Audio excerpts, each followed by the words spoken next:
I would like to call this regular meeting of the Board of Education to order. The next regular Board of Education meeting will be held on Tuesday, January 9th at 7:30 p.m. in the board meeting room. By way of opening, I'm going to repeat some of the things I said on Saturday and add a couple others. The first is this is step one in a long process. Thank you to everyone for joining us for all of this. A little bit of background. I spoke to the historically high increases, but Michelle, if you call up that first slide there, I asked Rich to put together the budgetary increases for the last 10 years plus this year, just so we can get a little bit of context. There's a second.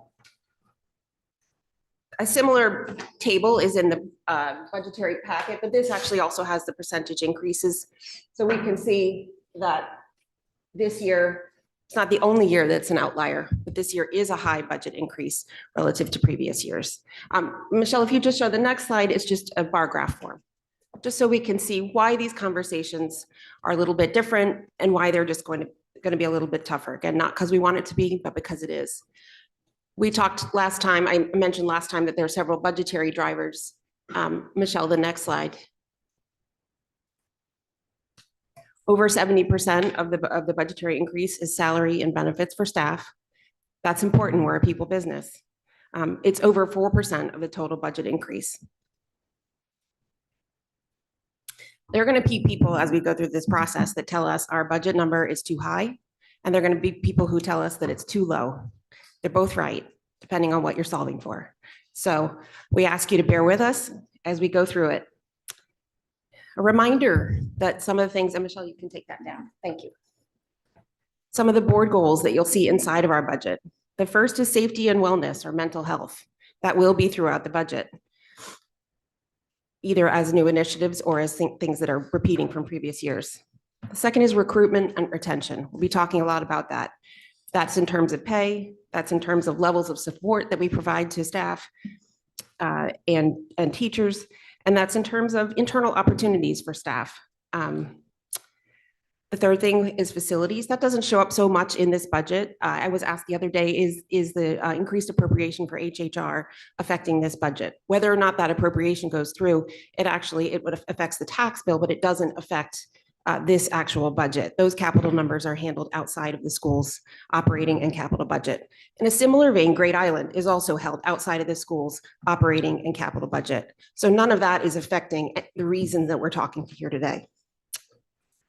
Okay, the last goal is all of these goals are underpinned by our focus on education and academics, on critical thinking, innovative creation, and excellence through all of that. We'll hold our decision-making to the same high standards that we hold our educators.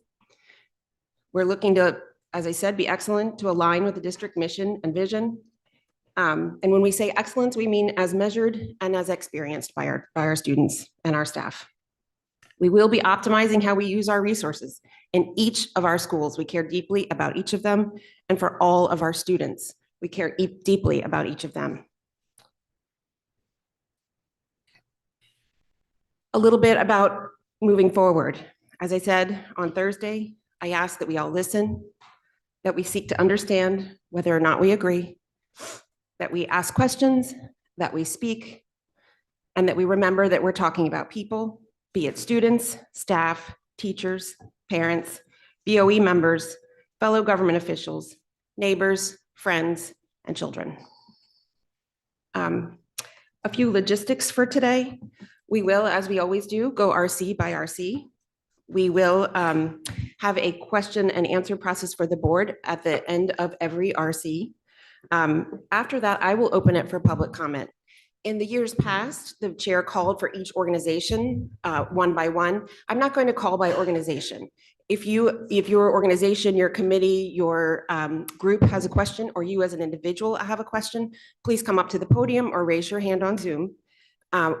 All questions will be addressed directly to the board, which means for our purposes, we'll hear what people have to say.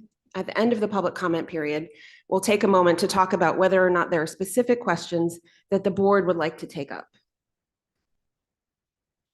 What that will mean is that in previous years, staff received all of the questions directly. So there were a set of questions from the board, a set of questions from the public and their various entities. I feel it's very important that the board do its work. It is our job to contemplate this budget, make decisions about this budget, and to direct the administration to focus on what we consider to be the budgetary priorities or the priorities for our decision making.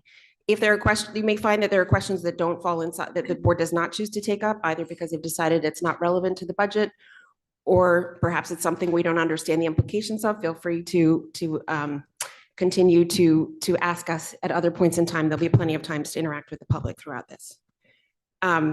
If we, as a board, find that there's an item that tonight or another night is already bigger than just an easy question and answer session, we can certainly pull that out for a separate meeting topic.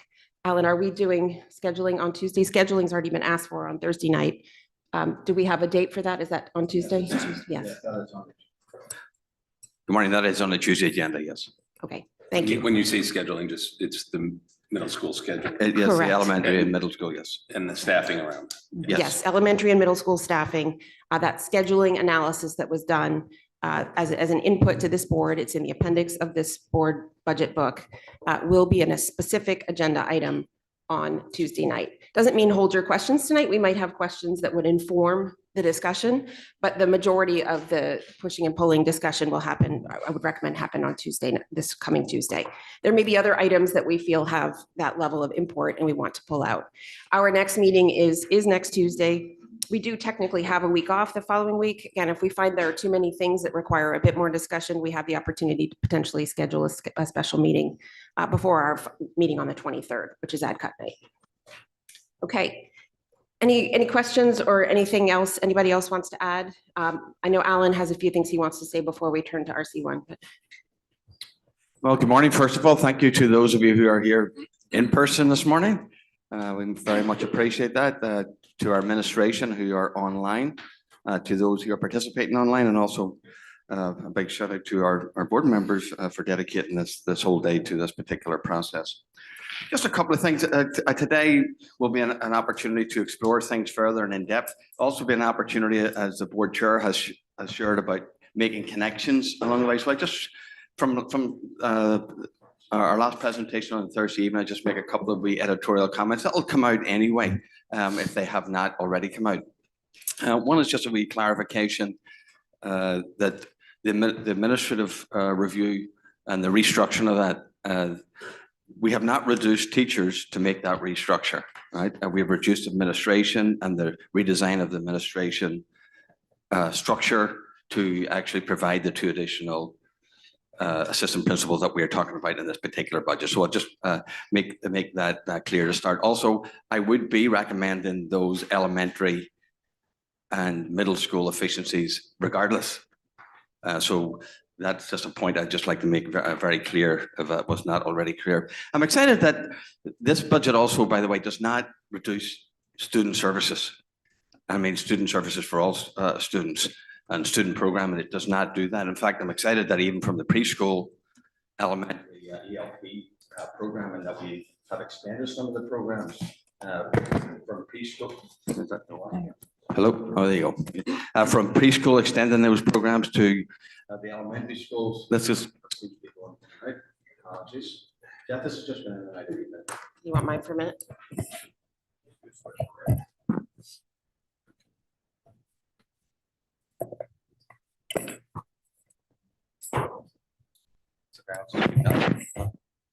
Jeff, I'll just talk over you, okay? All right. So we got the ELP program extension. We've got the. I would suggest we've improved some of the quality of teacher coverage at the elementary school.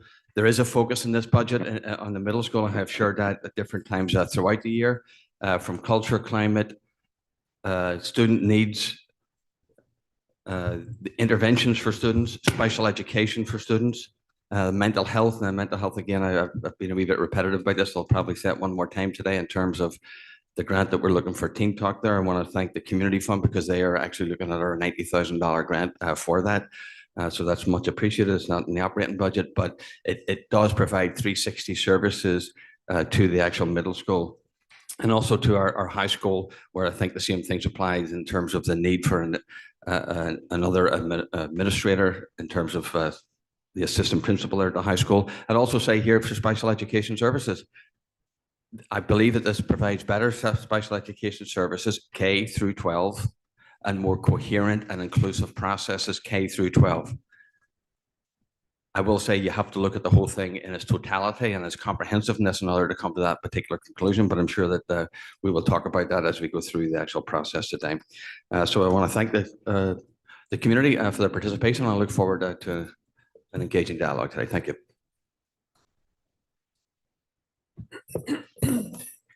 And we can lead off with our Mrs. Dunn. Mrs. Dunn, are you online? I am. Can you hear me? Well, good morning to you, Mrs. Dunn. Thank you. Good morning. And we can see you also. Good morning, everyone. Thank you. And I'd like to start by thanking the Board of Education and our parents and our community for their ongoing support of Darien High School and the budget allocations that allow us to do the most important work there is, in my view.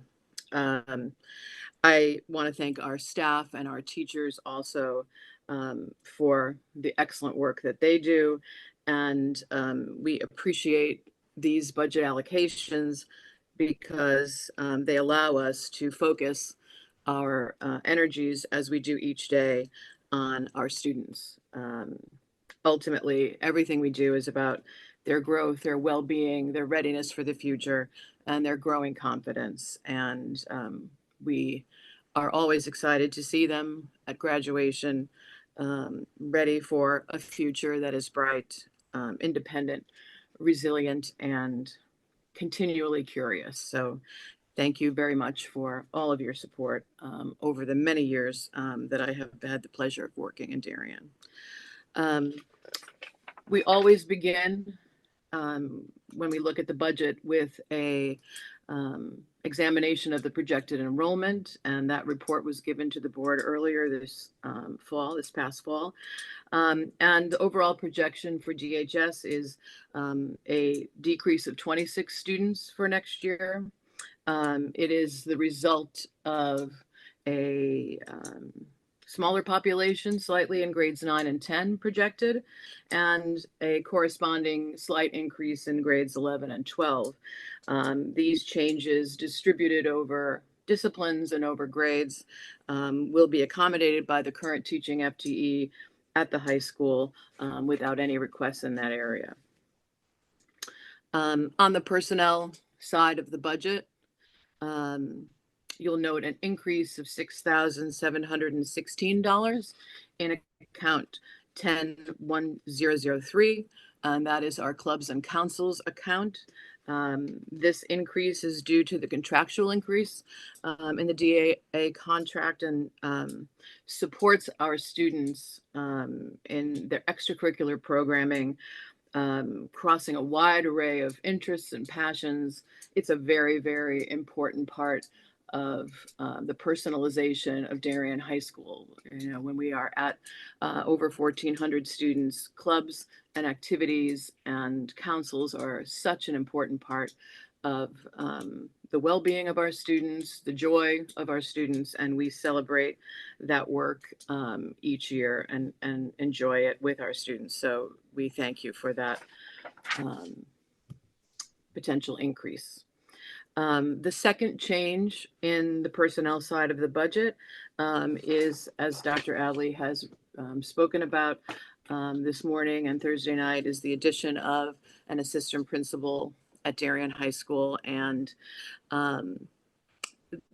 this addition is designed to support students, teachers, and our families as well. I've listed many of the major responsibilities of assistant principals here on your narrative for the high school. But if you take a look at those and consider them, they really fall into three major buckets of responsibility. First and most important is to respond to the needs of our students, Those are academic needs, emotional needs, behavioral needs, substance use needs, and also celebrating the successes and the joys and the improvements and growth and development of our young people who we have the privilege of working with over 4 years and watching change immensely from ninth grade to 12th grade. And so that is a major bucket, of course, of our responsibilities. They also share in the instructional leadership responsibilities, supporting our faculty and staff in teaching and learning and setting the vision for the school. And really the third major bucket I would describe is the school climate and the safety of all and the daily operation and functioning of a well-run building. Over the last few years, it's clear to all of us and many of the conversations we've had that the needs of our students, academic and emotional and social, have been increasing and becoming more complex, increasing the needs for interventions, communication, and partnership with our families, our faculty, and continuing support that is ongoing. Under the umbrella of responding to the needs of our students, one significant role that our assistant principals play is as chair of the planning and placement team meetings. Our assistant principals are committed to this work and value the relationships deeply they have with their students and families in this role. As the demands in this arena have increased over the last few years, we have internally had many discussions about models that could support the distribution of these meetings. And we, in those conversations, I can tell you with all the assistant principals that have held these roles, they have expressed to me their commitment to the growth of the students and their desire to remain in that role. They do not want to step away from that role because they value it so much. And they see this role not as being the simple manager or administrator of a meeting. To them, they are, and as we value it, dedicated partners within the team of support for our students. To give you a frame of reference, this year to date, our APs at the high school have chaired 281 PPT meetings over a span of 82 school days. As I said, we believe in this model. We believe we have the right people in place in these very, very important meetings in supporting our students, sometimes in ways that are emergent and responsive. And so setting up a meeting that may not have been planned in order to be responsive to the needs as soon as possible. But we believe in our study of this that it is not sustainable for this role.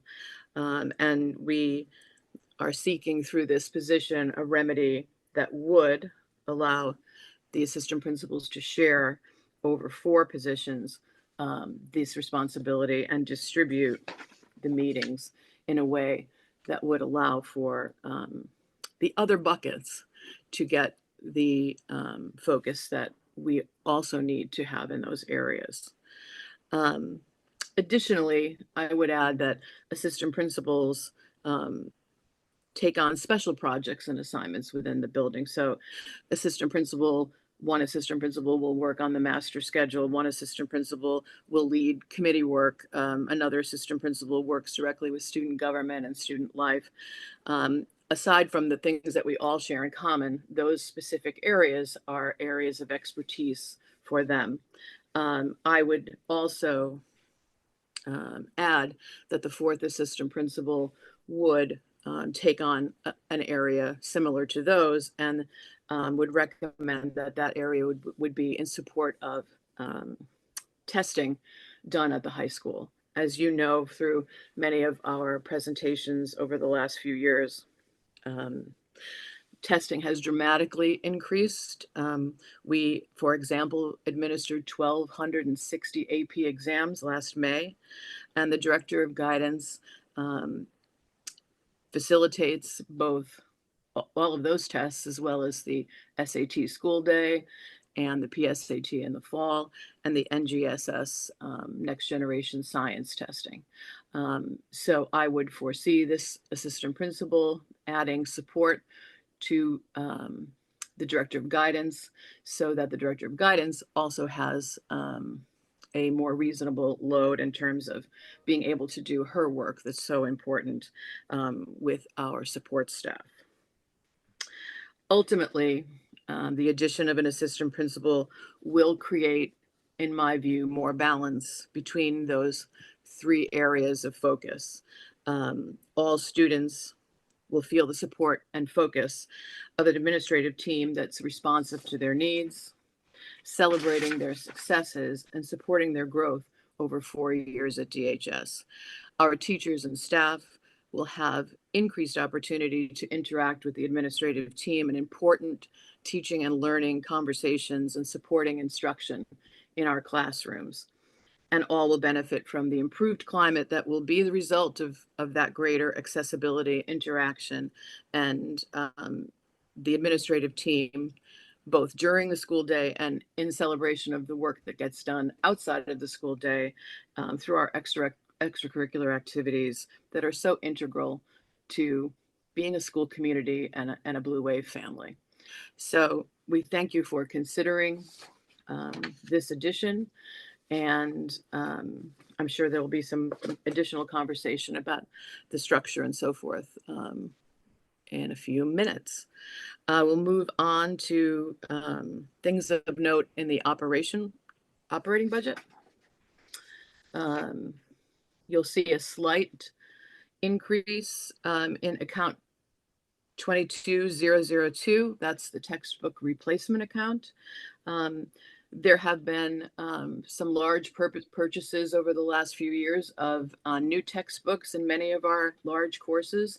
And so this is representing a decrease in the need to replace textbooks in that account due to wear and tear, because many of those books are relatively young in the school system. Moving on to 24011, the general teaching supplies. The increase here of $2,000 represents an increase in the cost of science teaching supplies and materials. The major portion of this line is really is providing for laboratory materials and science supplies, glassware. $35,000 of this total account is in the science supply budget. And also we have added, as you know, the anatomy and physiology course for this year, which will require some additional supplies as well. Moving on to professional development, account 25003. There is a increase in this account that will be a 1-year increase. This is due to our decennial visit. We will be welcoming an EASC team in October of this year to finalize the last step of our accreditation process. And it is the responsibility of the district to pay for the accommodations and so forth for that visit. So we are excited to welcome the team and spend a few days looking at our school with them and completing the accreditation process. Moving on to 25007. One of the happiest days at Darien High School. Our graduation is a very special event for all of us, celebrating the accomplishments of our senior class, and the costs for putting on a very special event have increased over recent years, most particularly the rentals. And so there's $1,000 increase requested in this account to match those rising costs. And then I believe finally on that side of the budget, we have account 73001, equipment and furniture. This is a request of $4,785 for the purpose of purchasing 15 stereo microscopes for the science department. These are microscopes that allow for a very small magnification and are used for creating detail in 3 dimensions of larger structures. So a flatworm regeneration or the dissection of flowers to look at the flower parts more closely. These microscopes are used for those kinds of activities that are very important to many of our courses that are biological in nature at the high school. So that is the last account with changes there. Thank you again for your consideration of those, and on behalf of our faculty and staff.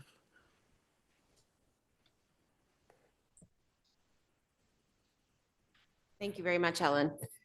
With that, I will, unless Alan, you want to add anything, I'll open it to board questions and comments. Do you have any questions or comments? I think we have to talk about the assistant principal potential ad. Okay. I would love to know what other structures you have thought about and why you think this one would best support the students. I mean, you've said, you've laid out why you think it best supports, but there's some districts that have a dean of student life or something like that. And why is this better? And is your thought process that since there would be now 4 APs, would 1 AP stay with each grade and grow with them, or would they be still alphabetically split? Both excellent questions. Thanks, Sarah. There are lots of different models, of course, that are used across our many districts. And a dean of student life is certainly something that we have talked about, and I have discussed and over the last few years, discussed often with Dr. Adley. So there's value in that. That person, of course, would not be an administrator. Typically, a dean of student life would be a teacher leader position, which has tremendous value as well. So it's not that we would reject that, but focusing on the administration of PPTs, that model would not change that distribution of work for sure. However, a dean of student life could answer some of the other demands of those buckets, right? So it is another model, but I think that has to be taken, that's personally for me in my building. I think that also has to be taken into account with the full restructuring that Dr. Adley is talking about, right? So I think if we were going to move toward a different model, we'd have to look at the whole, I would assume he would say now, we'd have to look at the whole restructuring, not just the one element at DHS. But certainly that is something that some schools use to try to support the building administrative team in their structure, for sure.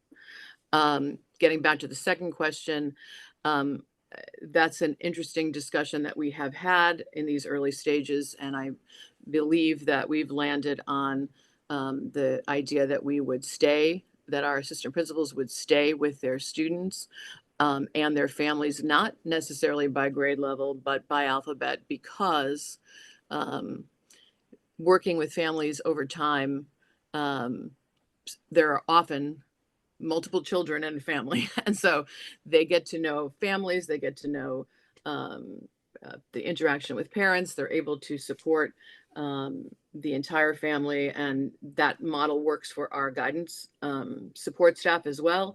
And so the partnership between our assistant principals and the guidance staff is essential for all students, not just for our students with IEPs. So I believe we'd continue with that alignment and break the alphabet up differently. Sure. Add to that. Thank you, Alan. Much appreciated, sir. And I'm very happy at this point just to jump into that particular discussion, because you did bring up the idea of a dean of students. In deference to Alan, who's been very respectful, right? By the way, some years ago, a couple of years ago, we had a visitor to the school, consultant visitor to the school. He was working with staff and so on. So one of the things he said was that this staff, our staff collectively, both our teachers and our administration are raging with confidence and competency. And that has resonated with me the whole way along, because there's nothing that our administrators do that they don't do with excellence, dedication, thoroughness. That's from special services, regular services, everything they make that commitment to. And I think you recognize that. And I think from our teachers to our administrators. So I see them on this morning. I just want to pay them tribute to that. Over the years, Ellen and I have discussed, along with the cabinet, we have discussed an assistant principal. That has come up, okay? You could say, well, why did you not put it up at that particular time? Well, we've had different priorities and different other factors to consider. Any one particular year is not different than another particular year. I haven't thought that we've had the right time to actually put it on, to be honest with you. I think this is the right time to put it on, to make the changes collectively that we can make. Ellen did also, as we talked about assistant principal this year, talked about dean of students. Look, I've been an assistant principal, high school assistant principal. I've been a principal at high school. I can tell you that the dean of students positions, respectfully, right? They are a teacher leadership position. They don't give you the biggest bang for the buck. They don't maximize the service that an administrator that you will expect of a dean of students.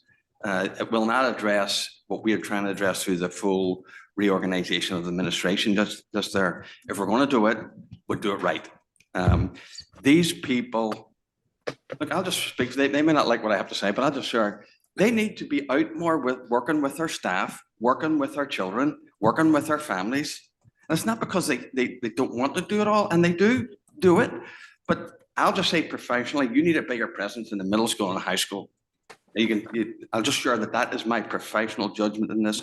Ellen was very respectful again and courteous about, yes, I did ask for a dean of students as we had the discussion. I just feel collectively our administration also just feels that if we're going to do this, we're going to do it right. And there is a need at that middle school and there's a need at that high school to support your administrative staff. Our board also had a goal in negotiations. I very respectful of our board, of our support for our administration. And one of those goals was to address the quality of work and also work-life balance type thing. But this is to support all our students and all our families and all our staff.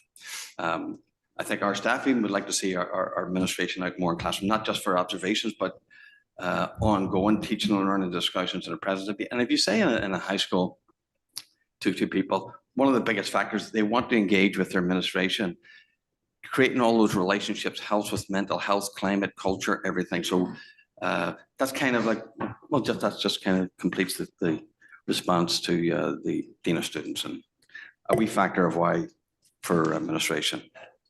So I'd like to stay on this topic for a moment. There might be other questions, but because I see you, Robin, if you have a question specific to this, is your question, okay, please fire away. I appreciate all that you've said today and thank you for the additional information, but I do think it would be helpful on the chart that's on page 131 that shows the ratios versus DERG A. What I would love to request is to add to that, similar to what the middle school did, to include the special education administrators and show the ratios of the administrators to students similar to what they did for the middle school, including the special ed administrators, and show that the comparable positions for that in the DERG as well. That would be helpful just on this particular position. I'm going to take Robin one step further, and this is something that Dave Brown has brought up also. With the shifts in administration, we've learned also some shifts in enrollment between the secondary schools. I think we can dust off the analysis that Rich has done in the past in terms of just total administrators relative to the district and relative to the DERG. And then, as Robin said, break it down at DHS, MMS. But let's again look at all the administrators and how we line up relative to other districts. And I know we have it. Another item that's come across some of our eyes has been comments from the union president, and there's a allegation that they're top-down initiatives that have consumed, if you will, time of administrators, created, more work for administrators than necessary, and taking, resources away from our students and our teachers. So since it's been widely kind of spread, I'd love you to address that directly, Alan. I would love to know what those are, and I'll be happy to address them. So, okay, so, if Mr. Palmer's on the line, the other night, he offered to offer us information that we're not seeing. So I would encourage him through public comment to address that. Thank you. I would also encourage the union president to talk to me directly. That would be, whatever way he wants to do it, that's fine. If that's a concern for the board, I'll be happy to listen to those. Thank you. Thank you. I have a lot of questions about can you hear me? Okay, I have a lot of questions about the restructuring. And I think that a theme to the budget too, for a lot of my questions will be, what else did we consider? And what is the bigger picture here? This will come up throughout the day. It feels like some of these changes are a bit myopic, that they are looking at very specific pieces, sometimes symptoms rather than causes, without a big picture. So with that, a couple of my questions about this specifically is that this admin restructuring seems to me to be meeting caseload driven and PPT specifically, not service driven. It seems to be related to admin caseload only. And anyone who has been in a PPT knows that there is a whole host of people around the table, not just admin. So I'm curious how we are only looking at admin PPT load, and we are not looking at the load of PPTs on guidance counselors. There are less guidance counselors than there are admin. How can we not talk about the teacher caseload if we have more? This is a complicated thing. It's going to come up throughout the budget and all the other RCs. So I'm curious about what else we looked at. For example, we have administrators in the high school currently who do not have any PPT involvement. I'm speaking of the department chairs. Has it been considered that the department chairs start leading some PPTs? Currently, we have 5. This budget reduces it to 4, but even if it were only to be 4, which is another question I'll come back to, even if we were to reduce it to 4, that's 4 people that could be leading PPTs across both the high school and the middle school. Additionally, this brings in another factor, which Dr. Adley has highlighted as being the intention of this budget, which is recruitment and retention. So potentially, what have we looked at instead of adding administrators? And I understand it's a net swap out, but this is a new creation, and salary implications as well, which we'll discuss. I'm curious why we haven't looked at, one, changing the responsibilities of administration that we have in-house, and 2, how that also relates to growing our talent within, giving people more responsibility, connecting them to deeper parts of the school, raising them up so where they can have potential growth of professional development into higher roles. These are all things that we talk about, and I'm curious to know if that's been discussed. Additionally, and this will continue to come up as we Can we like stop? And no, not to cut you off. No, Katie, not to cut you off, but to so we can actually get answers to some of it. Like, is that okay? I appreciate it. Thanks. May I address one part of it? Ellen, and if you're okay with this, I just want to talk about the chairperson's part, okay? Absolutely. Just and we have, Katie, to your point, we've thought about chairpersons. And the reason we didn't choose that as a model is because the way that the assistant principals loop with those children for 4 years with our students, they have 4 years of continuity of supporting them through PPTs. A chairperson may know that child for 1 year. They may have, they may not know that child as they go through the 4 years consecutively. So that was why it didn't have the same value added piece in terms of the structure. But typically, just like a case manager or something like at an elementary school, like typically you can, like you could choose to assign certain cases to each department chair. It wouldn't have to be a change that happens every year. And we thought of that. And that does have, believe me, we sat down and thought about it and said, would this have the same value added piece? But for the same reason, I'm thinking of conversations that we've had with assistant principals at PPTs we've shared with, is not only do they work with the other 7 or 8 teachers that this student has involved in their school life, but they do it over 4 years and they do it with the family. So it has a different breadth and depth to it. It's not that that wouldn't offer some relief, but it doesn't have the same breadth and depth. And that's why we chose the notion of APs versus department chairs. I think, again, to complete just sort of that thought process, it's not we haven't had the discussions either, and even during negotiations and so on. And we probably will do this as we move through to combine both of your comments about talent development. We'll want to give them the experience of that, because when they come through the process, one of the things that they don't have is actually special education experience administratively at that level. So I don't think it's going to actually preclude them having some of those experiences, but that's just not there yet to make like that to be an integral, like a fundamental change. But the idea of like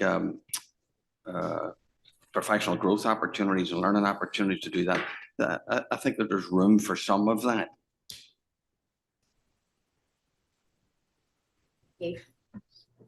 I know you were still speaking. I said, Yeah. clarifying question. You said potentially department chairs because we need one more body at the table, or in lieu of somebody else speaking? Okay, thank you. Yes.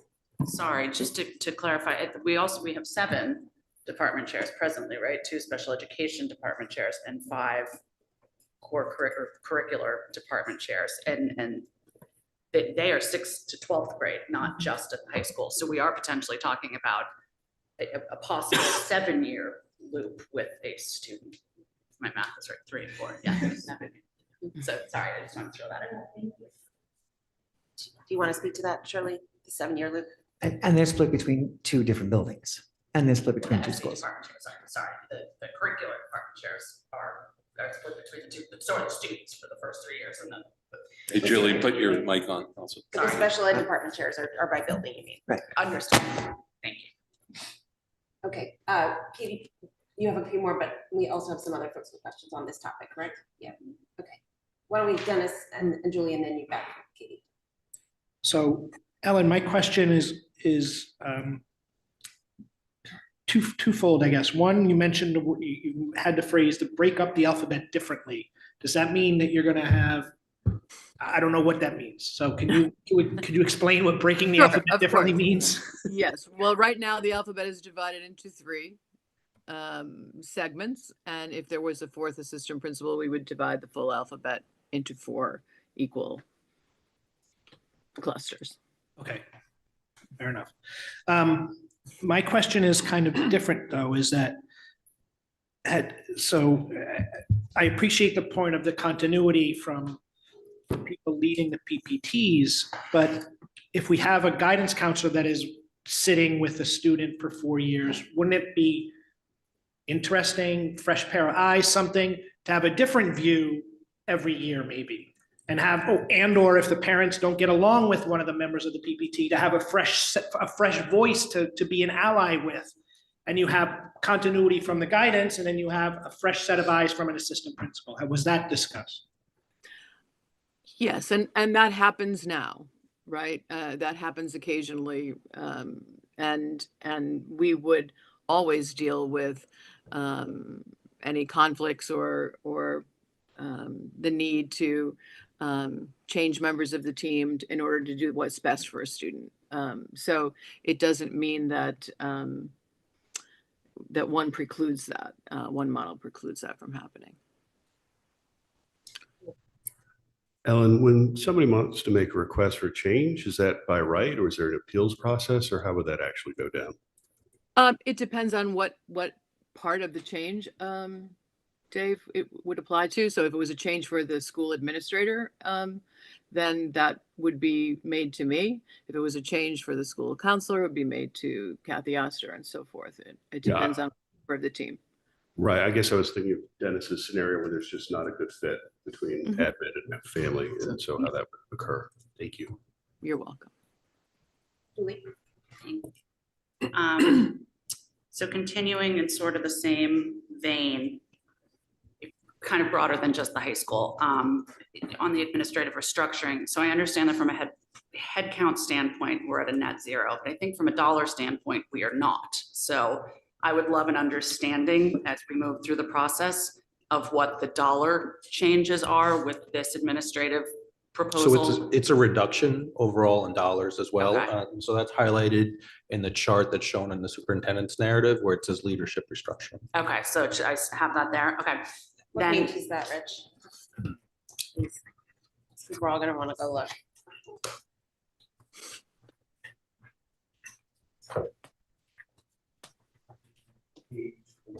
Page 4. Thank you. And it's also reflected in the percentages on page 4 too.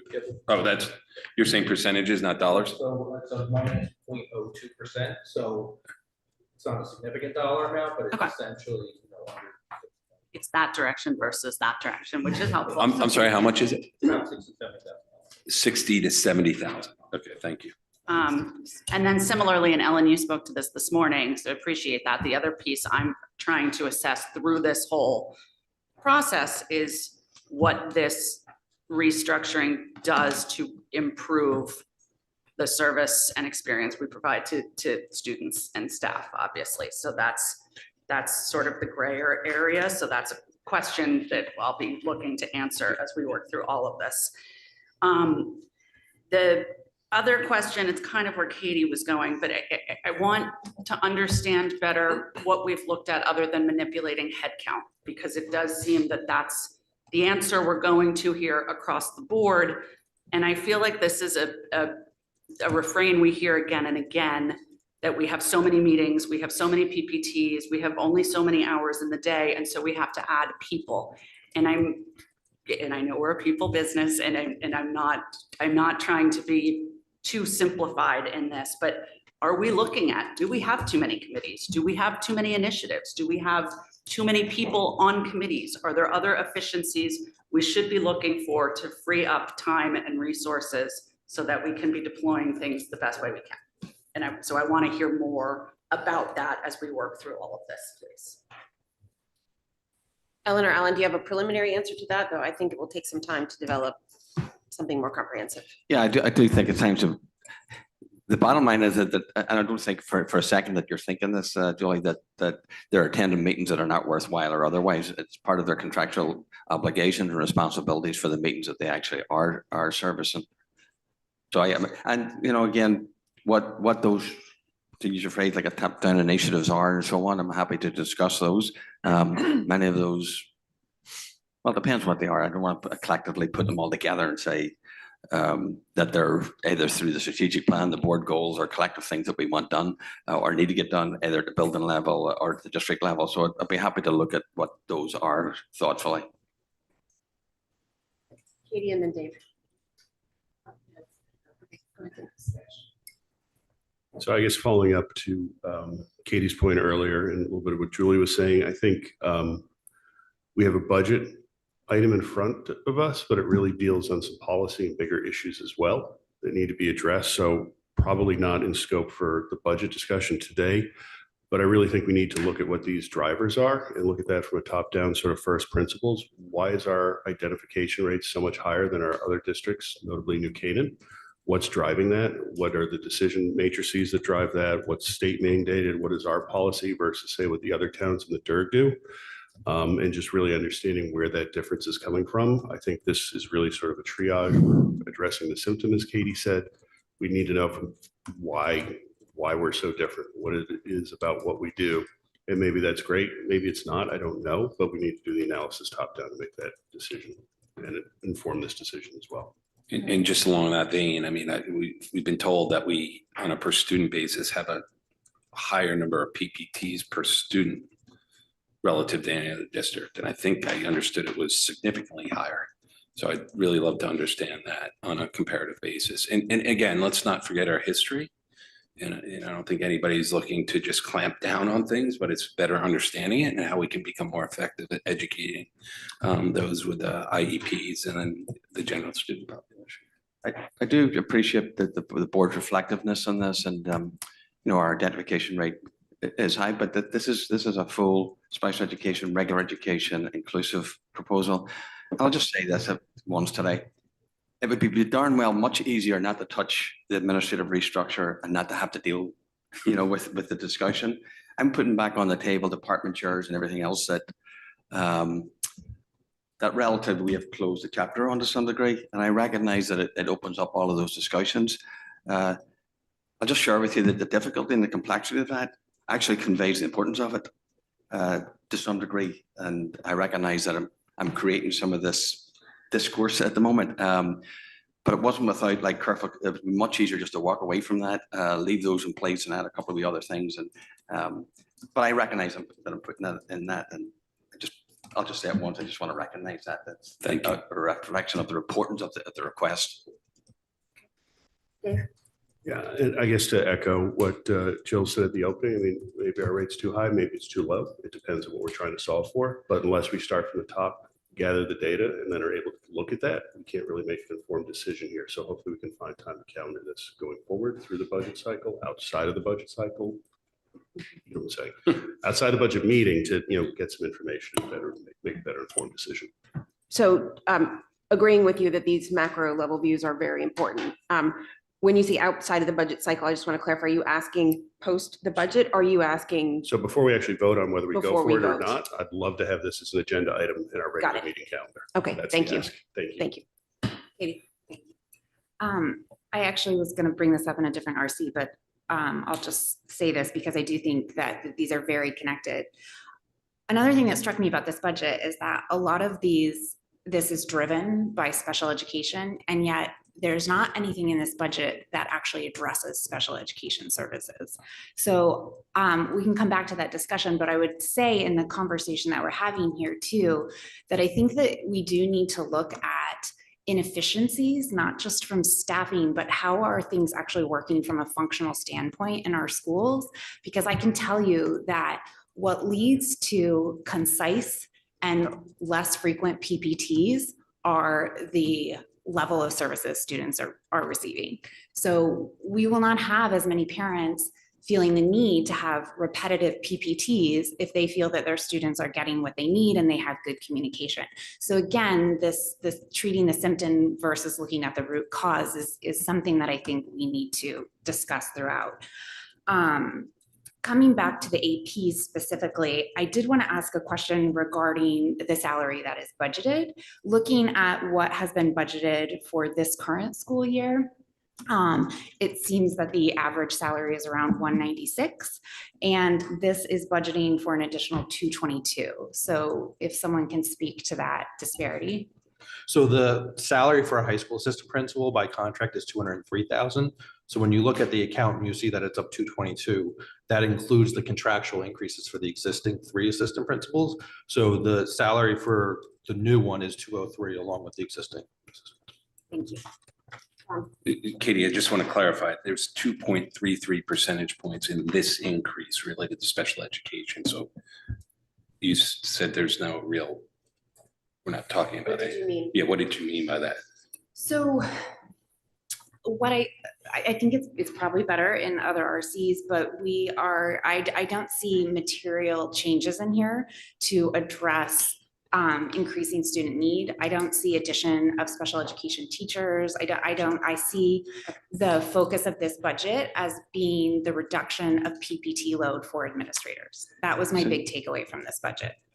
So if I could just make a wee edit, and I won't necessarily turn it over to Shirley, this budget is not just driven by special education. I'll be very clear about that. And the services that we are providing for this coming year in this budget, I believe are better coherently developed. I don't think that they're mutually exclusive.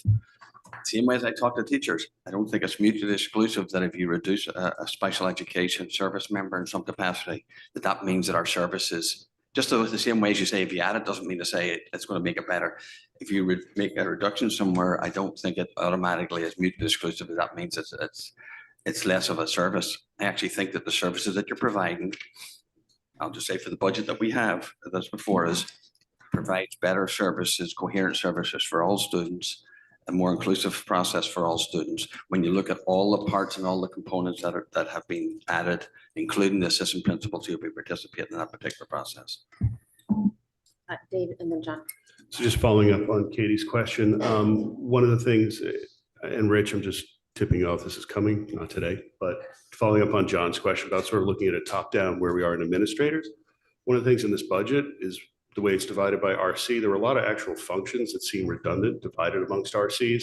So at some point, as we go through this, and I'll have a more informed question after today's work, but we're going to want to see like, why is technology spread across 8 different RCs, and how does that look top down for technology? And what's going on for special ed services as that's divided through different RCs, and really get our arms around that from a different view than just RC by RC, but comprehensive into the service being provided.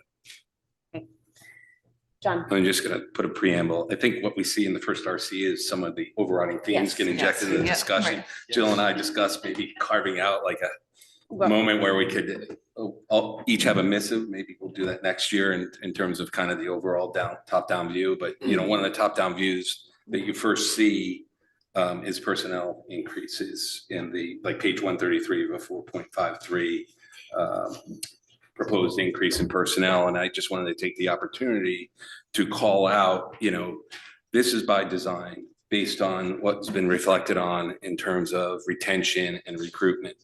You know, the teacher's contract was implemented, this is the first year. Correct. So this budget will be the second year. The second, yeah, I'm sorry. So it was this first current year and this second budget year. So you're seeing that reflected throughout. Now, granted, middle school has a proposed cut in headcount, so that's being hit. But you're going to see like a 4% number, high 3s throughout this, correct? So and I just, based on some comments that were made the other evening,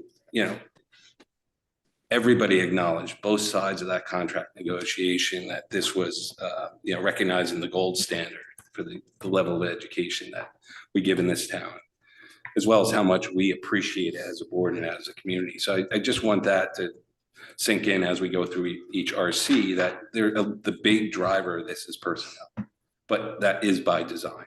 So I know, oh, sure, go ahead, Charlie. I just,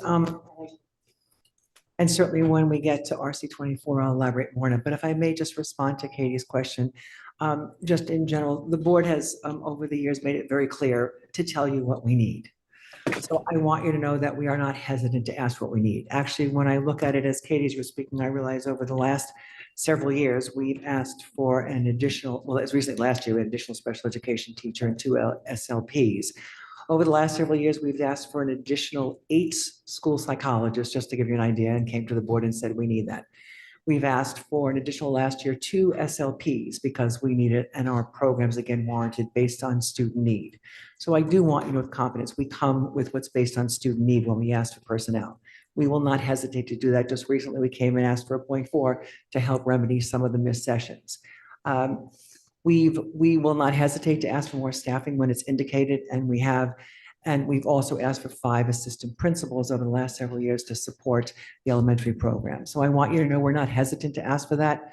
We respect and appreciate the generosity of the board when we come to you. So know that we have considered programming and staffing needs based on our current cohort of students. All right, so there is clearly a need to have a large discussion about this topic. We can continue to fire away a few sort of guiding questions, but I guess I would say it looks like we're probably going to need a special meeting in between now and so we'll have our meeting on the 9th. We'll be talking about scheduling that night. I think it's going to be a big enough discussion in combination with SRBI, because that's a large component of, in particular, the middle school solution, which is critical. So hopefully people are available one night the following week. And I think what we'll do during the day is identify which topics to discuss. I would like to propose the 17th because I have to be at the Board of Finance on the 16th. So anyway, we can talk about that offline, but I would say that what we're asking for overall is an understanding of how we relate from an overall administrative perspective to the DIRG. There is an extensive discussion in the presentation from Thursday, but a little more kind of talk, maybe some engagement with the assistant principals about their daily life and what it really looks like, and then how this informs sort of that school climate, that presence. The softer side, I think that would probably need to be handled by a little bit more dialogue with the assistant principals. On the we have overall improvement of service levels. So I think there's kind of maybe the harder side. We've done a day in the life and sort of broken that down. If we could do a little bit of a day in the life of an assistant principal and then pair that with that softer discussion. It sounds to me like we have a reasonable handle on the financial side of it. I think the other piece is what was the methodology that led to this discussion? What were the things you looked at? It does sound like you looked at department chairs, you looked at a dean of students. Is there anything else, and just a high level, again, repetition of why this is the solution you ended up with? Dave, your macro questions about the identification rates and the higher PPTs per student, we'll figure out where that goes, whether it's paired with this or with something else. Okay, are there any else specific, and I'll take them more as topics than question and answer, because we're getting close to the end of time for this topic. Robin. This is kind of related to responsibilities for the assistant principal. It has to do with the world language chair elimination, because one of my questions is, it was stated in the text that this elimination would increase effectiveness of building level administrators and increase support for teachers in foreign language programming. One question I have is, who will be doing the evaluations of the foreign language teachers? Does that fall under the assistant principal's responsibility? That's one question. And then the second question I have is just a very simple one. The consultant services account 12001, that's for 96,500 with an increase of 6,500. What is that for? That's for Teen Talk. Okay. Isn't that funded by a grant or no? That would be the middle school. Okay. Sarah. I think we need to talk about the department chairs, the elimination of Okay. one. Right, at some point today, If you want yes. to do that today during middle school, I don't know, or now, I don't know when, but that. Okay. Like, why is it okay to eliminate one? So I let's need a lot more to talk about. let's start with the high level. Alan, if you could just at least Just, give us yeah. a high level, but Yeah, it sure. is my preliminary estimation that we would be best served by having a more robust discussion paired with the assistant principal. So this will come up again, no doubt. This morning, we gave an hour and a quarter to the high school figuring. Well, by design, it's not all just, RC. This is a more complicated and connected budget per se. So just, I will say again, and ideally, I would not have reduced the world language supervisor. I'll just say that. But having done that, I believe that this budget, with what we brought forward collectively, better serves kids. And there had to be some decisions, difficult decisions that we made. So we've reduced I've eliminated that particular position. There will be teacher leaders positions both at the elementary, which is already there, at the middle school and at the high school level. Why did you select world languages per se? One, world languages, now that we've combined music with art for the supervision of the staff, right? World language is the smallest number of employees in their particular area in terms of staff members. They have less staff members than when we put music and art together, and then all the rest of the other disciplines. World language is only a requirement, the lowest requirement for graduations. The program in world language, by any stretch of the imagination, we have got from K through 12. We got middle school Mandarin. We got languages all at the high school. I feel that that's all the changes that we're going to put in place. If it was making the change, all the programs that are currently in place have been in place. I don't anticipate changes fundamentally to that particular structure. I'm also not going to just respectfully eliminate math, English, science, or social studies.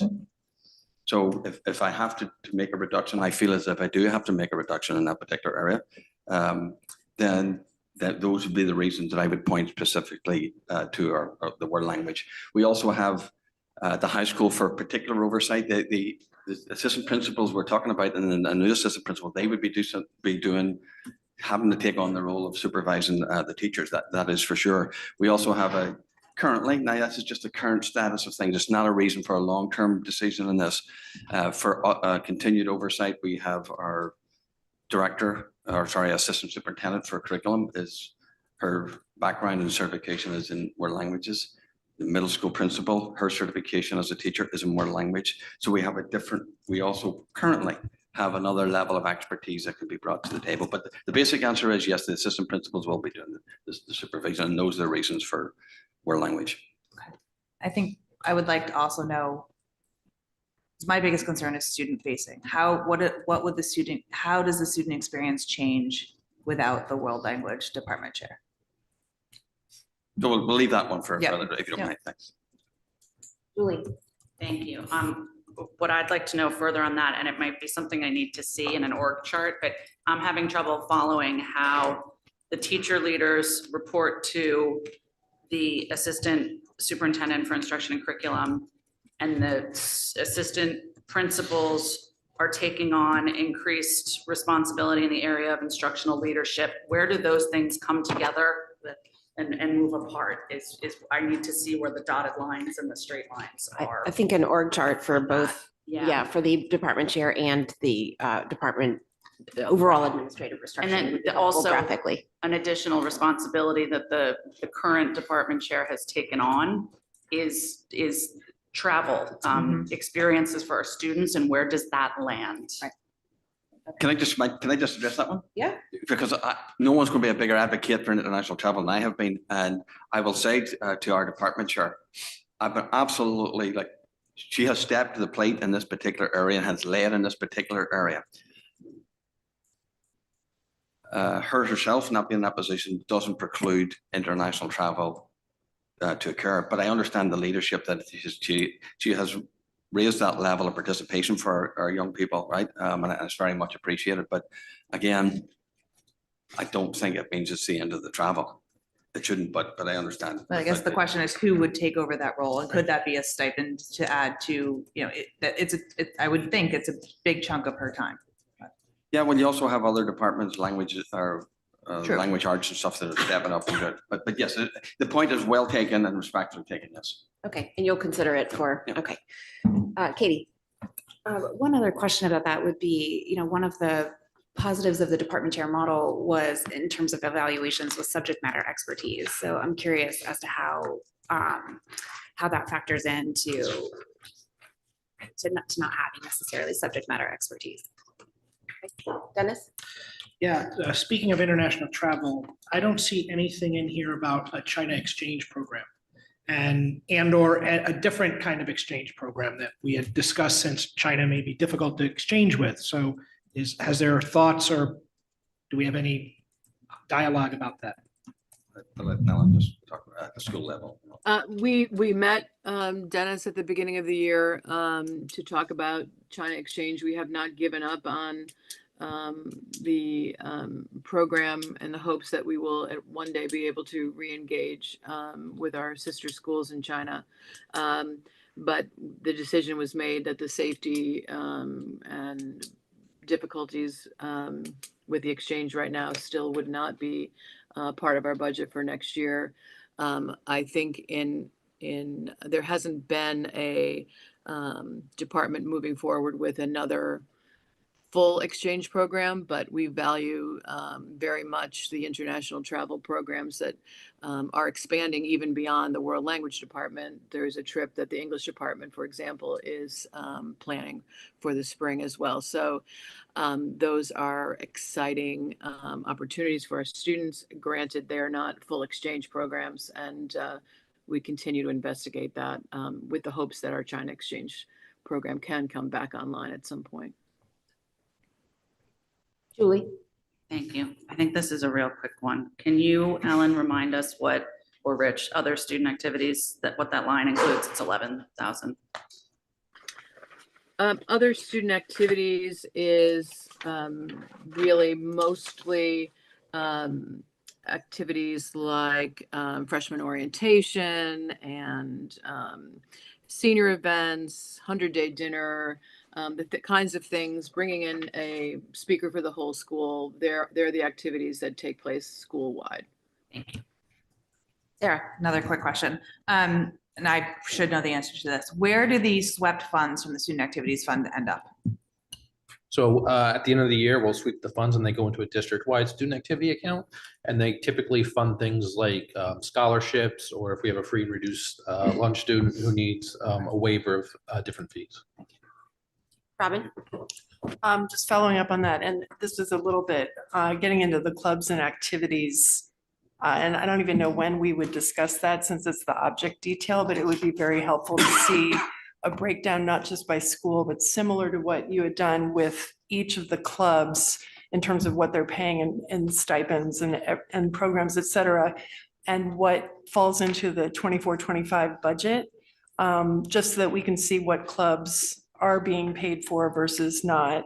And then the second question has to do with student activity fund, because I understand that the policy generally is that it is swept each year, but I noticed that, for instance, for sailing, they're able to build up a reserve so they can purchase boats every 7 or 8 years. Would it be possible for other clubs who have large equipment needs, for instance, robotics, to be able to, if they fundraise during a current year, allow them to create a reserve that they could use in future years to do something like that? So that's just another So general in terms of question. that, we do ask that each of the schools, and it's primarily the high school because they have the biggest one, identify anything that we call like an encumbrance. So something that they've raised money for, but they're not yet ready to expend. And so those balances will carry over. Sailing is a little different where it carries over for a much longer period of time, but they do have the ability to essentially encumber funds to hold that for a future purchase if there's a specific identified purchase. Rich, can you answer the clubs and councils for Tuesday, or would that need to go to a subsequent meeting? We can answer for Tuesday. So we have the list of all the individual clubs and the individual advisor payments within the club. So that's easy. Thank you. Dave? Two quick follow-ups on the heel of Robin's question. One, do we have any sort of attendance or tracking? If I have 50 kids sign up for a club or council in September, how many are there in May? What's the attrition rate? And then the other question is in terms of the encumbrances or being able to build a reserve in the different fundraising by sport. I think that's a bigger question the board should take up at some point. I think just for continuity of budgeting, whether it's for encumbrance for a specific capital good or just being able to plan year on, year out, we really need to look at that sweep and what happens sport by sport at some point. Thank you. Okay. Ellen, can you answer his first question, please? Sure.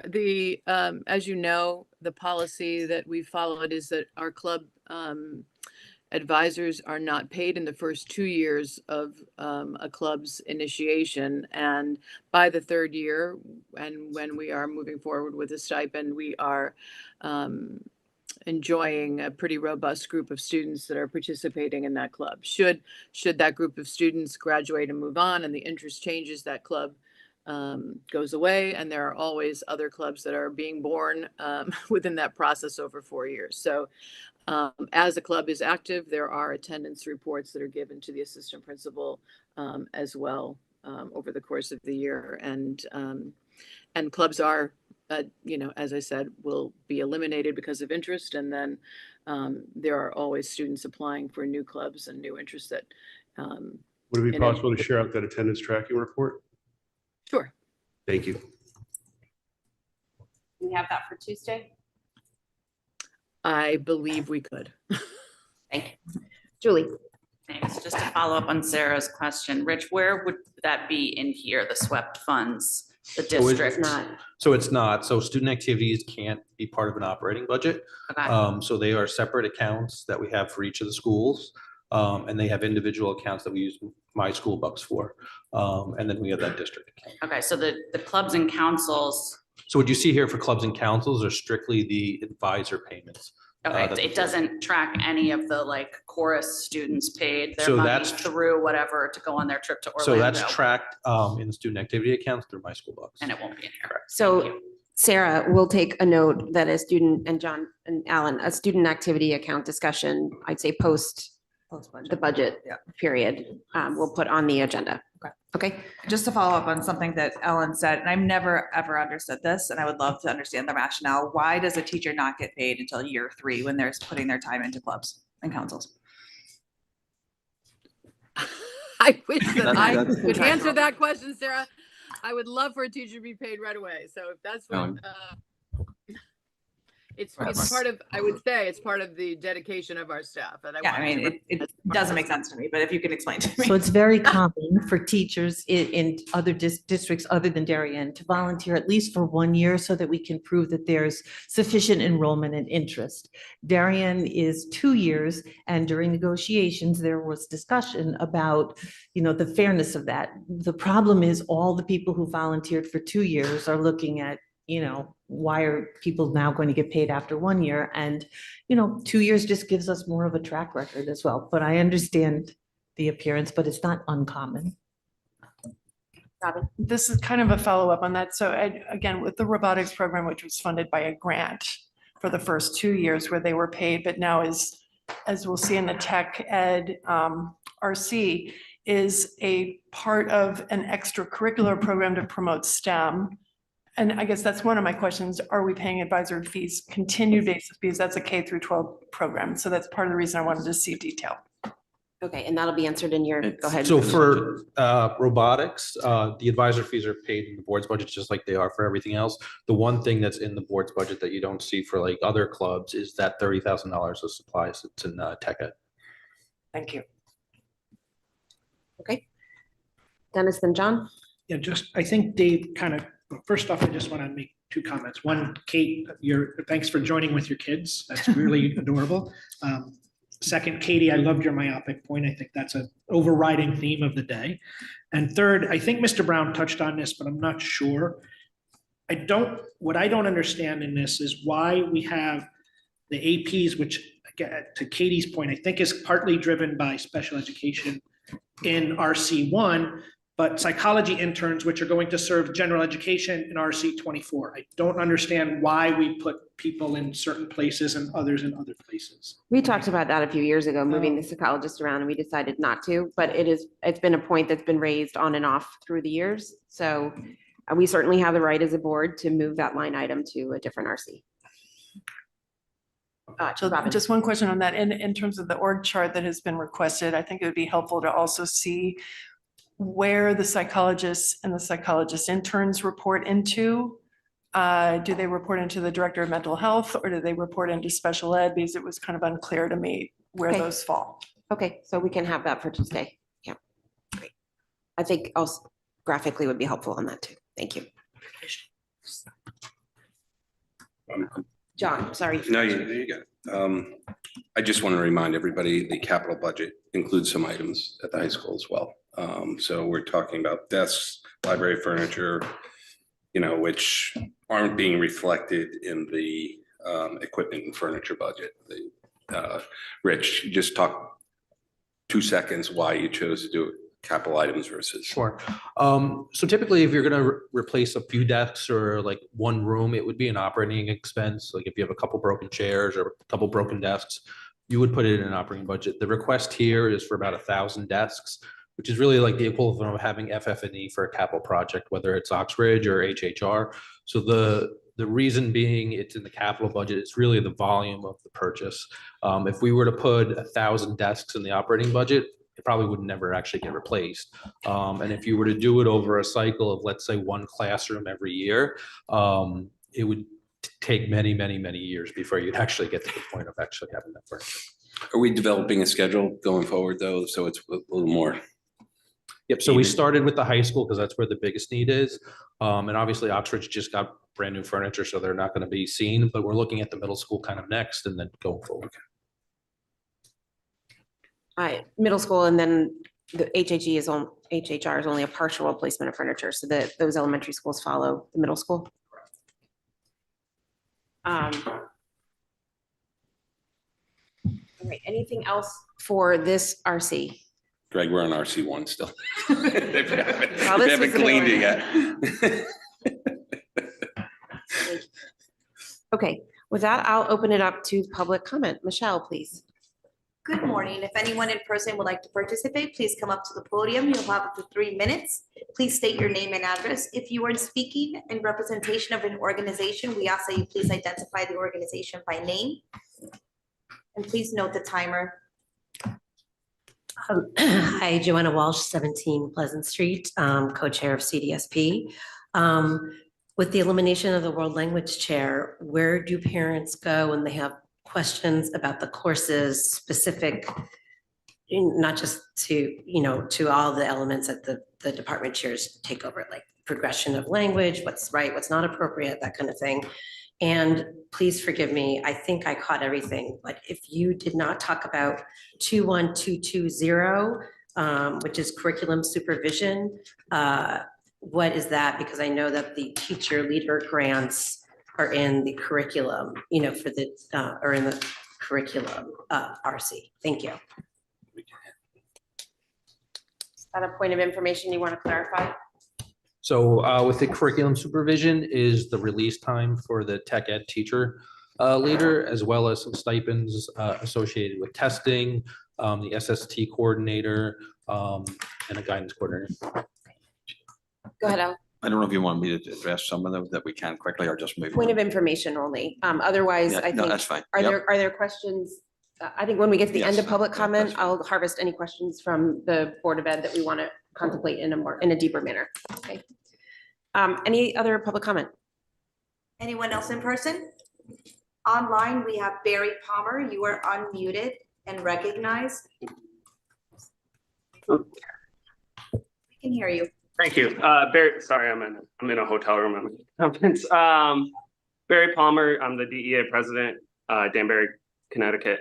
I wasn't planning on speaking. I wanted to give my people the weekend off and we were going to watch the recording and prepare some responses for you. But since I was asked for input, I'll just give one example of a top-down initiative. I think you would have to probably call a special board meeting for me to go through all of them. I know the board is aware of the instructional rounds initiative that Dr. Adley is having everybody go through right now. I know you're aware of this because this was the one that he wanted to bring back Richard Lemons to run for all of you. And I found that out from a conversation with the board chair that was going on. I can assure you. Former board chair. Former board chair, sorry. I can assure you, I know for a fact administrators have told teachers that they're being forced to do this. When we brought in the outside consultant, I know for a fact, and there were many administrators in the room who said, don't we have someone smart enough in this room already employed by the district to be able to run this initiative? I know when one of the schools, one of our elementary schools did instructional rounds this year. We had so many teachers pulled from their classes on countless occasions for professional development. We've had to have central office administration come in and literally sub classes. That's a lot of taxpayer dollars going towards subbing classes. We even had to have the school security officer be the lunch monitor for that day. There are so many examples of professional development that is being forced upon teachers. I mean, do we have enough time for me to talk about Teachers College over the years? And I'd love, yeah, so we don't. I'll let the rest of the meeting play out. What I want to say is we have come to administration. When I asked administration, why this, why now, why someone from the outside? The only answer I got was, well, it's in the strategic plan. We need leadership that's more worried about how things work than how things look. We need leadership that's going to listen to the teachers when we tell you we're drowning. I'm glad that Dr. Adley is seeing to the fact that administrators feel overwhelmed with PPTs. It's important to remember how many teachers are in those PPTs as well. It's also important to remember that we are the ones providing the services for those kids after the PPT ends. And we have to provide those services, and we also have to meet the needs of all of our other students. So with that, I'll be quiet the rest of the day. I look forward to watching the rest of this, and I look forward to providing the board with more information about the top-down initiatives. Real quick, convocation, when I spoke. You're okay. at time, Barry, I'm Beautiful. sorry. I'll talk to you later. All right, thank you. You almost had it. All right. Any other public comment? Trisha B, you are unmuted and recognized. Please state your name and address as well as if representing a organization. Hi, I'm Trisha Bresnahan, and I'm speaking on behalf of Darien CPAC. So regarding PD, we see the increases due to the NEASC visit.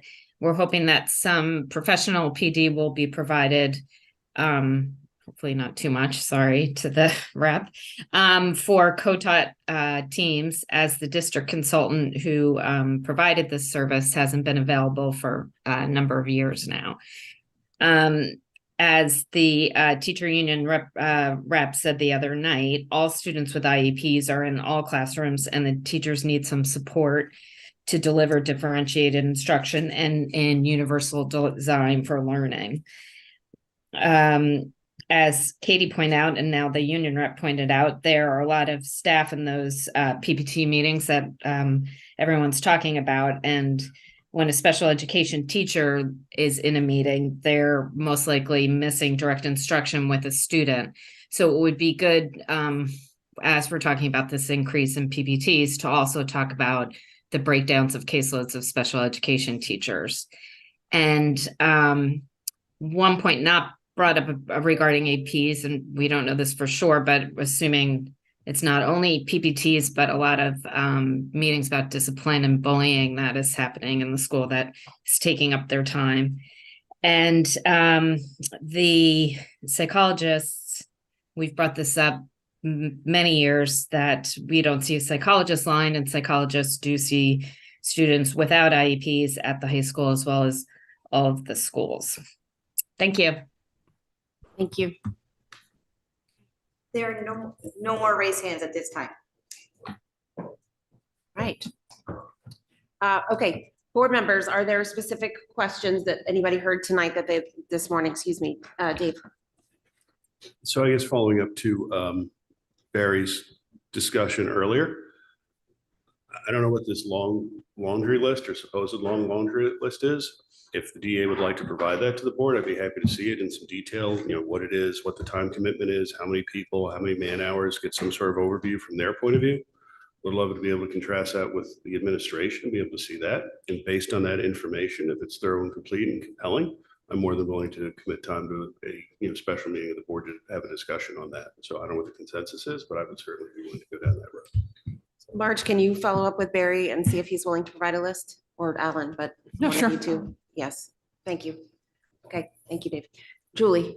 Thank you. I think that it would be helpful for any of these administrative restructurings we're talking about, any implications to the chain of communication. I think we need to be able to understand those and make them clear as we evaluate the proposals. So I'd like to see that included, elimination of department chair, but also any, addition to AP, et cetera, additions of APs, et cetera. And then on professional development, that's another one for me throughout the book. This might actually be in line with something that Dave mentioned earlier, professional development and consultant expenses. I'd love to see them collected somewhere together. There's PD, there's program level PD, building level PD, district level PD. It's very hard to follow all of the different PDs, and there's varying degrees of information about what's captured in those numbers. I'd really love to see a centralized collection of all of that information. I'd love to see it for consultants as well. That seems like a stickier wicket maybe. I'm not sure that that's as easy, but if it is, I'd like to see that also centralized. So I think that would be a very helpful tool. Amy, are you prepared on some of the PD? I know you've got a curriculum meeting coming up, or we could do it Tuesday night. You want to think about the best timing for that? Okay. We can provide some level of detail on Tuesday. Oh, sorry. Okay. We can provide some level of detail on Tuesday night's presentation about what professional learning sessions we're prepared for by topic. Okay. That are related to the strategic plan and aligned to curriculum. Okay. Projects that are up and coming. Okay, wonderful. And then if there's additional questions from there, we can use curriculum time or otherwise. Okay, anyone else with questions? Greg?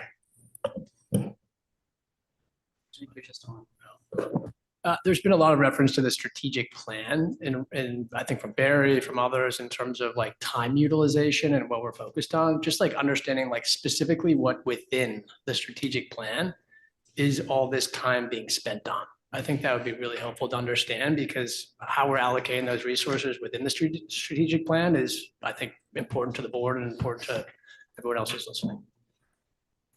Okay, that's a little bit beyond the scope of the budget discussion, so we will contemplate how best to answer that question, Greg. Do you mean specifically? From their perspective, are you? So we're allocating resources. It sounds like mean from Dr. Adley, from others, Got that it. we're allocating actual resources that cost money Got it. to the Understood. strategic plan. Okay. What within the strategic plan are we allocating those people? And that means by people, I mean dollars. Got it. What are we I allocating misunderstood that you. to? Okay.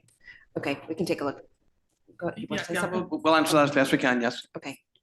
Just following up on Trisha's comment, I think, and maybe this is more for RC 24, but I think that the breakdown in caseload for the special education teachers and the gen ed teachers in the PPTs, I think would be really helpful as well. Thanks. Okay, agreed. I agree. It's a 24 topic, but that said, yes, we'd like to see that Tuesday. Robin? Could we also, and we're talking about SRBI also on Tuesday, but Yes. I don't know if that is a caseload driven kind of a thing as well, but since we're talking about interventionists and the middle school restructuring, I think that would be helpful also. It is, yeah. You're prepared for that on Tuesday, Amy? Yeah, okay.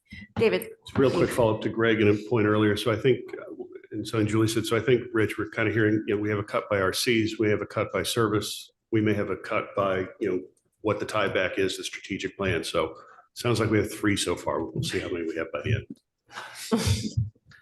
end. Okay, anyone else? All right, that was a doozy. Terrible. We've done worse. We have, fair enough. With that, we'll move on to Fitch. Thank you. Thank you, Al. I'm back. Oh. I'm RC too. So hopefully this won't require too much focus for you. I want to thank Dennis Cabrera and our wonderful staff at Fitch for their leadership. We have a beautiful environment there created, and it's an extraordinary community for our students who need to be in a smaller setting. Here, they are experiencing education where expectations are high for academic excellence and an environment that honors their voice, fosters curiosity and creativity, and creates a very small family in a very beautiful way for our students. There are no significant changes to the Fitch budget with the exception of an increase, which is part of the contractual lease for the property that we use. And we are very grateful for that relationship we have with the property owners as well. They're tremendously supported of our Fitch staff and our Fitch students, and it's been a wonderful relationship. So there really is nothing there to besides that to discuss, and happy to take any questions. Open it up to board questions. Sarah? So I know the enrollment for the past 2 years has not been at the 24 max, and it says in the narrative that it's expected to reach that maximum. And I know that it's the students at Fitch are fluid to a certain extent. Do you have a sense that that will actually happen? Or at one point we've talked about potentially taking in students from other districts. Just curious what that, you said expected to reach 24. Yeah, I think I always expect it. We always expected to reach 24. We're at 14 right now. We have 4 students already planning to transfer into Fitch at the start of the second semester, which is a natural changing point, Sarah. And we tend to see an increase during the second semester where students may need additional support in a different environment. The trend is often that some of our seniors who may need that extra support in these last months of school. We do tend to see some additions to our Fitch population at that point. As you said, it's a hard thing to project. The question of outside placements from other districts, we are open to that, and it's something that I know that Dr. McCarthy reaches out to other districts and has some conversations at times with districts, and there would be a payment for that, obviously, registration in our district. Many of our sister schools have developed programs very similar to Fitch, and so that is something that they're using often themselves. And so we have not seen what we predicted in the very early years of Fitch to be something that would occur with our sister Durgay schools typically. But thanks. Ellen, do we have any concerns about enrollment going over 24? I know that We that's really- beyond what we want the program to do, because the 24 was sort of the max number, correct? But Yeah, sorry. it's been the number that we've kind of circled around in some of the years. We've been at 24, 23. If we needed to bring a student past 24, we would do that, obviously, right? And then we would look to you if we had a need for any additional staffing. But the environment, the space, I think we've agreed on, and that's kind of the ideal number at which not to exceed. That being said, if we had 26 students that needed our support, we would do that. I asked the question in part because if we are now anticipating being at 24, we have always run, I think, while we've hit that number and there are natural fluctuations in the year, my question for you is, are we anticipating that we'll fluctuate beyond that number? And given that 24 was sort of the golden number, not just for being able to accommodate, but for optimizing how the program runs and the type of environment that we're wanting to create for students, do we anticipate not being able to serve students in the same way? Again, not so much from a resource perspective, but from how the program is built perspective, sort of the foundation. Yeah, there's nothing in the history that we've had so far that would indicate we'd go over that point. All right, thank you. Anyone else? John? Just real quick, Rich, how often do you check the comps? I know we have a brilliant facility there and a great landlord, but So we have not looked for another location, at least in the time that. did you check the prices when you renegotiate? There wasn't a desire to actually go anywhere else, so we Okay. did not. Okay, thanks. Anyone else? Alan? No, just to recognize Alan and Dennis for their leadership over there, and just to recognize the space that we put in place this year. The landlord has been terrific, always has been. But the space has been, there's 2 other spaces were added this year. That has been very helpful to the program. Great, thank you. All right, I'll open it to public comment. Anyone in person would like to participate? Anyone online would like to participate in public comment? There are no raised hands. Okay. With that, I'll open it to RC 11. Give everybody a chance to flip. Athletics and physical education. Good morning, everybody. Can you hear me? We can, thank you. All right, great. Thank you for having me. So I just want to again express my gratitude and thanks on behalf of the student athletes at Darien High School, the many coaches. The high school program has 39 athletic programs across 69 different levels, with nearly 75% of the students at Darien High School participating in more than one sport. So I think it's a robust program. It's reflective in this budget. We thank the board for its support over the years for the requests that have come through and will continue to come through. And I just want to highlight a couple of those requests that you see in this budget and kind of give some of the background as to why those requests are being made. I'll start with account 1002, which is the coaches stipend budget. You see an increase here of over $32,000. In that is the 2.5% increase that coaches have been given as part of the teacher's contract that was just recently negotiated. In addition, the athletic department is asking for additional coaches for JV boys hockey, a second coach at that level, which would put us in line with the ratio suggested in that sport of 14 students to 1 coach, as well as the request of 2 additional squash coaches.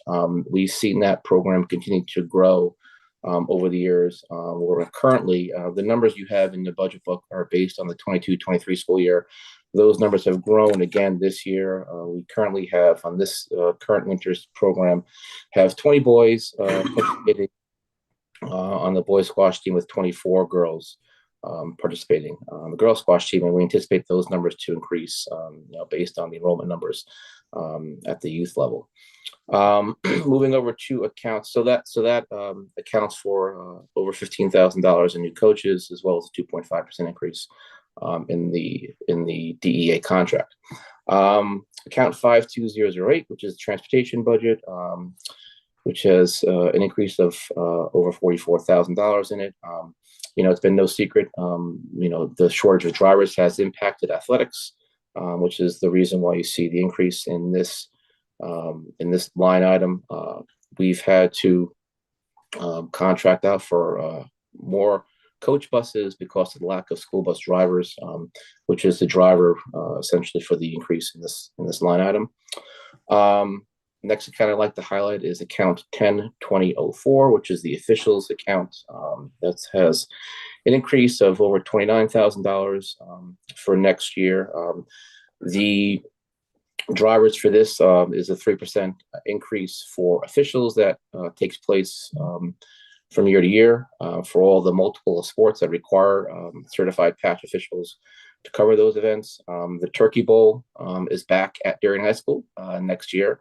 That comes with an increase of over $9,500 in security and police for us to be able to host that game on Thanksgiving for the 24 fall season, as well as additional police and security required for we anticipate being multiple night events, for both the fall and spring due to the lights, being fully operational, for the next school year.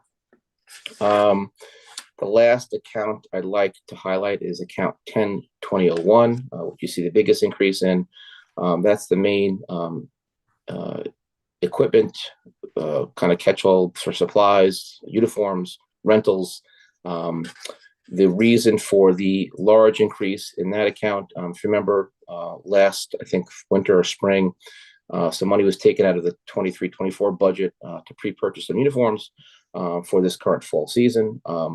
That coupled with the fact that we have a large, this is a 3-year cycle. If you look at the uniform cycle replacement page in your budget book, every 3 years we have a large number of uniforms that are due up for replacement. This is that year.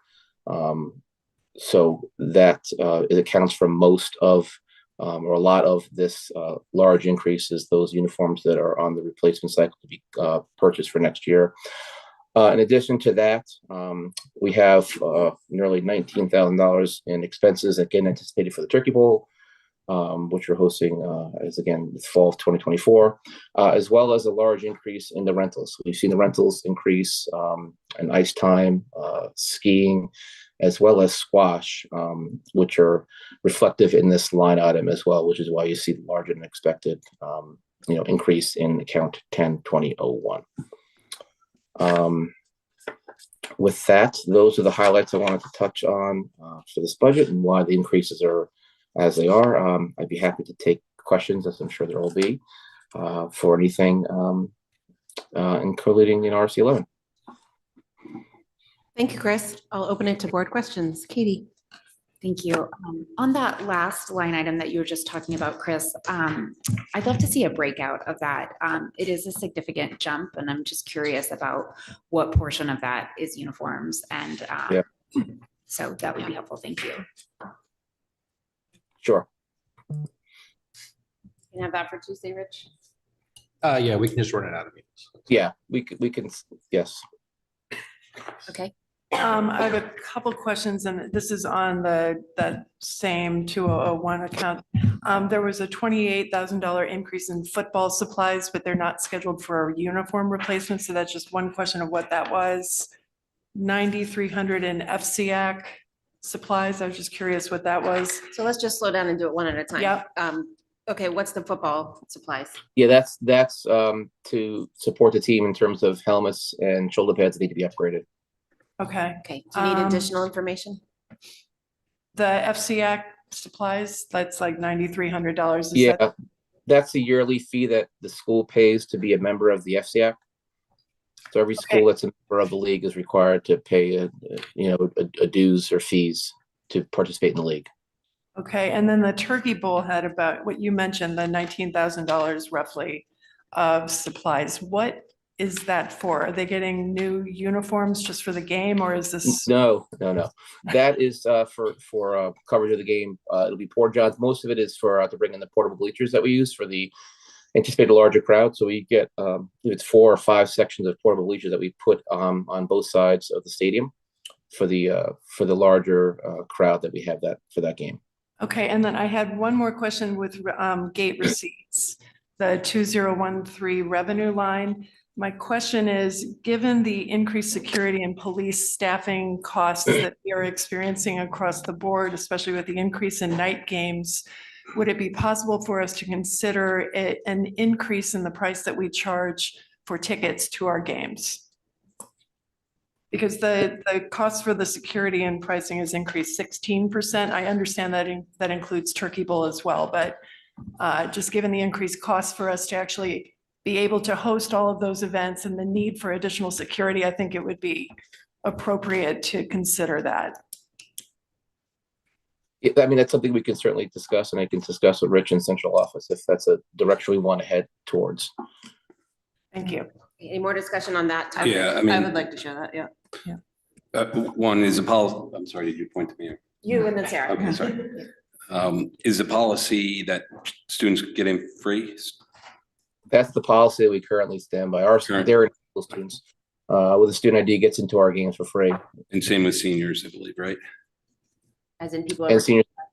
Senior citizens. Yeah, not senior centers. Yes, right. Yes, my father. Chris, you have any idea kind of the comps in terms of what other schools charge or districts charge for, and again, the only games we're charging for are football and basketball, correct? Correct. We charge football and basketball. I can get those comps for you easily if you like, and we can take. Yeah, I think if we're going to go down this road, we're going to have to see that. Yeah, I just reiterate, we're only charging for 2 sports, and I mean, as much as I like participation fees, I think they should be more even than spectators at 2 sports. We charge it for boys hockey as well, so search. Yeah, Dave just asked the boys hockey. Those gate selection collection goes to the venues, correct? Correct. Sarah? I'm gonna throw out the unpopular opinion that it's not gonna make me a fan favorite of many people, but sports is an extracurricular, right? It is not something that is, I understand the benefits of it. Don't attack me for that. However, I am a little bit frustrated that doesn't seem like there's been any penny pinching here at all when we're making much bigger decisions in the general budget. It looks like it's a double-digit increase. And I don't want to be the Dennis Maroney of a few years ago, but You just became them. It's that seat right there. It's the seat. I would like to know what has been talked about in the athletic department to control our costs. Okay. It seems that it's growing significantly. And let's not forget, we talked about participation I hear fees and we you. rejected those. I hear you. And just currently, just to reiterate, this budget does not take away programs for kids, or like extracurricular, co-curricular, curricular at this point. Were there any, so over and above that, were there other types of reviews that you guys went through from an efficiencies perspective in the vis-a-vis this? That's what I would like to know. What has been discussed throughout this? And we are adding headcount, to your point. Right. We're taking away headcount in other areas. Right. All right, so, sorry, we can speak to that on Tuesday. Yeah, so we'll review it as best we can. Okay. Just Robin. one question on that note, with squash, since the coaches are being added so we can have a girls team and a boys team, I'd love to know if that is the norm in the rest of the DERG. Okay, so that's whether or not having both a boys and a girls squash team is the norm. Is that correct, Robin? That's right. Can we answer that, Rich or Chris? Do we know? I'd have to do some research on that. I know that they certainly compete separately and practice separately, obviously. I can do some research about what our current sister schools do, and get back to you. Thank you. Chris, am I allowed to tease you though? I like your bed. Yeah, this does not look comfortable. You didn't hear me. You I didn't said, hear am I you. allowed to It's tease good you that I eating. like your bed? No. Sorry. Julie and Katie have their hands up. Okay, anything else? Julie, then Dave. then Thank Katie. you. I think I have 2 quicks and a long. Elementary intramurals, 10-1-008. up considerably? Where is that happening and what's being added? I mean, up considerably from 2,000 to 10,000. So there was a transfer earlier in the year, if you recall. So typically we budget for all 5 schools to have elementary intramurals. Historically, only Holmes has run it, and so during the year, we had transferred out the balance of funds for the non. Understood. Thank you. On coach to player ratios, I think we've asked this before, Chris. Can you please provide to us a refresher on how that's decided? I know there's safety factored in. I know there are logistics. I know there's, field space and coverage and all that good stuff, but I'd love to understand that more. And that's something I'm asking in relation to what Sarah was getting into. I'm torn in asking the question about why don't I see anything that looks like efficiencies or changes in practice or anything to try to bring down costs in here, because I do believe that what you all are asked is to bring to us what you think is the best budget to provide the services and opportunities for our students. So I recognize that as I ask this question. However, that being said, I think it's literally the only RC in the book that doesn't have one single negative number featured in it anywhere. So I'm having a hard time seeing what we're doing just to try to find ways to change our practices or to scale back somehow, somewhere. So not necessarily in this budget, but last year, you'll recall we made the decision to contract out 2 athletic trainers. That was a savings in the budget. And then we also did eliminate the athletic department secretary. Doesn't affect this year's budget, but they were previous efficiency. Understood. I'm looking for what have you done for me lately? Thank you. Yeah, I mean, a lot of this, the buses, I think some of these are hard to control in terms of the bus costs. We can look at that 3-year uniform replacement cycle, which is a big reason for that account 10-2004, which that's something that the board has looked at. But I'd be happy we can look at efficiencies. But I think we have, and I think like to your point, Julie, this is the best budget. I think that provides the best experience and programming for our kids for athletics at the high school. Dave, then Katie.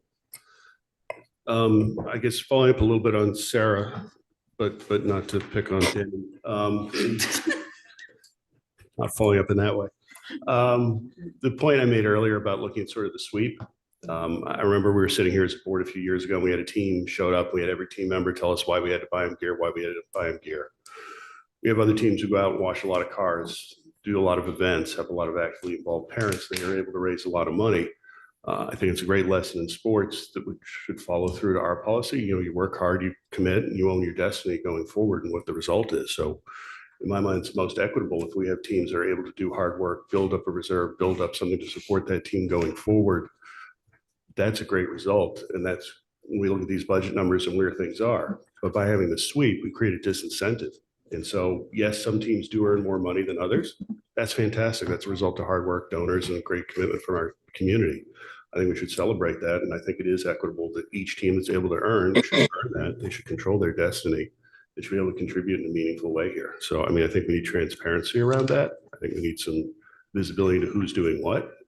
If somebody gave a really large check, their kid couldn't throw and suddenly he's the quarterback, we should see that. That's reasonable. But, I think we have these numbers here because we're not taking advantage of a great resource we have in town because of a structural flaw in our methodology. I would love to take a look at that sometime. Okay, so just in terms of timing, Dave, we touched on. Probably not this budget cycle. Not this budget cycle. Okay. All right. So noted. Thank you. Katie. Thank you. I also had a question about the ratios. So thank you, Chris, for getting into that. I also wanted to ask about transportation, considering that is also a driver of increase. I'm just curious what other options we are exploring. It would be nice to know, even if certain things are in place, about, is there potential to use the Suburbans in after school for smaller team transportation, those kind of things. I know that, there are constraints with not owning our buses and the need for finding drivers, all of that. But it would be nice to hear about the creative thinking that's going on in that. So the Suburbans aren't available as they're doing runs for kids. So since most of the practices happen right after, or the games happen right after school at 2:30, it's just not an option for the Suburbans. We did put out the bus contract out to bid this year. And when we get to RC 25, we can talk about it. We did get hit with a 12% increase. And part of it's partly because, one, there aren't enough drivers out there. And so bus companies have had to significantly increase driver pay and driver bonuses to retain them. And that's getting pushed upon us. We don't have a bus depot. And so the amount of companies who are willing to bid just isn't there. We actually received 2 bids this year, which is more companies than we've actually gotten in the last 20 years. So what's ultimately ended up happening is because we don't have enough drivers, typically we try to have 4 drivers available for after school sports because it's cheaper, even with a 12% increase, to use first student. But since they're not actually there, there's nobody to drive the bus. They'll have to use charter bus companies, which are more expensive. And so that's really what's been driving up the cost of transportation for athletics, not just for us, but it's really every district across Fairfield County. And just to piggyback on that, in terms of looking at efficiencies, we have a lot of shuttle buses, right, that take kids off campus for practices or games. And we would be able to, work with First Student to, to put those students on regular school buses, right, that maybe be going by the Darien YMCA or maybe going by Weed Beach to take kids to a practice or a game. So, we are able to take advantage of those things, when we can. So I would just follow up on that and say that I know this conversation has been ongoing and crosses into way more than just athletics. So Jill, I would just say if there's an opportunity to maybe collaborate and speak with our friends at Town Hall about opportunities, about if there ever was a potential to find a bus depot, I think that could be a welcome one. Okay. Don't make a joke, John. Greg. I did last year. That's I why. know. This is also kind of a follow-up to Robin and to Sarah. Are there other opportunities to generate revenue? Like I see only 2 lines on here, gate tickets and summer, field use in the summer. Are there other opportunities, creative ways that we can leverage like some of the successes of our sports team to generate revenues? Like, I don't know, if it's sponsorships or other Good questions. things. The board has agreed to take this up. We are running a beta on testing for advertising revenue in the fall. And we have noted that that is an area of focus. So the first step is a beta on testing advertising revenue, but we'll catch up on that offline because we agree with you, Greg. Yeah, because that seems like maybe we're not making cuts, but maybe we can increase the revenue side. It's a Yeah, good and point. I don't know if you weren't here, but we also Yeah. talked about participation fees and that was reduced. Yeah, I was here for that, but Okay. yeah, I'm thinking more like sponsorship things, Yes. media. Yes, yes. Okay, there's someone else over here on the left. And Katie, I noted your best. I know that this has come up in the past, or at least I think it has. The teams that get a new polo shirt or whatever it is every year.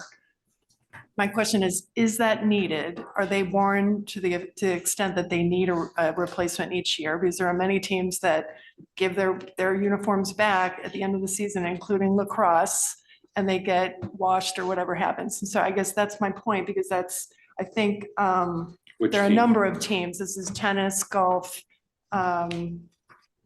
squash, Yeah, I believe. tennis, golf, squash, swimming, gymnastics. Swimming, I yeah. think they need them, but Yeah, we've identified those uniforms in those sports as not being feasible to wear year after year. So which is why you see in those specific sports, I think you mentioned tennis, golf, squash, gymnastics, swimming for sure, about why we budget for those. They're not large amounts of dollars, but it's something that, it's not something that's, I think, to pass down from year to year, I think would not be in some cases sanitary or appropriate. I thank you, Chris. I think in a lot of cases that's important for sanitary or other reasons. I think one of the things that Robin is noting that we experience in this district is similar to what we experienced with the bring your own device, where although we provide uniforms because we believe that's appropriate for a school system, there are teams that choose to use other types of uniforms. So whether that's something we want to investigate in this year or not, I think we could poll teams and find out who's actually using what's provided, because some of the folks may not be. At the same time, as the school system, we certainly do want to provide uniforms. So I don't know if that's something people want to investigate this year. I guess I'm just trying to understand. So I think we agree gymnastics and swimming probably not to be passed down, right? I mean, Right. so now we're talking, I'm not familiar with the tennis uniform, but I'm Julie assuming, says no. okay, so that's another sanitary. So now we're down to squash. Anybody know? And golf. And golf. Well, I mean, and okay. I'm just trying to get That's down to good. where the question lies. So we're talking about squash Small and number. golf? It's just a question. Yeah. Yeah, Yeah, yeah. no, Yeah. I'm trying to facilitate Yes. whether or not we can move it. Okay, so I would say maybe then that's something we could take at another time, not this budget cycle. I think it's a good point, because I do think there's a gap between what we provide and what people actually choose to use. And we recondition for other yes. teams, and other Yes. teams are on a 3-year replacement cycle. So I think it's just a fair question. oh, yeah, I'm just trying to get down to it because I know a football uniform, I know a lacrosse uniform. They can last 3 years. And A golf shirt, I'm guessing, Chris, is just a golf polo? Correct. So that's- Yeah, so, okay. And then I'm not familiar with squash uniform. Maybe you can inform us. Similar to golf or tennis.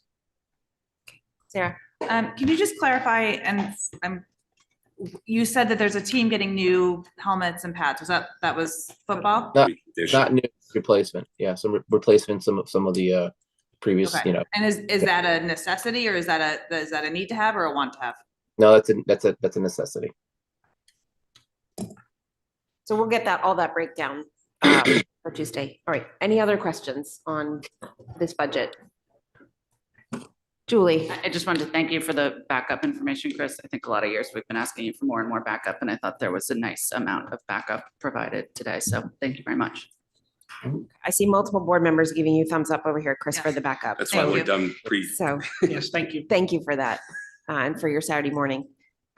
Okay, so I'll open up for public comment in a second, but just to summarize, for Tuesday, we'll find out more about that breakout of 2001. There's a tickets discussion with comps and what actual ticket revenues we get. And the question about overall efficiencies beyond student touching, what was looked at and if there's anything more to look at. Chris is also just going to answer whether or not boys and girls squash is a norm in the other dergs. Were there other questions? I have a few other notes, but I don't have any other questions to answer. But Can you just clarify, diving and swimming, that's one team, Chris? You break it out separately, but there's a line item with two athletes. We do. It is one team. They score as one team. Because of the limits we have at Derry YMCA, they practice and compete separately, which is why we break it out. As you see there in the budget book in terms of different line items, but it is one team and they score together. Okay, so they compete at different events, but they then combine the scores. Correct. Got it. So they travel differently. They've coaches. Okay. Different dedicated coach for diving versus swimming. Correct. all right, with that, I'll open it up to public comment. Anyone in person would like to participate, please come up to the podium, state your name and address, and if you're representing an organization, please state the name of the organization. Hi, my name is Beth Lane. I live at 16 Hillcrest Avenue. And while I am the DHSPA co-chair and the co-vice chair of F&B's committee, for education budget, I am actually just speaking on my own. I have a question about helmets. You say the football helmets get replaced and are part of our budget. Are lacrosse helmets also part of the budget, or do lacrosse players provide their own helmets? In addition, hockey players, I understand, provide their own helmets and safety equipment. And I know, since I have a skier, that the ski team provides their own helmets and safety equipment. And I'm wondering why football we cover. I don't know about lacrosse, but I'm wondering why safety equipment varies depending upon the sport. That's my comment. Thank you. Anyone else I'll do it again. Anyone else oh, sorry, is there a point of information there? I guess the point of information, which teams do we cover safety equipment? So Chris, I think the point of information is, do we provide lax helmets? We do. Okay. Do we provide hockey helmets? We do not. Do we provide ski helmets? No. Thank you. Okay. Anyone else in person? Trisha B, you are unmuted and recognized. Hi, Trisha Bresnahan, and I'm speaking for Darien CPAC.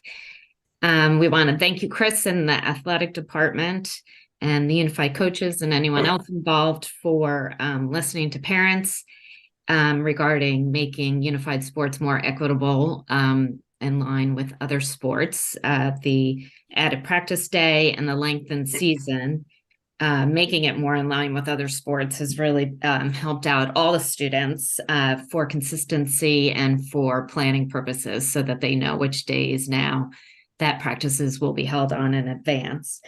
And we see the budget, we see that there's 2 coaches and there are a lot of other adults out there, and we know that this is an athletic, this is under the athletic budget. So we're assuming that the other people are out there supporting individual students, and those are IEP decisions and under RC 24. It's just hard to, I guess it wouldn't be in this budget, but just as a note. And because that the program, Darien's program, has become so great and would be great to show it off, some parents had asked if maybe we could host a competition. The big tournaments are in Fairfield at the end of each season, but it would be nice if maybe we could just host a competition with a neighboring town or unified sport. Thank you. Any other public comment? There are no more raised hands at this time. Okay, from what we heard, board members, are there questions we want to take up? Julie? Yeah, I think we should probably get a tally on what safety equipment is provided for which teams and which teams we don't provide it, and how those decisions are made. Answer today. Quick answer. Is there a quick answer to that, Chris? Well, the quick answer is the hockey and ski team, they keep their helmets with them. They'll use them, obviously skiing for their own recreational use, and hockey in the off season. That's the quick answer. And then, football and lacrosse, we take back as a school bought them. Thank you. Just a point of information with that, Chris, I thought in previous years we discussed that if somebody wanted a helmet, the district would provide a helmet for someone who doesn't have one for those sports, correct? Absolutely correct. I would just throw as a hockey parent, it's used extensively outside of DHS. Okay. Can we expand that to not just helmets, but like goalie pads and that kind of stuff too? But I know like there was an issue a few years about field hockey, goalie equipment and that kind of, so I just broaden it. Yeah. So uniforms, what is the aggregate amount we're spending on uniforms? It's probably in here somewhere. Do we know, Rich? We would have to break it out because that account includes things like rentals and FCIC fees, but we can break that out on Tuesday. Okay.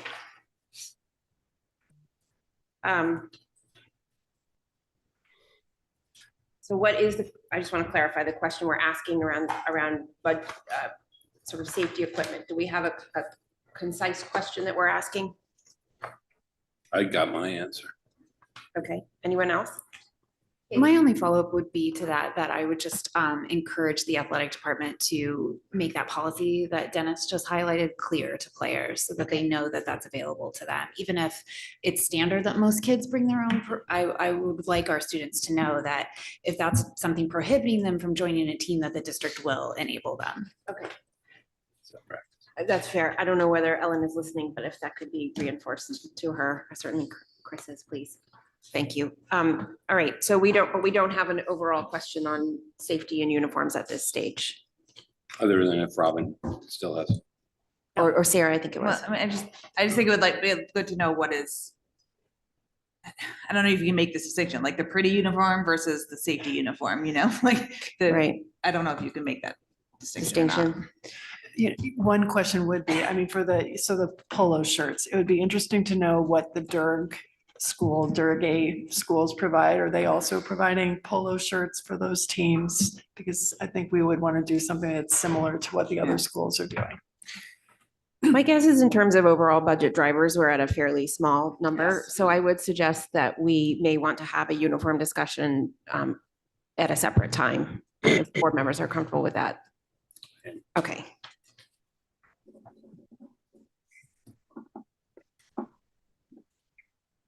If we truly have a safety issue, we could always do a transfer at a later time, for example. Okay. Are we still on public comment? Where are we? No, we're No, done. we're done. All right, thank you. Done with the RC. Okay, Yep, moving on. it is Thank you, Chris. 10:45. Thank you. Our next break is scheduled for 11:30, so let's keep going. Middlesex, if you've got to excuse yourself, please do. Middlesex, RC3. Hello, good morning. Before I start, I just want to thank the board, the cabinet, and the community as always for taking the time today to discuss the budget and for their ongoing support of Middlesex. I also want to quickly take a moment while it's not in the budget book, just to address some areas I have been advocating for: mental health, student learning, and instructional leadership. In terms of mental health, Dr. Adley and Dr. Dad have been very supportive in this initiative and working with us at Middlesex to look at getting a teen talk counselor to better address our student needs and reaching out to community organizations to help support that initiative. I'm also hopeful that that would be an addition next year to our staffing. We also address the needs for extra support of students through interventions and looking at the possibility of using existing teachers who have what we call an open fifth period to provide those additional supports to students. I believe that this would revise our intervention model in a beneficial way and strengthen the Tier 1 classroom support. And I believe that part of that is going to be addressed on Tuesday. Turning to the budget book, we always start with the projected enrollment. You can see we are up 5 students next year from this year. Otherwise, 6th and 7th grade stays relatively similar, with grade 8 being our biggest year next year. We also have the introduction of Mandarin Chinese to 8th grade, which increases our FTE from 0.8 to 1.0, as she will now be teaching all 3 grade levels. The next part is the enrollment. Over the past 10 years, the enrollment has declined 122 students. And this is leading to the impact of class size average and where the changes to staffing are coming from. I also have the assistant principal, which is going to lead into another discussion. And in the narrative, it talks about how this is beneficial to maintaining the running of the building, how they are an integral part of the school. I know you heard from Ellen Dunn. It's going to be a very similar type of discussion, from building relationships with students and staff and families, supporting and coaching teachers, problem solving, scheduling, and the special projects or the extracurricular pieces such as the SRBI model and rolling that out, scheduling SBAC and Ames Web, Aspen scheduling, clubs and extracurriculars. Every administrator in the building does have a special project outside of just the day-to-day running of the building. As you heard, the demands on the administrator's time are great, and the needs of our students have increased and have more complex needs. And as we address these needs and respond to them in the moment in real time, this has increased the time on administrators to get what they need to get done. There is a steady increase in students' needs and the response, and it's important role for our staff to be responding to those. It's a relationship that they have built with families. It's a relationship they have built with staff.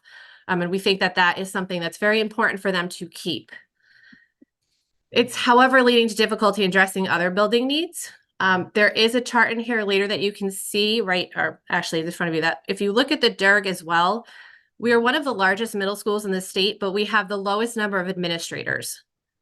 So by adding another assistant principal, it will put us right in the middle of the DERG for ratio of number of students to teacher or students to administrators. By further dividing the responsibilities, it will lead to opportunities for administrators to be in the classrooms, supporting teaching and learning, more time to work with families and students, and more time for instructional leadership and instructional support. I believe this will have a positive impact overall on the building. Moving on to the next items in my budget. I have the textbook replacement. That is the Mandarin for 8th grade. Currently, we don't have that text, so we are asking to purchase that for the final rollout of Mandarin in Middlesex. My teaching supplies budget 024011 has a decrease of about $3,400. That is because we have a reduction in the cost of Genius Hour supplies, noting that many students chose to do online presentations or videos versus standalone boards or poster projects. It also has a decrease in the student materials and the per allocation for students. And then my final budget 025003 is professional development. And that is about $700 increase just to work again with the ADL and bring them in, looking at things like restorative practices, professional development, and there is a social studies PD that is suggested within that budget. Thank you. Okay. With that, I will open it to board questions. With the reminder that we will, as Carolyn noted, be talking in detail about the scheduling component of this and the resulting team, updated team structure on Tuesday, this coming Tuesday. Greg. I think my biggest question is around some of the analysis that was done with respect to the scheduling and understanding. I see like the ratios with respect to teachers to students. Number one, as it relates to those ratios, like my understanding and looking at the forecast for enrollment going forward is over the next 10 years, all of the students that were lost are going to be regained. So in an environment where we are at a teacher deficit and it's become significantly harder to hire teachers, are we going to potentially put ourselves in a troubling situation going forward as the enrollment picks up?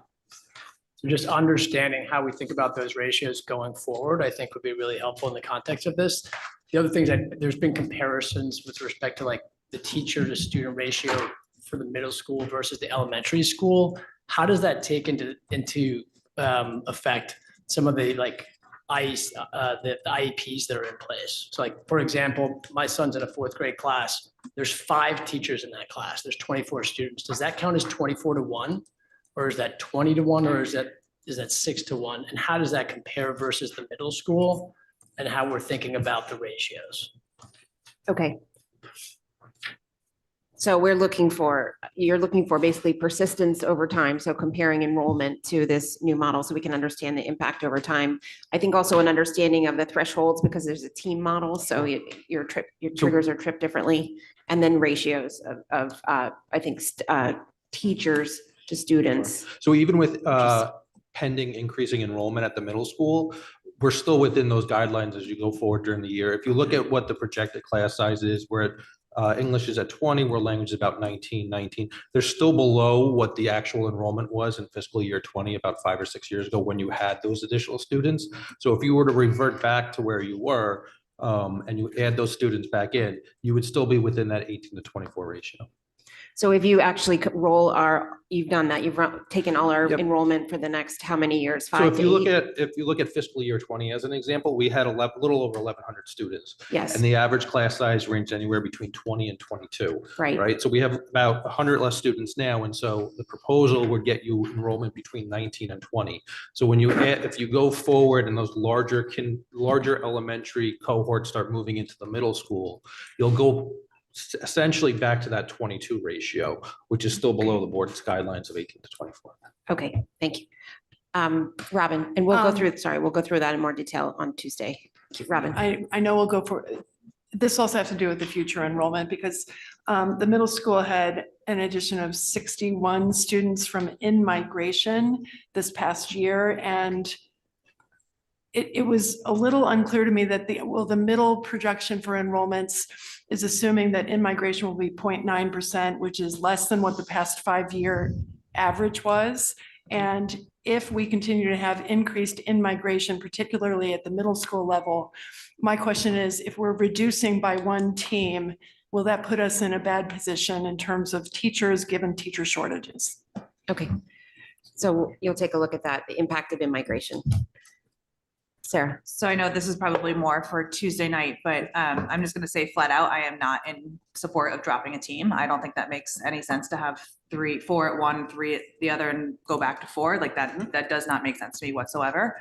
And I would like to explore the idea of creating more rainbow teachers, not necessarily rainbow students, but rainbow teachers, and seeing if there's a way, if scheduling, using that model. And I know that that is part of the team model to have teachers on team, but it's easier for an adult to adjust than to have a student as a rainbow student. So I would like to explore that idea Tuesday night and get a better sense of whether that would be possible, because that school is huge, and to have 3 teams in one grade doesn't make any sense to me. So Sarah, can I just clarify? So Yep. you're not stating, you're just stating a new structure under the current proposal, or? No, I mean, I understand the efficiencies. I understand that our class sizes are low, and that makes sense to me. I'm not necessarily opposed to reducing the number of teachers Okay, in the thank building. you, yeah. Okay. I just want to make sure that the team structure 4 per grade, that to me is important to keep. So how we're managing. How we're the managing the proposed step, reductions. correct. Thank you. So I think you are saying, though, I recognize we're still keeping the team structure under this. Oh, absolutely. Yes, Yeah. okay. Yeah. So quickly, did you guys look at a rainbow model? Well, part of this includes, and Carolyn can talk to us a little bit, but part of this includes teachers, a few teachers being in that capacity. Yeah. Okay. Carolyn, do you want to expand that at all? I think what Alan said is like, right now we have some math teachers that teach rainbow classes, given some of the math leveling. So it'd be similar, and some teachers might have students from various teams in a classroom, but they would still be associated with a team. Julie? Thank you. A couple things that I want to discuss when we talk on Tuesday in more detail on this. A few of the assumptions or facts baked into the analysis that was done by the consultant. One is a statement made that the class size guidelines are there to provide equality across all of the grades. I think what that's missing is it's also there to provide optimal teaching and learning situations for our students and staff, and that did not seem to be baked into the way they were looking at this analysis. The other piece is it states that they've stripped out all special education students in considering how to re-look at our structure and scheduling. I don't see how that's possible. All of our special education students are general education students first, and there's no stripping them out. So that's not their language. Excuse me, I'm paraphrasing, but Well, I need to understand that. Can you better. call where in that report In so the we report? cover it? Yeah. And you Yeah, don't, happily. if you don't have it ready now, but No, I have it. So it's page 1 in the introduction. It says districts set these guidelines in hopes of achieving some degree of fairness for students and teachers, expecting that most sections will be close to targeted class size and teachers will teach the same number of sections. I'm suggesting that it's much more than that. The class sizes are set not just to make sure that people are teaching the same number, but also that you have the right number of students and teachers together. Yeah, in a that's more- fair. That's fair. Which I think we would all agree with. Yes, To me, that's it's fair. not- Yeah, yes, of course. It's not acknowledged. And then at the bottom of that page, again, page 1, the first bullet under methodology, middle school says special education, alternative education, and ESL courses and staffing were intentionally excluded in this analysis. Can So we clarify what that means, that they were excluded? I think, Essentially, it was providing the same level of services and classroom sizes and so on that we currently have for special education. This wasn't a review of special education class sizes or anything. In fact, so the idea of saying that we weren't looking at special education in terms of class sizes, services, programs that are currently being delivered. I should say that better, but in terms of our discussion about our high rates of identification, our known high caseloads and student need, I don't think you can divorce those two things in any conversation about looking at how we're going to structure or schedule.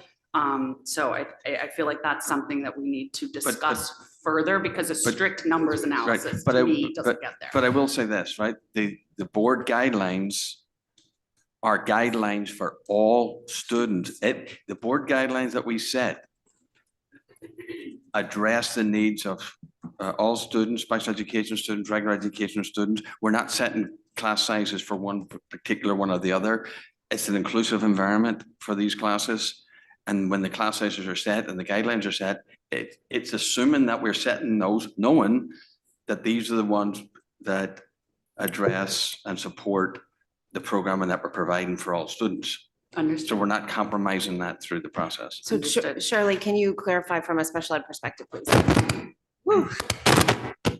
We gotta get. I think the language could have been done differently also from New Solutions, but just to say, Julie, I think what the intention of that statement was, is that they weren't looking or analyzing special education or support services. They weren't looking at any kind of sizing of resource rooms or co-taught classes. They didn't take that as a cohort to look at in terms of instructional models. Kind of looking at it agnostically, Yes, basically, yeah. which I completely understand. My point is, in our using of their findings, I don't think we have that luxury. So I think that has to be something. It could have been considered. Build back in as a consideration when we decide how to use the recommendations from this analysis. And then my last point, which kind of builds on where Sarah was going, as far as this idea of losing a team at one grade level, which I think we're still undecided on which one we're recommending to go down a team. To me, if we're trying to get to better average class sizes, and then you focus in on one grade and adjust things there, and then you pull back out, your overall averages are going to look better, but your one grade is going to be wildly skewed because their class sizes are, the grades aren't different enough for the class sizes to not be remarkably different for that particular 3-team grade versus the other 2 4-team grades. So I'm not understanding that proposed solution either, while I do recognize that we have a number of classes that are still too small. And then I'll stop talking. No, that's okay. So Rich, Thank you. Rich, you'll look at this for us by grade level, so we can see maybe it rolling and how that works. And then I think the other thing from Julie's comments, when we talk to the consultant, I think we need to ask about the what limitations to the findings he sees when he runs an analysis without analyzing those additional categories. So he should be prepared to answer that, please. This is to follow up on one of Julie's points. So the rolling kind of enrollment. So we have had, I believe next year's enrollment will be a decrease of 30 students in 7th grade, an increase of 30 students in 8th grade. And again, that has rolled from those classes from 6th through 8th. So if you reduced a team in 7th, then, and I'm just also concerned about the reduction of one team. And then my other question with the scheduling change is that if we're reducing a team and 8 teachers, I would want to ensure that we're still able to continue to offer the accelerated and differentiated levels of math, accelerated 8th grade English, and have the teachers that have the capacity and knowledge to teach those courses. That's it for me. Oh, and one additional question, I'm sorry. I'd like to know, what is restorative practice? That was the professional development line, I believe, in the, because I'm not familiar with that. Amy, you want to answer that quickly? Sure.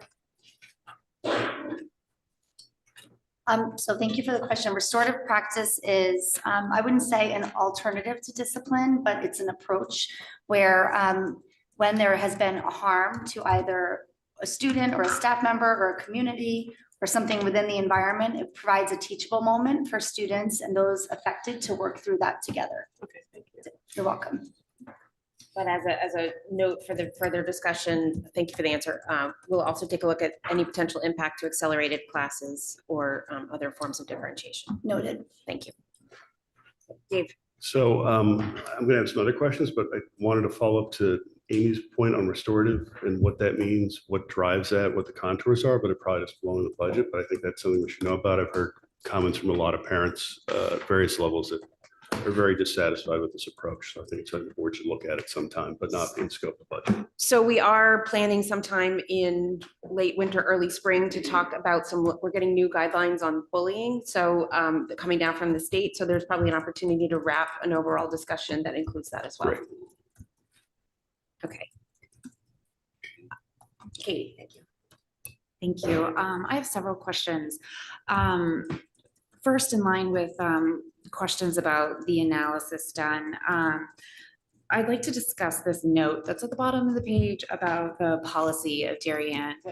It's in almost all of the pages at the bottom of the appendix from the report. And it says, note, these figures do not account for limitations regarding the district policy that the assignment of a fifth period does not result in any other current teacher losing their position. So I'd like to know how that affects this proposal. And additionally, in terms of the conversation around some teachers teaching 4 and some teachers teaching 5 and how SRBI might play into that, I'm looking forward to more discussion on that. But I did want to ask a clarifying question.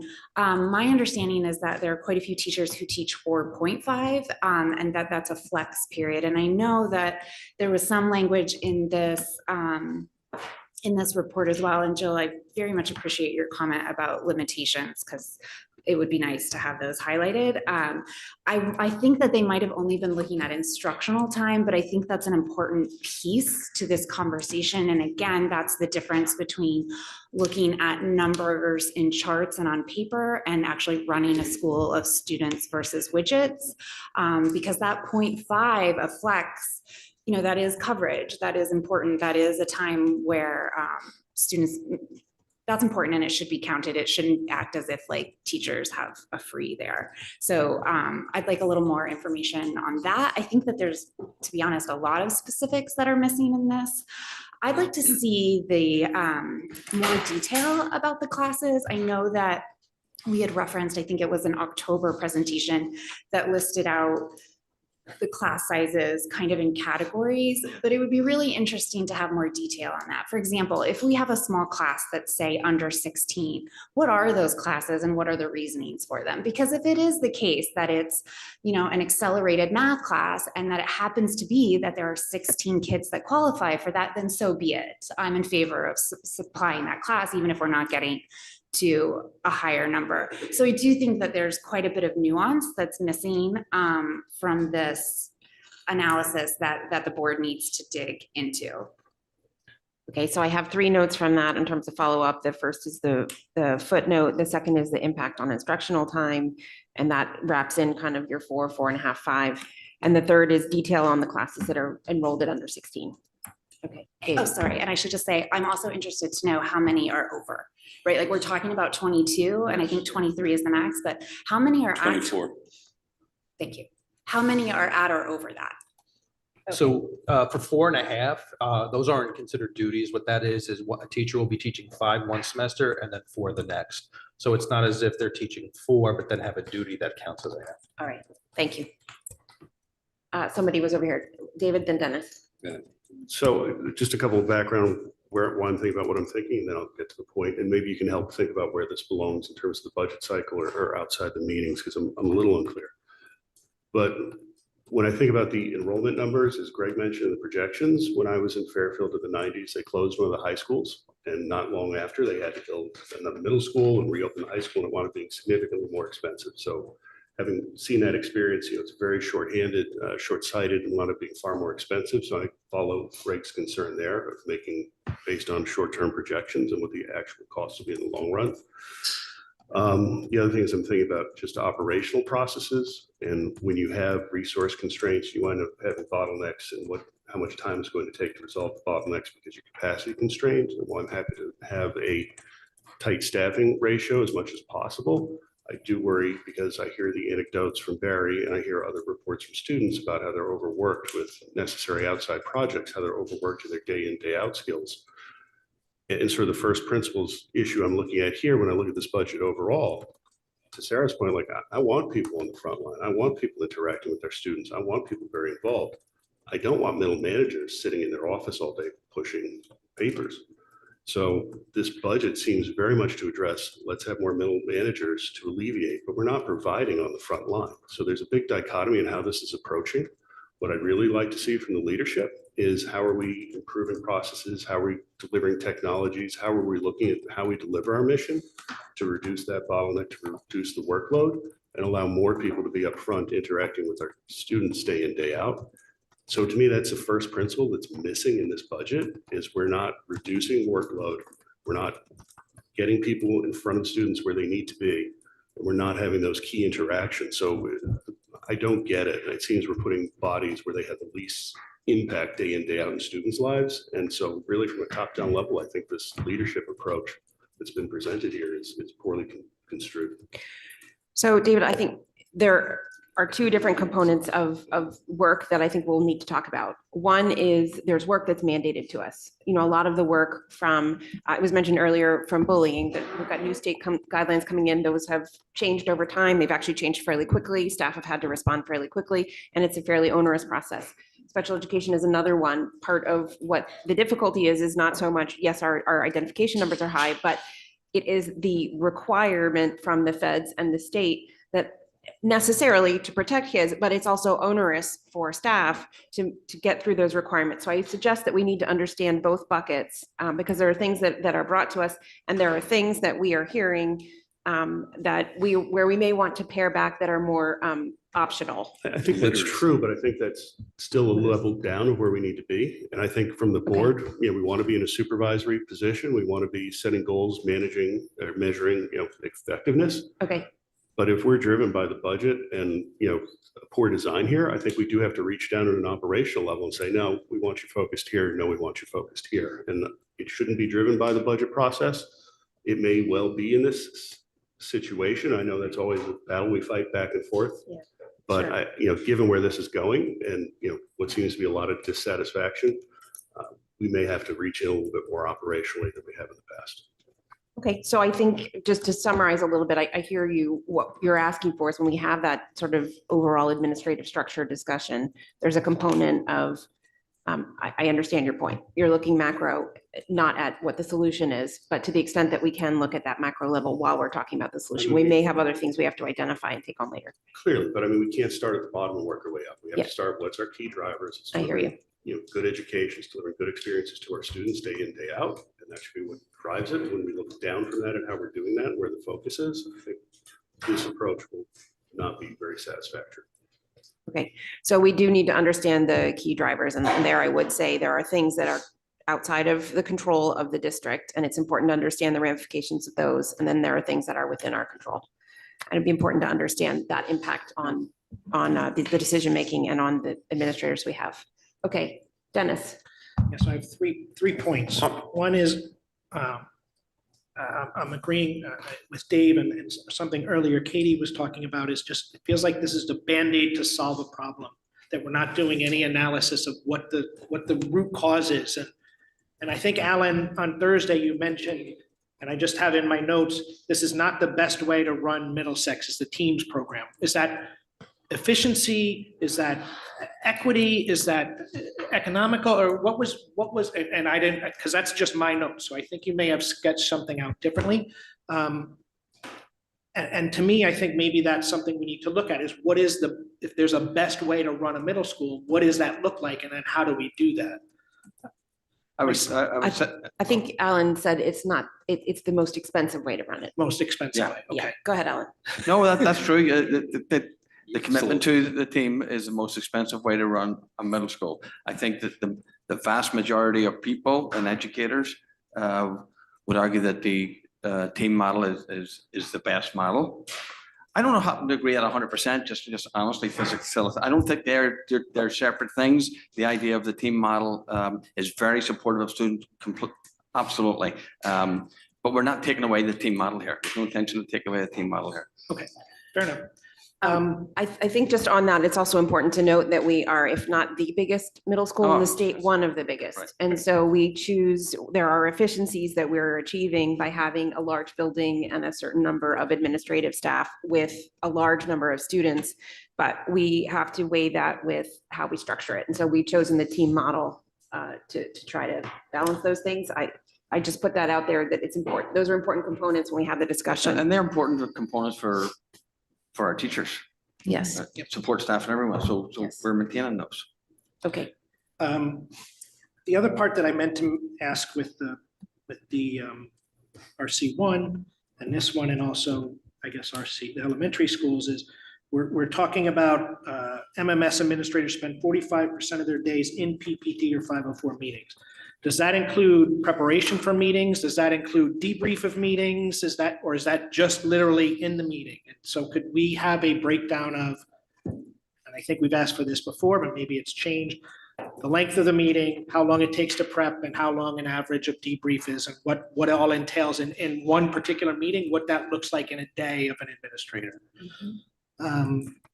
Then my last question, again, meant to ask in RC1, is building subs. Are we confident that by having permanent building subs, A, we can staff them, and B, that will solve our problem? So I'm confident that we can staff them, but it is a little bit of a revolving door, which is why we're proposing sort of that retention structure. At the secondary level, teachers can cover class. Where it's really critical to add more building subs is elementary, and we can get to that when the elementary principals are here. We have started to advertise on different platforms, and so we have gotten some more qualified applicants. The reason that you see that some of the building sub lines are not fully spent is that sometimes those building subs go into a long-term sub position, so they're being charged someplace else. And so it can be a revolving door, but the purpose of building subs is to be able to cover, if we can, for long-term absences for teachers. And we have needed to and continue to depend on our teachers, particularly at the middle school level and the high school level, to take additional courses to cover the courses, whether it's a temporary teaching position or whether it's a substitute teaching. And I want to just, for those who are watching here and for their Saturday entertainment, I'd like to recognize them for actually stepping up, and they've never not done that for us when the need has been there. Julie, then John, then I think, oh, Rob, actually it's Robin, then Julie, then John. I haven't gone yet. Okay, Robin. Again, just on SRBI, and I know we'll talk about this on Tuesday, but it would be helpful to know how many students we have currently in level 1 SRBI versus level 2, 3, to the extent that we're looking at using middle school teachers to help with the level 1. And then my other question is, how much time does SRBI take to do for the interventionists or the teachers? Because I think that's also part of the caseload kind of analysis. Okay, thank you. Okay, who did I say was next? Okay. Okay, I'm sorry. Quick, back to building subs. It doesn't show what the current staffing is and what the proposed staffing is. Is that because it So ebbs there's, and so for flows? the middle school and the high school, there is no change in the amount of staffing for building subs. They currently have 2. The changes at the elementary school going from 2 to 4. And the reason for that is because the reason for, You're on, you're good. oh, so no, the reason for the middle school and the high school is because the teachers can cover classes, where at the elementary schools, you can't do that. At the elementary schools, we are also, well, across the district, we are saying that we want to increase the rate from 150 to 175. The reason being, just like there are teacher shortages, there are substitute shortages, and every district is starting to creep up on their price because everybody's trying to get that limited pool to them. And so at 175, we would be well above all our competitor peers. And as Marge mentioned, the idea of providing that retention bonus is so that they're less transient, really. And that is another way of compensation to attract somebody to this country. And we went up this year in what we offered, We right? did. So originally we were 125, we went up to 150. So we went up to 150, then New Canaan followed, and they went up to 150, Greenwich followed, they went up to 150, Westport went to 130. So there's a bit of like a race to the top because everybody's trying to get those limited resources. And am I correct in remembering you asked for more last year and we raised it, but didn't add as many as were asked for? So we asked, originally we had asked for 4 last year, and then it was reduced to 2. Thank you.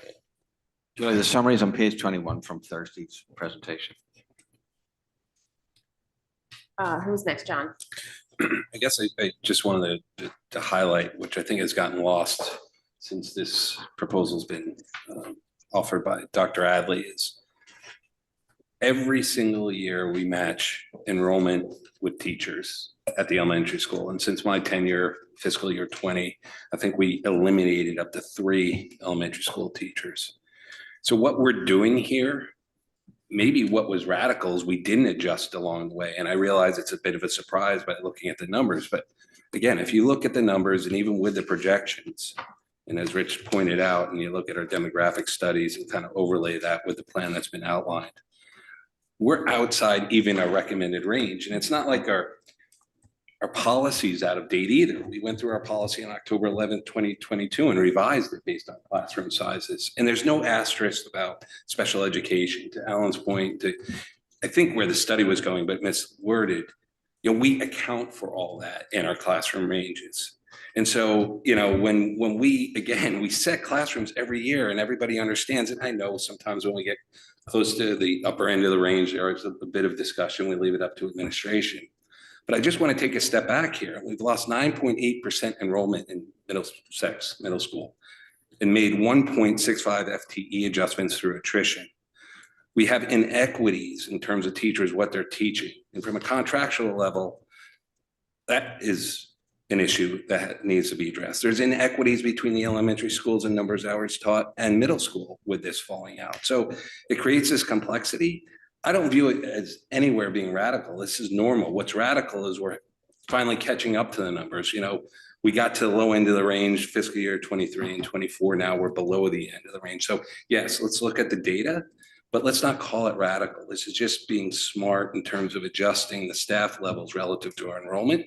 And guess what? If enrollment grows, just like elementary schools, we add sections into our budgets, and that's what we would do right here. I would also, if you want to do just a wee sort of, like, Alan, why did you not bring this forward earlier? Honestly, we've had COVID, we've had changes in leadership at the middle school. I just didn't feel it appropriate to make the changes during those time periods. But we talked about it, maybe not Yes, overtly. no, yes, Sort of. Katie. I have to respectfully disagree. I think that for a budget that says that it's about retention and recruitment, this goes in the direct opposite of that. And I also have to echo the point that Greg made when we first started talking about this, RC, that the projections for the next 5 years are increasing every single year, with the exception of the fifth, that it's not an increase over the fourth, but is still an increase from today. So we're making up in 5 years what we lost in 10. And we need to think about the culture impact, and we need to think about the year over year, not just this current budget cycle. As a follow-up, I want to say 2 other things to Dennis's point, asking about the need to look at the PPT time for admin and how it affects their day. I want to reiterate that needs to be looked at for everyone that is involved in the PPT meeting. Again, like, I think that we are making dangerous choices and being myopic. It's not just about admin. Like, that's not, the admin are the maybe one class of people at that meeting that don't have instructional student facing time compared to general ed, special ed, guidance counselors, and psychologists. And then my last point that I just want to pin for further discussion is that while we might be saying that we are not looking to eliminate the team model, a lot of the suggestions in this appendix and even some of the comments today do erode it. Having rainbows is not the spirit of the team model. And to Sarah's point earlier, there's a big difference between having a teacher who straddles 2 teams than having students who do. So I want to caution us on the impact of our decisions beyond what happens in a spreadsheet. I have to retort, we follow policy on this board, and the policy currently from grades 6 to 12 is 18 to 24. If we'd like to change the policy, we can have that discussion. But if we're not following our policies and making exclusions, we're going to have a problem in managing this board. Okay, any other specific items that we want to follow up on vis-a-vis this RC?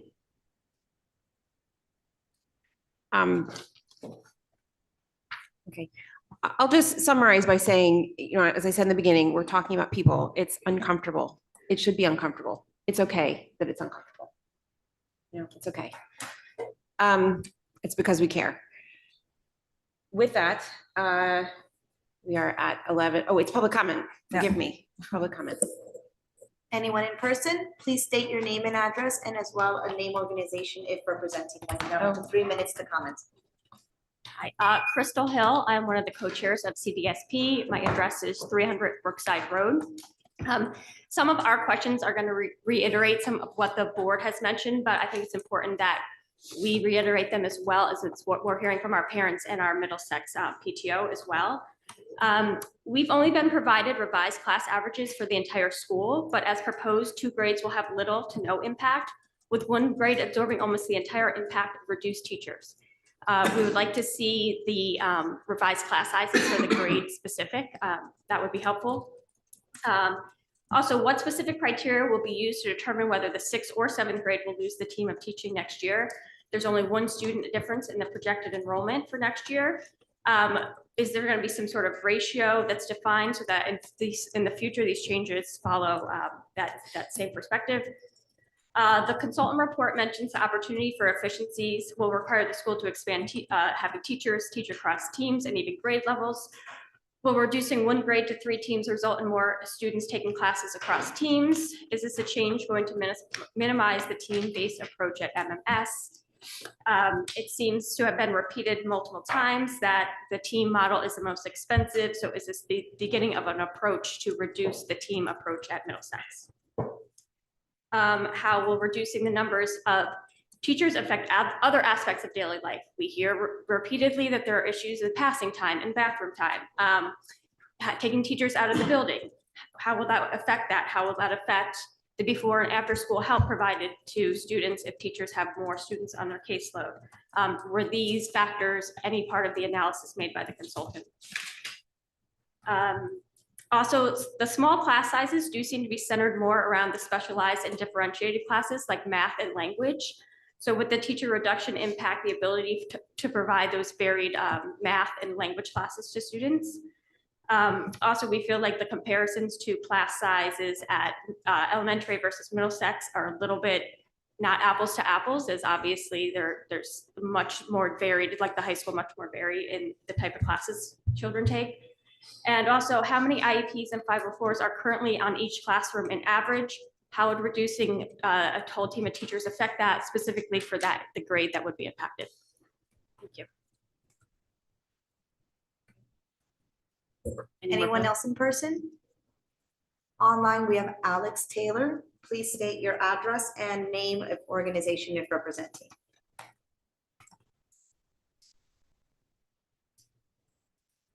Hi, thank you. Sorry, figuring out all this technology. Alex Taylor, 4 Behringer Road, and I am representing CPAC. Like we said in the high school, we'd like to review an increase in professional development. That's my fault. Go ahead, Alex. Go. Sorry. Okay, can you hear me? Yes, that was my fault. Go ahead. Okay. As we said in the high school, we'd like to review the increase of professional development at MMS to provide updated training for co-taught classes for all staff, and to include universal design and learning as children with IEPs and 504s are in all classes, not just in co-taught classes. We also wanted to point out again on the psychologists that they're only allocated to the special ed RC. But we know that they work with kids on all needs, including bullying in school and problems and conflict that they have. We also note that we know that there are not enough kids getting the services that they are even required to have on their IEPs. We also would like to mention, there was a lot of mention about SRBI and how dropping a team would integrate more. We wanted to just understand how that works a little bit more and exactly what those categories were. And then lastly, we tried to raise our hand under Fitch and it didn't work. So we just wanted to also mention about the psychologists under that budget. There's nothing allocated there. But we also wanted to thank the school for the district for supporting the Fitch program. We know how important it is. And it also probably, again, I don't want to say this in this way, but we're keeping kids in district, which is usually less expensive than paying for them to go out of district. So it's a great program for the students, but also it does affect the budget in that way also. Thank you again for all your work, and we will be back on. Thank you, Alex. There are no raised hands at this time. Okay. With that, are there specific topics that the board wants to, or questions the board wants answered from anything we just heard? Yeah, I think a lot overflows was repetitive to what I did. Okay, I agree. I would say there was a question about impact on student experience. I think that would be a nice way to look at this question of scheduling. I think a specific discussion about the integration of SRBI. Again, I know that SRBI is planned for Tuesday as well. And then asked in the last or the high school, and also this time was the PD for COTOT and UDL.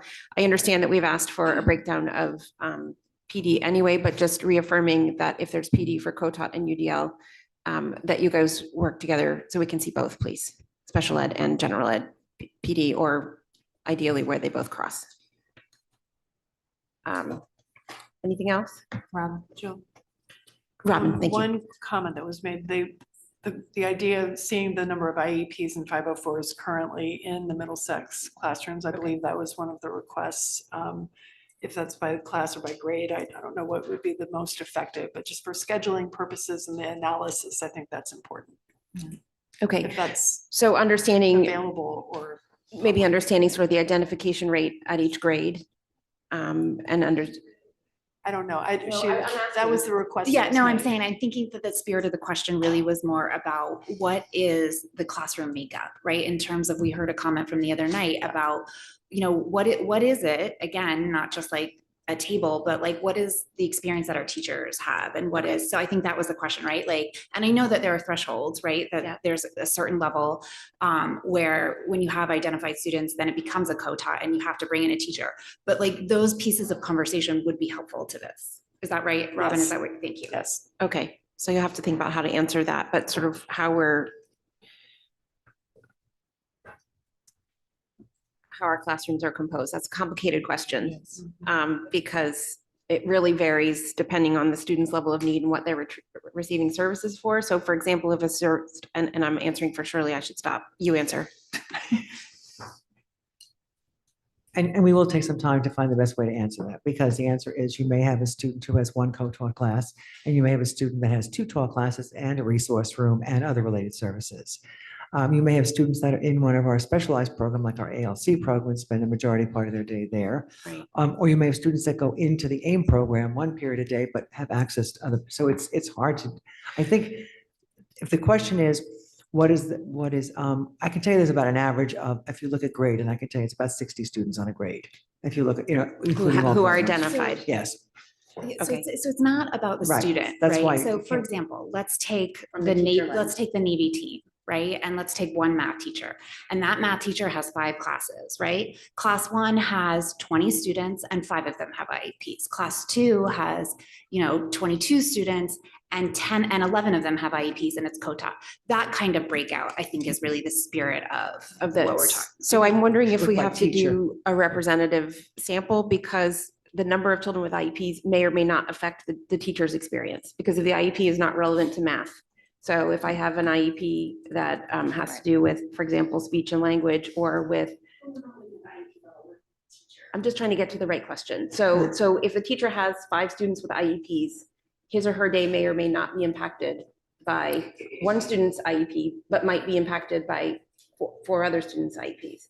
The teacher would have to read them, but the accommodations and modifications may or may not be relevant to that teacher's experience. So what we would ask is that you guys take it back, figure out how to answer the question. Yeah, and you guys work on an email to solidify the question. I'm confused. Well, it does, because the similar thing could apply to where it's children with more IEPs in the class. Well, that could be in some ways, even if you reduce the class, that in some ways could be a less inclusive environment, because the bigger the class size.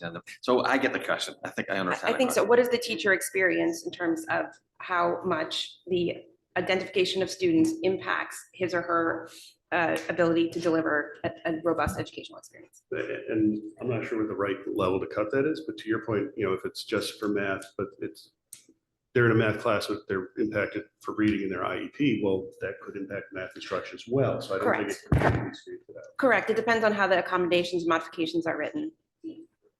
Right. I'm sorry?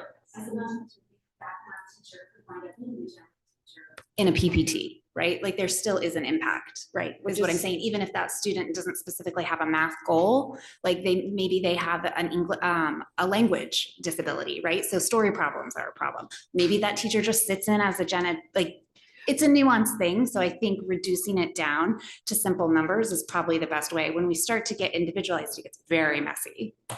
Yeah, so we're all in agreement. It's nuanced. Admin will take it back to figure out a way to answer the question. I think we Sarah? were thinking about it at the 30,000 foot view, when we were talking about the administrators need their 44% of their day is in PPT. I think the question is where do we see that burden on the gen ed teachers as well as the special ed teachers, and how are we band-aiding the problem, right? What would need the bigger problem, or the Okay. bigger view?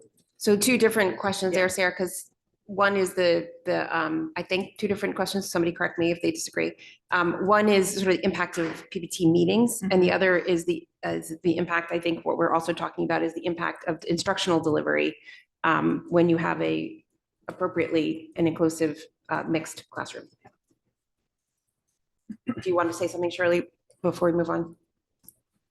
I think I'll go back to the team and see the best way to answer both questions. But just to Wonderful. keep in mind, and I guess we should wait till we have the proper opportunity with all the information.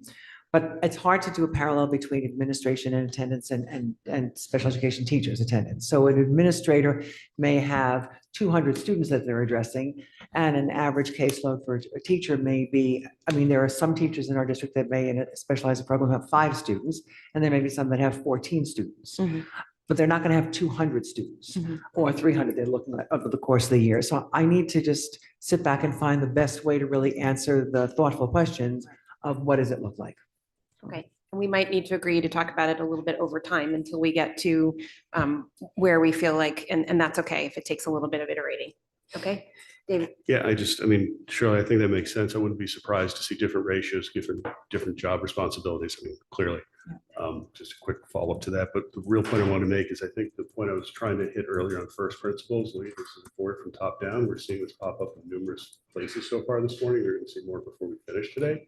So I think we really need to make sure that as we go through this, it's going to be driven by the budget, unfortunately, versus possibly in policies, but we really have to go back and do that analysis, understand where these drivers are. Why is our identification rate so high? Why do we have so many hours being spent? Is that what everybody else does? What makes that? Is that our policy? Is that state policy? Why? And we need to start at the top.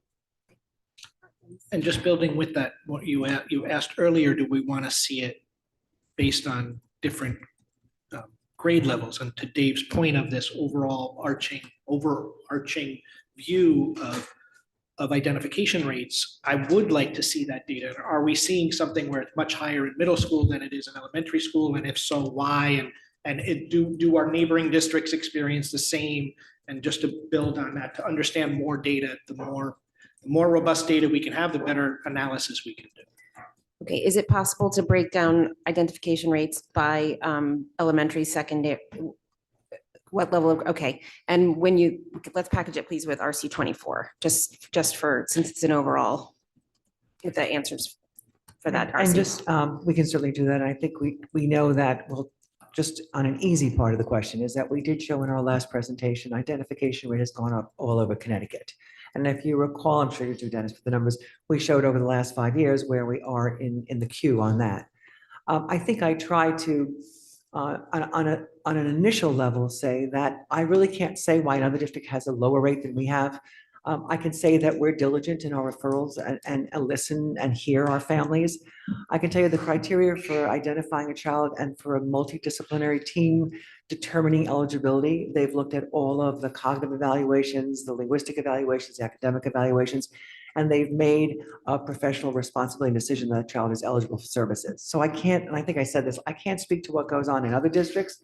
I can only say with assurance our fidelity of the process has the outcome of the amount of students that we currently have identified. And Shirley, I don't think the board is picking on you saying we want that number lowered. Maybe Right. we're saying I know that you're not. maybe that's where it is. Maybe it should be even higher. We're just trying to understand why we're different than everyone else and try, that's all. Yeah, that might and be- I would just, if I may jump in and talk over you, I apologize. That's all right. Yeah, I think, yes, we appreciate the subjective nature of what happens in that meeting process.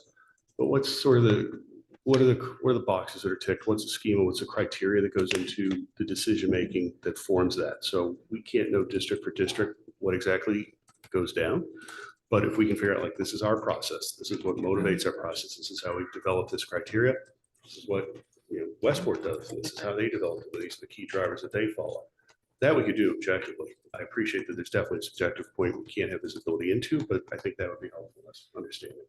So I think this is an important discussion. I'm not discounting anything. I'd like to finish RC3.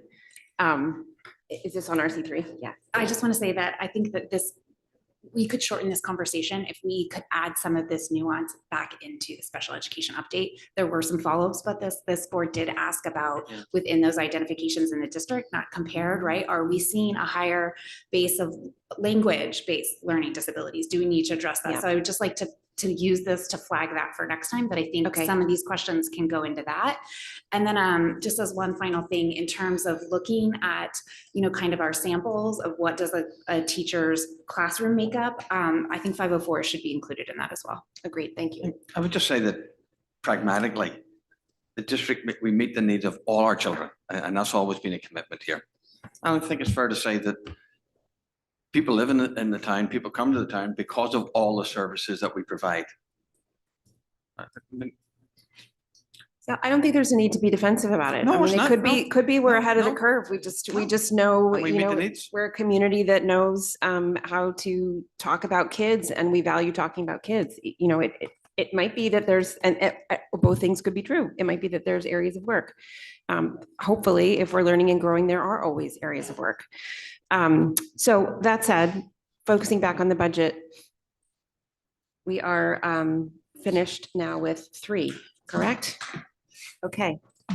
It is 11:40. Let's take. We still have, Just we have take. elementaries and then. I know, but it's at 11:40. They're right here. They're right here. Yep, You let's guys go. are good to Let's go go. without a break? Yep. All right, so let's do elementary and then see where we're at. Well, if we could do elementary facilities and capital, we could just go right through to lunch. Elementary Let's do facilities, lunch. capital and fixed expenses. And then pick up after lunch with music. Is that okay with everybody? Yep. Okay, if you need to step out, please feel free to. All right, elementary school, thank you for being here. Good morning, Chairperson McCammon and members of the Board of Education. I'm Paula Blakely, the principal at Holmes, and I'm going to be sharing with Carrie Snowden, who's also on. She's the principal at Henley, as you know. And we're just going to quickly summarize the highlights of the proposed elementary budget. And I'll refer you to page 143, which is where that summary begins. Hopefully our conversation will be much less complicated than the middle school because most of what happens at the elementary level is enrollment and formula driven. But there are some common things that will be shifting a little bit in this proposed budget. So I just want to call your attention to those. I think if you start in the section on page 143 that says personnel, all of the costs in this proposed budget are in line with the proposed enrollment figures, the class size guidelines, and the increases in contractual salaries. Coming into this next school year, the proposed enrollment indicates a decrease of 1 FTE at Henley for first grade, an increase of 1 at Holmes for first grade, so that's a wash, and an increase of 1 FTE at Tokenique for second grade. And then due to the outside consulting company finding efficiencies in scheduling for our specials, there is a decrease of 0.4 FTE in PE, and that would occur at Tokenique and Henley. A decrease of 0.8 FTE in art, and that would mean 0.2 FTE at Henley, Holmes, Royal, and Tokenique, and a decrease of 1.2 FTE in music. That's a 0.2 FTE at Henley and Holmes, 0.4 FTE at Royal and at Tokenique. So those are the personnel shifts. Related to that is that the elementary assistant principals in the DAA contract, we indicated that our elementary assistant principals work year would increase by from 197 to 207 days. So that creates an increase in this budget. And then I'll let Carrie talk for a bit about our building subs. Thanks, Paula. Good morning, everybody. This next request speaks to the need for substitutes, which is a problem that has previously been discussed, not just this morning, but at other board meetings. The elementary schools are requesting 2 additional building substitutes at each school for a total of 4 building substitutes at each school. This requests include an increase in the pay rate and a retention pay every 60 days that Rich spoke about a little bit earlier. To offset this request, we are recommending a reduction of 2 instructional aides at each school, which would leave us with 2 instructional aides each. Support in kindergarten and first grade would be the priority for these remaining instructional aides. Currently, our terrific instructional aides are called upon to substitute in classes when there is a need, and there is a need pretty much every day, whether it's to cover teacher absences or meeting attendance. So this is a contributing factor to this request.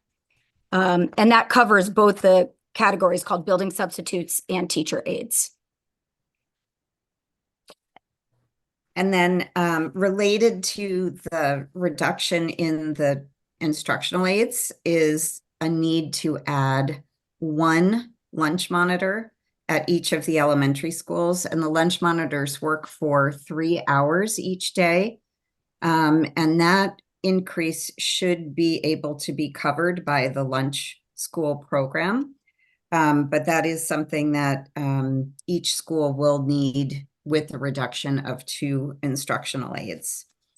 And then in terms of clubs and councils, which is a stipended position, we are requesting that we reinstate the webmaster stipends in an effort to provide better communication on our website. It would be helpful to have a point person at each school who can update and maintain each school's website. And these stipends at each of the 5 elementary schools would be $2,546 per stipend. And finally, I'm speaking from the requests that are listed on page 145, but I'm going to direct your attention to page 148, which outlines the formula that is used for determining the budget for textbooks and consumables. These are all based on student enrollment. There are 2 notes. Paper allocation at each school is now rolled into general teaching supplies. Previously, it had been pulled out. And each school will have a budget of $2,000 for furniture replacement, which for items like carpets, bookshelves, desks, tables, and chairs, just as they are needed 1 or 2 at a time, depending on things breaking or needing replacement. And I think that sums up our summary. Okay, thank you all very much. I'll open it to board questions. Sarah. Thank you, everybody, for being here. I have a question about the addition of the building subs and the reduction of instructional aides. As you all know, I am never in favor of taking man-woman power out of the elementary classroom. And I would love to know your take on what the student experience would be, how that would change through this proposal. I think, you know, as you know, Sarah, our instructional aides do a lot with students in the classrooms. They do a lot of small group work with students where they reinforce skills that have been taught by the classroom teacher, or they support students who need extension work. They help teachers to work with students around memorizing sight words in the kindergarten classrooms and reinforcing some of the foundations instruction. So there are a lot of things that they do. I think the challenge is just the reality that we're living. If we were in a perfect world, we would love to hold on to all 4 of our instructional aides. We really don't want to give them up. It's just that given the tight budget and the reality of the fact that we just don't have enough substitute coverage, and not all of our instructional aides are able to cover classes. It depends on their level of education. So we are just trying to sort of face the reality that we really need to have people in our classrooms where there are 23 or 24 students. who need an adult to supervise them, but also to be able to teach them. And a lot of our instructional aides are being pulled to do that type of coverage right now. It's on a daily basis that's happening. So it's a great question, and we definitely don't want to give them up, but we just sort of feel like we don't know a different way to deal with that reality. So if a building is fully staffed on a day, like, there's a day where every single teacher is in the building, these building subs would still be in the building and could effectively be used in the instructional aid role, right? Yes, So- absolutely. Okay, Yep, and and that how- is our intention too. How many, percentage, maybe this is a question for Marge, how many days on average, and I don't know that you can be specific, but if a elementary school is fully staffed X amount of the time? Zero amount of the time. Okay.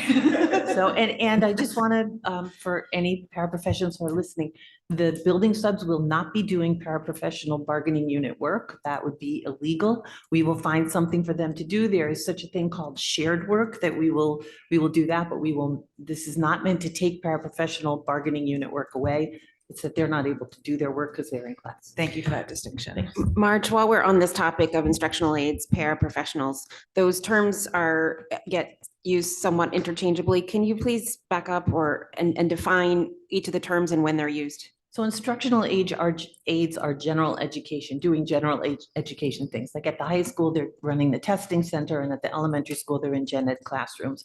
And special education aides are due to IEPs. In the para contract, there's no difference. So despite the elimination of positions here with, spoiler alert, the addition of paras in RC 24, everyone will end up with a job. Okay. Thank you for that additional information, but I'm just going to repeat it. So when we're talking about the elimination of the paraprofessionals, instructional aides are a subsection of paraprofessionals. Okay, so we are talking about a gen ed only gen ed instructional aid. And when we are talking about paraprofessionals covering classes, we are only talking about these instructional aides covering classes. We are not pulling paras from students to cover classes. Correct. We can't do that, Jill. So, okay. Yeah. Thank you. Thank you. Okay, Sarah. I'll keep going. Yep. Elementary school is my jam. Are you okay. still on instructional I'm still on aids? instructional aids, Okay. yes. Page 147, that chart. With the shift in this instructional aid to building substitutes, this doesn't necessarily make sense to me. Why Ox Ridge, with an enrollment of 180 more than Royal, has the same amount of instructional support? Can you, why are you not using a formula for, ratio formula? That doesn't, explain that to me, please. Right. I think at this point, we don't need it, because it really, if we're focusing the work of the instructional aides on the primary grades, just kindergarten and first grade for the majority, the number of sections is very similar across schools. So it makes sense to have a similar allocation per school. That I don't know. I understand the lunch monitors, I understand the campus monitors, but the building subs, if you've got multiple, almost, that's a huge, the enrollment is really significantly different. Do you need fewer at Royal? Do you need more at Ox?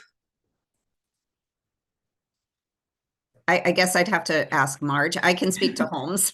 Okay.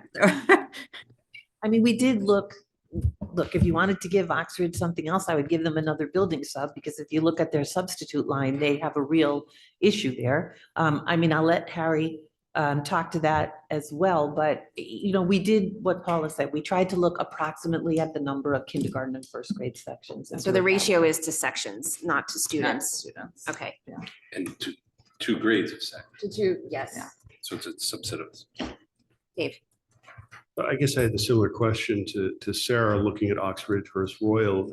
And is this 515, I see K through 5, this is not inclusive of VLP? It is not. It's not, okay. Okay, still on this topic.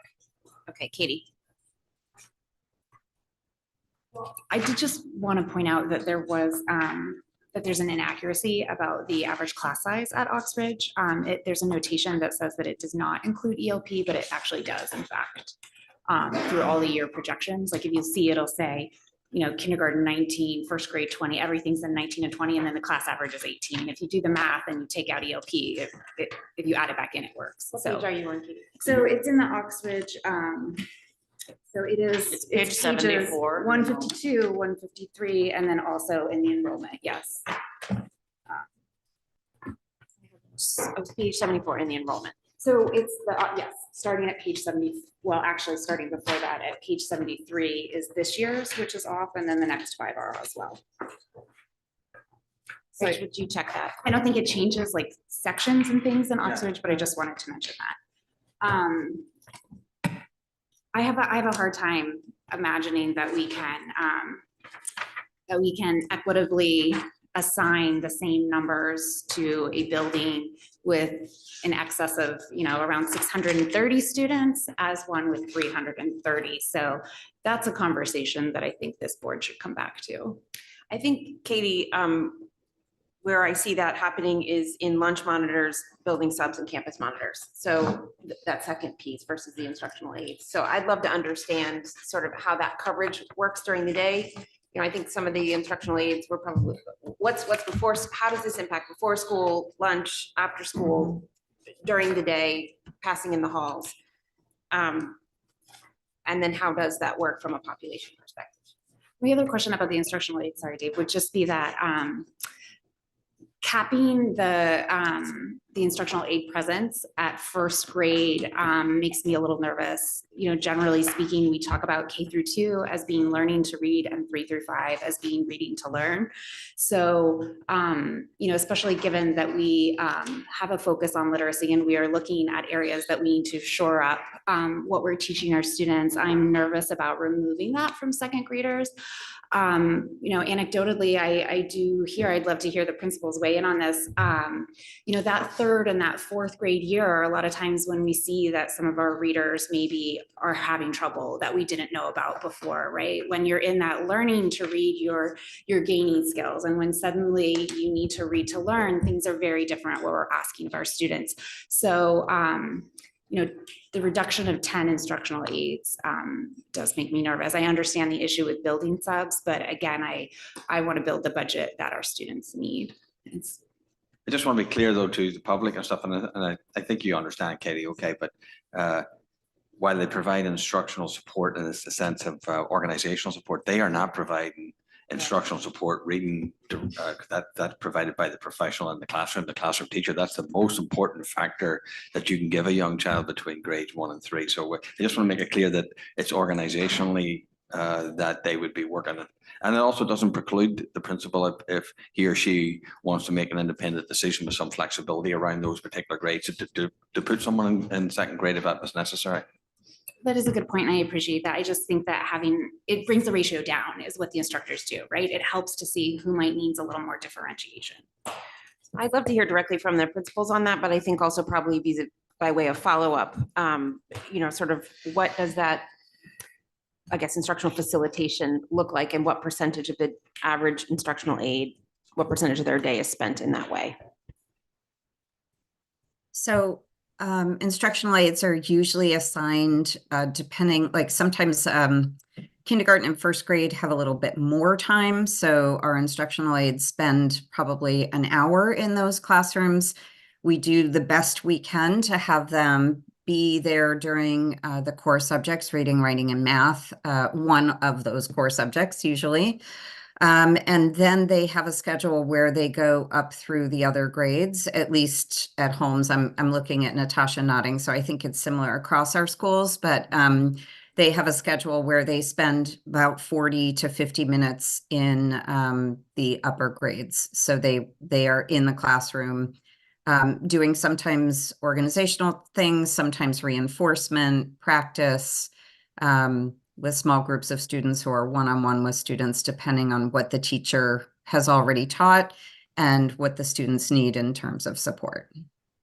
Paula, can you clarify, please, those numbers? So let's say for a given aide, 1 hour in a K1 class means one aide might spend 1 hour maybe they're helping with whatever general in the morning, 1 hour in a K or one classroom, and then some point in the day, 40 to 50 minutes in another classroom? Or is this an hour in K, an hour in one, 40 to 50 minutes in three, 40 to 50 minutes in four, 40 to 50 minutes in five? I think it depends on the school and the schedule and the number of sections you have. So there are a lot of things that go into that, but our goal is to have them spend a little bit more time in KN1 and then some time in each of the upper grade classrooms. So, you know, it just really is driven by, if I have 5 sections of 5th grade and I have 3 sections of 1st grade, I'm going to have a different schedule than if I have 5 1st grades and 3 5th grades. It's just kind of understood, but I'm trying to clarify, are they spending, if there are 6 sections, are they spending, you know, somewhere like in 5 hours of the day is kind of facilitating instruction? Or are you saying it's more like 2 hours of the day? I would say it depends. They usually have to do at least 2 lunch blocks, which is an hour out of their day. Some of them have to do an hour and a half out of their day with lunch blocks, but the rest of it is working in classrooms. Thank you. Sarah. Dave had his hand up before me. I'll sorry, let you go Dave. ahead. All right. A little bit of a tangent, but more so I'm trying to think about how do you get people into these classrooms? I would love to know how many student teachers we have. How many undergrads do we have doing practicum work in classrooms? Is that a way that we could, you know, have more help in our youngest classrooms? I mean, I'm just curious if that, how, I mean, in my own children's experience, I think I've only had 1 or 2, but, you know, do we use that at all? And could that be a good feeder to get people into our district? We absolutely have used them in the past. It is a great feeder. It's just challenging now to find interns.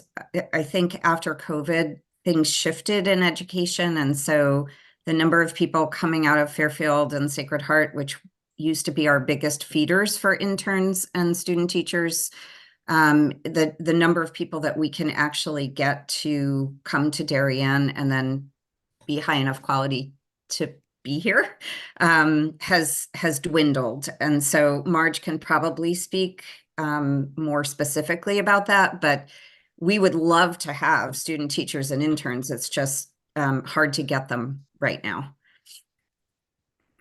That is true, and it became more and more difficult to put funds in the budget for something that we couldn't spend it on. So, right. But we're not atypical in the DIRG. Dave. I guess I just want to go back to the point that Sarah led off with. It seems rather formulaic to have, you know, even distribution given the different per capita. There was a point raised that it's really sort of, if you look at sections or if you look at classrooms, it's really more evenly distributed. Outside of the budget, seems we're conflating sort of a policy thing. Maybe the board should take that back and sort of come up with a formula, but I'm wondering if we're looking at a full data set to make that determination. Really, we need to know this is the per capita, but really if you look at what the blocks and the courses are, it's actually pretty well weighted. So maybe if we can get a further understanding of how this is allocated, and then maybe something we have to talk at policy versus from a policy oversight board perspective versus something in a budget perspective. So just throwing it out there. Yeah, I think it would be helpful to that end. As there's a couple things that we need to follow up on this item.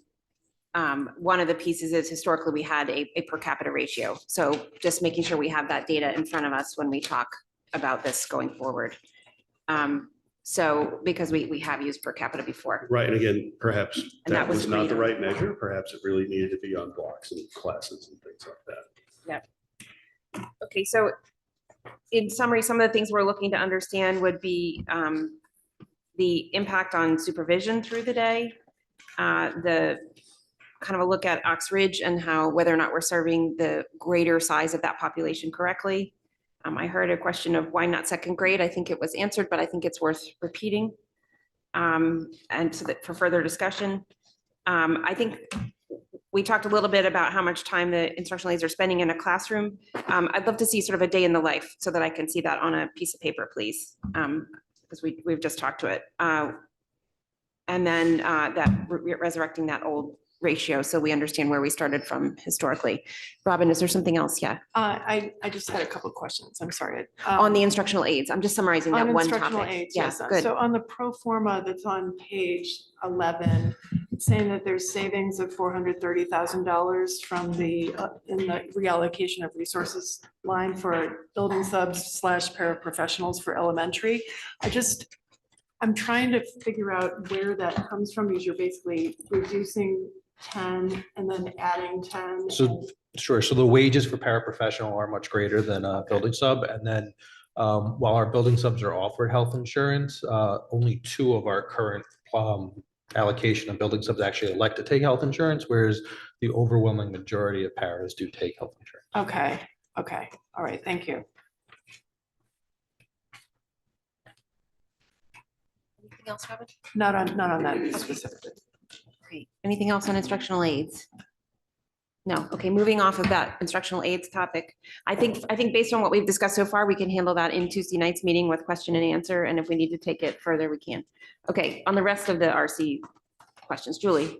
Thank you. A couple of quick ones. And Carrie, I think you touched on that paper allocations now in general teaching supplies. Is that why that's up across the board for all the elementary Correct. schools? Correct. Okay, and does that change what the percentages would look like then and that kind So of what chart? you'll see is that it used to be an RC 15, you're seeing a drop in RC 15 and the increase in the elementary. Okay, so we say here the general teaching supplies is 65% on page 148. Does that? And there's a separate line item for paper. And it's gonna get smooshed. Got it. Thank you. On the specials personnel efficiencies, I'm hearing that we're not taking anything away, that students will still have their specials in the same frequency within the rotation, et cetera. It would be very helpful to me to see how that works on a schedule visually, because that sounds way more complicated than I can picture in my head. And I think we all want to be certain that we're not looking at something that eliminates any of those favorite specials for our students, the way they've come to know and love them. So if we could get that as a follow-up, that would be terrific. I am curious why webmaster stipends to maintain the school websites are in the clubs and councils line. So there are webmaster stipends at the middle school and high school, and those are also in the clubs and councils. Why? That's historically where they've always been. So those aren't clubs or councils. Yeah, it's not really curriculum supervision either, and it's not really a club or a council. Okay. So when we could create a new account. if When we that's the look at preference. those clubs and councils line, I think we talked about it for DHS, breaking out what's in there. I'm very interested in seeing what's in there that isn't club or council related. So that one raised a flag for me. Julie, if Yeah. I could jump in on that one, I think we should break it out, Rich. Yeah. Please. Yeah, let's create a new line. Okay. And then my last piece here was regarding campus monitors. And now I'm kind of putting a couple different RCs together. I saw in the security RC, we're losing a campus monitor at the middle school, I saw that in middle school, but part of the coverage that replaces that is our fleet of 6 drivers who go to the middle school during the day and help provide supervision. I'm curious to learn more about what that looks like, and if there are 6 of them, should they not be spread over more schools? And I don't know that that's entirely a budget question, but that was new information to me. So we could have one at the middle school and 5 spread at the 5 elementary schools. So what is that status and what's the thinking there? We basically need at the middle school coverage during the lunchtime is more necessary, given what goes on during that lunch time period and coverage for it. So at the middle school, there's only so many certified staff members available for duties. And so what this does is it allows a non-certified staff to do the lunch duty or the recess duty that's not being assigned to a teacher. And the lunch account, which is not the right terminology, does not have the room to provide additional lunch coverage in the middle school? No. Okay. Thanks. Dennis? Yeah, just a quick question on textbook consumables. We're at $31,702 for the year. and are estimated to spend $64 for the next 100 days. I'm just curious as to why, what is in that line and why are we so forward in the beginning of the year versus? So the bulk of consumables get purchased at the beginning of the year. They're like the workbooks that get, handed out to the students throughout, at the beginning of the year that they use. So it's kind of like buying equipment, like technology equipment, like smart boards and computers. You buy the bulk of the purchase happens at the beginning of the year, and then you don't really have much as it goes on. And wouldn't general teaching supplies kind of fall in that realm as well? But because that's different. So general teaching supplies could be a little bit different. It could be anything from buying crayons for kids if you need more supplies during the year, if things break or get lost. Those do tend to happen more so at the beginning throughout the year, whereas books and things like that are always at the beginning. Okay, thank you. Anything else, Robin? This has to do with scheduling, which I know we'll talk about on Tuesday, but I just noted that in terms of the specials, and this gets to Julie's question about the scheduling, on page 5 in the appendix, in the second footnote, it talks about without itinerant teachers teaching some of the classes. So I want to make sure that schools would still be able to provide full-time music and PE teachers with contractual break and lunch each day, because there was an analysis that excluded, I think, the itinerant teachers that are currently teaching some classes, and I'm not sure if the analysis took that into account. Provide for coverage or travel time. Is that the same as the travel time analysis, the itinerant teachers? It just wasn't totally clear, so I know there were a lot of footnotes in the analysis. Yes, I think. Okay, I just wanted to make sure. The assumption, I think, is that there'll still be itinerant teachers. I think some of the scheduling assumptions around how we deploy them are going to be refined. Okay. So when in the specials conversation on Tuesday night, we will get a confirmation that all of our elementary school students will be receiving the same specials, and we'll get a better look at what that looks like in terms of how teachers move around, although it's to be refined. Go ahead, Marge, please. So I don't know whether I should be the one to say this, but I don't know that we can provide an actual schedule for Tuesday night. No, we can't. We No, definitely no. cannot. Okay. No, I thought that's what. they were Ms. Best retaining the wanted. full schedule of, not, Something that shows how it's going to be possible. I don't know what that's gonna look like, but something beyond just saying it can happen to actually illustrate that it will happen. So I have some really good formulas that we'll provide to you. on Okay. Tuesday night. Perfect. Okay. I would also just be interested in the impact on class sizes with that as well. Maybe I missed it, but I didn't see anything on that in here as well. okay. Okay. All right. With that, I'll open it up to public comment. Anyone in person would like to participate? Anyone online, please use the raised hand icon. Where's that? Reactions? Oh. Oh, sorry. That works too. All right, sorry. I think I gave a clapping emoji. Sorry. The glare. Okay. Everyone could see me. All right. I'm Jackie Owens at 4 Parsons Walk. I am a mom of 2 kids and here speaking on behalf of CPAC. So my question is regarding the reduction of 2 instructional aides from each elementary school and adding 2 permanent subs per school. If we're having trouble finding daily building subs, why do we think that we're going to be able to find 2 dedicated subs per school and that be the solution and help with our retention problem? How will the permanent subs have time to cover para lunches like the current instructional aides do? Or help in other places.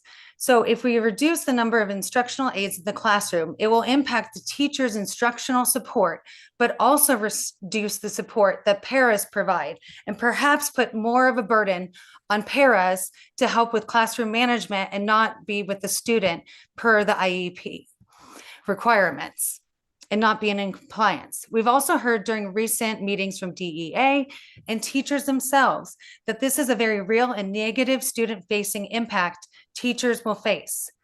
So instead of reducing instructional aides, why don't we have them certified as building substitutes? Especially if our problem is finding daily substitutes. I know long-term substitutes have to have different credentials.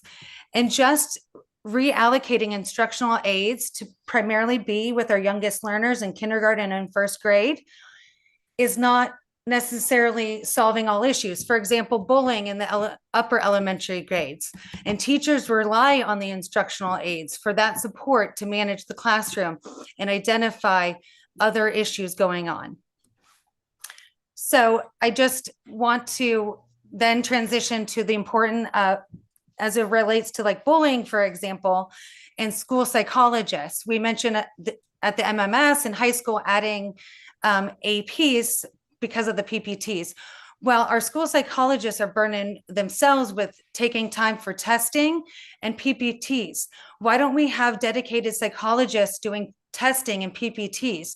So then the school psychologists in the buildings can focus on the goals of the children with 504 and IEP goals.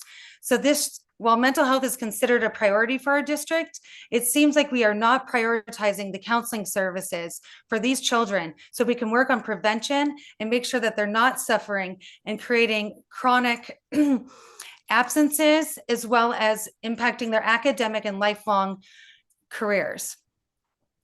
So I just want to say that it is in the lens of like special education delivery, but also the broader implications of the overall well-being of these kids if we don't look at investing in their mental health by having better counseling services. Thank but you, Ms. also Owens. the You're at appropriate- time. Okay, and the appropriate instructional aids in order to help our teachers and retention. Thank you. Thank you. There are no more raised hands at this time. Okay. Joanna Walsh, 17 Pleasant Street, CDSP. I just wanted to note that a lot of times in classrooms, when you don't have an instructional para, you might have a dedicated para for a child with learning differences, or even sometimes there's like one para for 2 or 3 kids. And I know if someone needs help opening their juice box, a parent that's not, under the tutelage of that para, they're going to help them. But we see over time more and more of when you need extra hands in the class, the paras start to support the whole class. And then that leads to more problems with maybe having to call more PPTs because the kids' services aren't being met or needs aren't being met. So I just want you all to keep in mind that this, and especially in the upcoming 5th grade across the district, which is huge, those are the kids that were in kindergarten during lockdown. So it's a very large class with a lot of needs. So those are just my 2 little points. Thank you. Thank you. Okay, anyone else? Online or otherwise?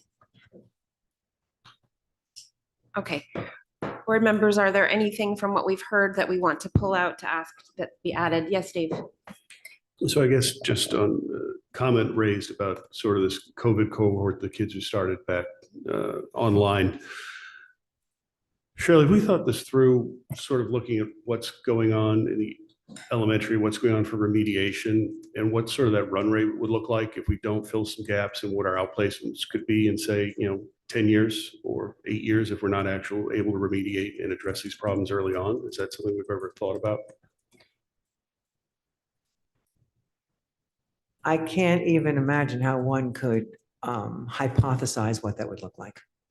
I think we can look at year to year, which is why we are looking at vertical success of students. And we can keep, part of our goal actually is articulation of that year to year. So I could probably report out on that annually, but I couldn't project the response to intervention without seeing outcomes for students. I guess I would just think you could have a high, low, mid, sort of like you do on the projections for attendance for enrollment, and maybe just roll that out 5-10 years and just have some sort of sense of where that's going in variance versus historic. I think level of accuracy, agree, would probably be low, but just trying to get a sense because we've certainly seen it in some of the standardized test scores. I don't know where else it's showing up in results for some of these kids. I've certainly heard it anecdotally enough time. I know we've seen it in the standardized, and in my mind, it's going to be, there's potential there for one, underserving these particular students to rebuild foundations that weren't built. And also I think for a district in terms of what we may have to fill that backfill as it grows over years. So I'd rather get at it sooner than later. So Dave, I'm wondering if part of your question has to do with the SRBI discussion that we have coming up on Tuesday, because those literacy and math interventionists are our first line for general ed students, whereas disability is a little bit of a different category. Sometimes those two things end up. It touches across a few different Yes. degrees. It is, but I wanted to flag it here. And Okay. again, I don't know exactly where it goes, and it's not purely budgetary either. Right, Although right. long run, I think there are budgetary impacts. So I'd rather Sure. get ahead of defining that. Absolutely. Or if we don't have a criteria to scope and measure it now, let's define that criteria, scope and measure, so we can actually get ahead of that. Okay. So Amy, when we talk about SRBI, can we start to talk about what we're seeing in terms of shifts in, like, are there significant shifts in caseloads year over year? What are we doing to anticipate when we talk Tuesday? Thank you.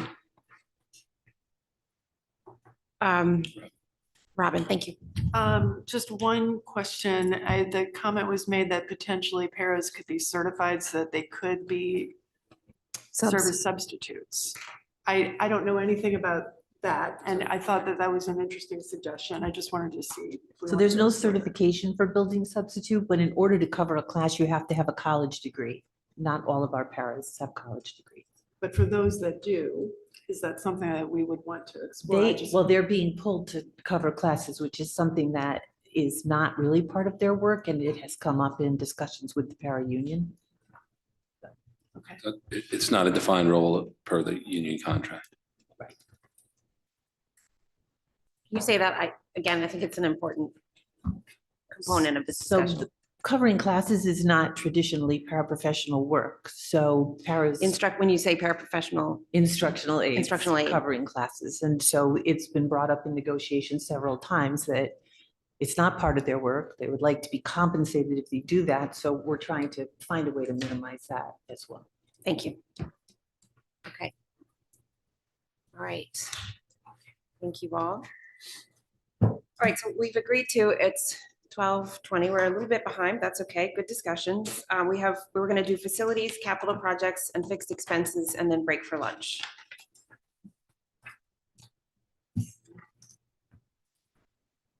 So facilities is 12. Maintenance. Maintenance. Thank you. Kevin?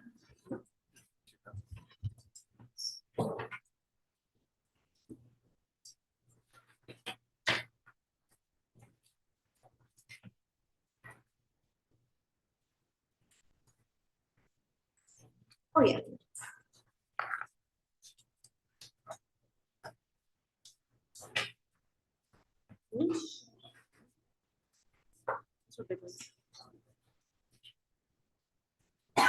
Not terrible. Waiting for Kevin or? No, he's here. He's on. Okay. Kevin, you want to take it away?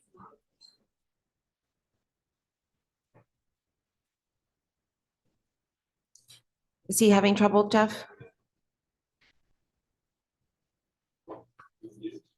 I did. He has to do it on his end. I asked him to unmute and start video.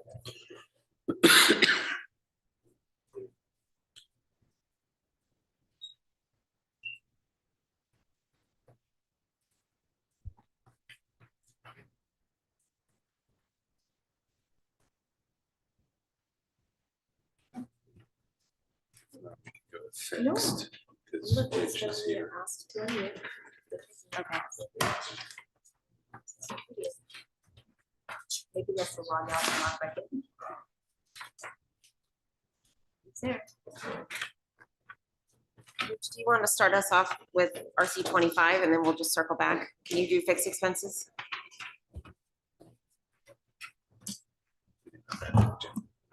You don't have to, because I don't think this is agenda item is number 2. Ready? Yes, Yeah, thank you. go. 25, RC 25. So we'll start with the bus contract. We did put out the bid, as I mentioned earlier, the bus contract, and we did receive 2 bids, which is historically more than we have ever gotten. However, the prices. By 100%. Yeah, 100%. There you go. So the prices did come in at 12.35% increase for year 1.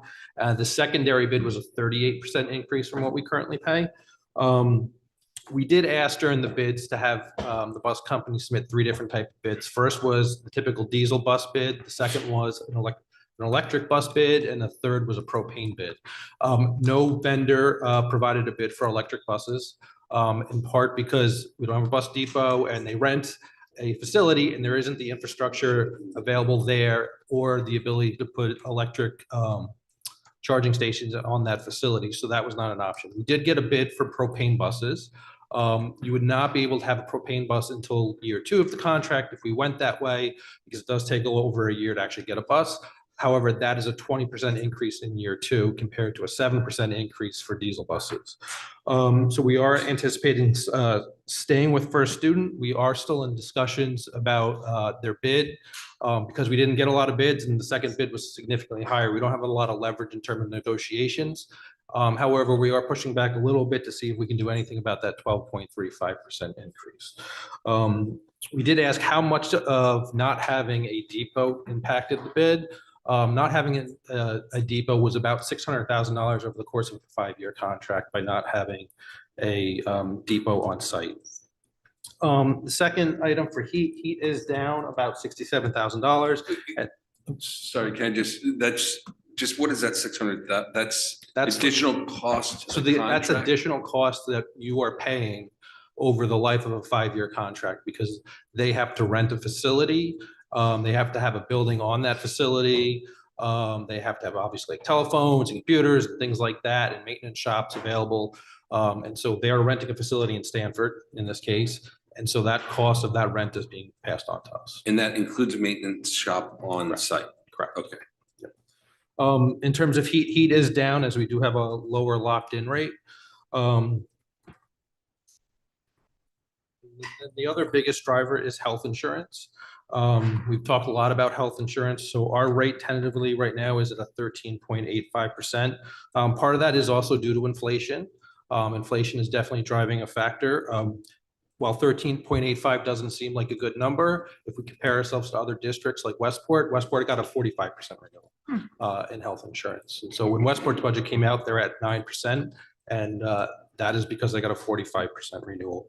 One of the things we've talked about in the past is we are part of a purchasing consortium block. Some of the towns include Stratford, Naugatuck, Weston, just to name a few. We are trying to get other communities to join that block. And if more communities join that block, it'll be a bigger purchasing power for that block when we go out for bid. And so right now that block is about $100 million worth of business. We're hopeful in the next year or two, we can grow that with more communities to get about $200 million worth of business.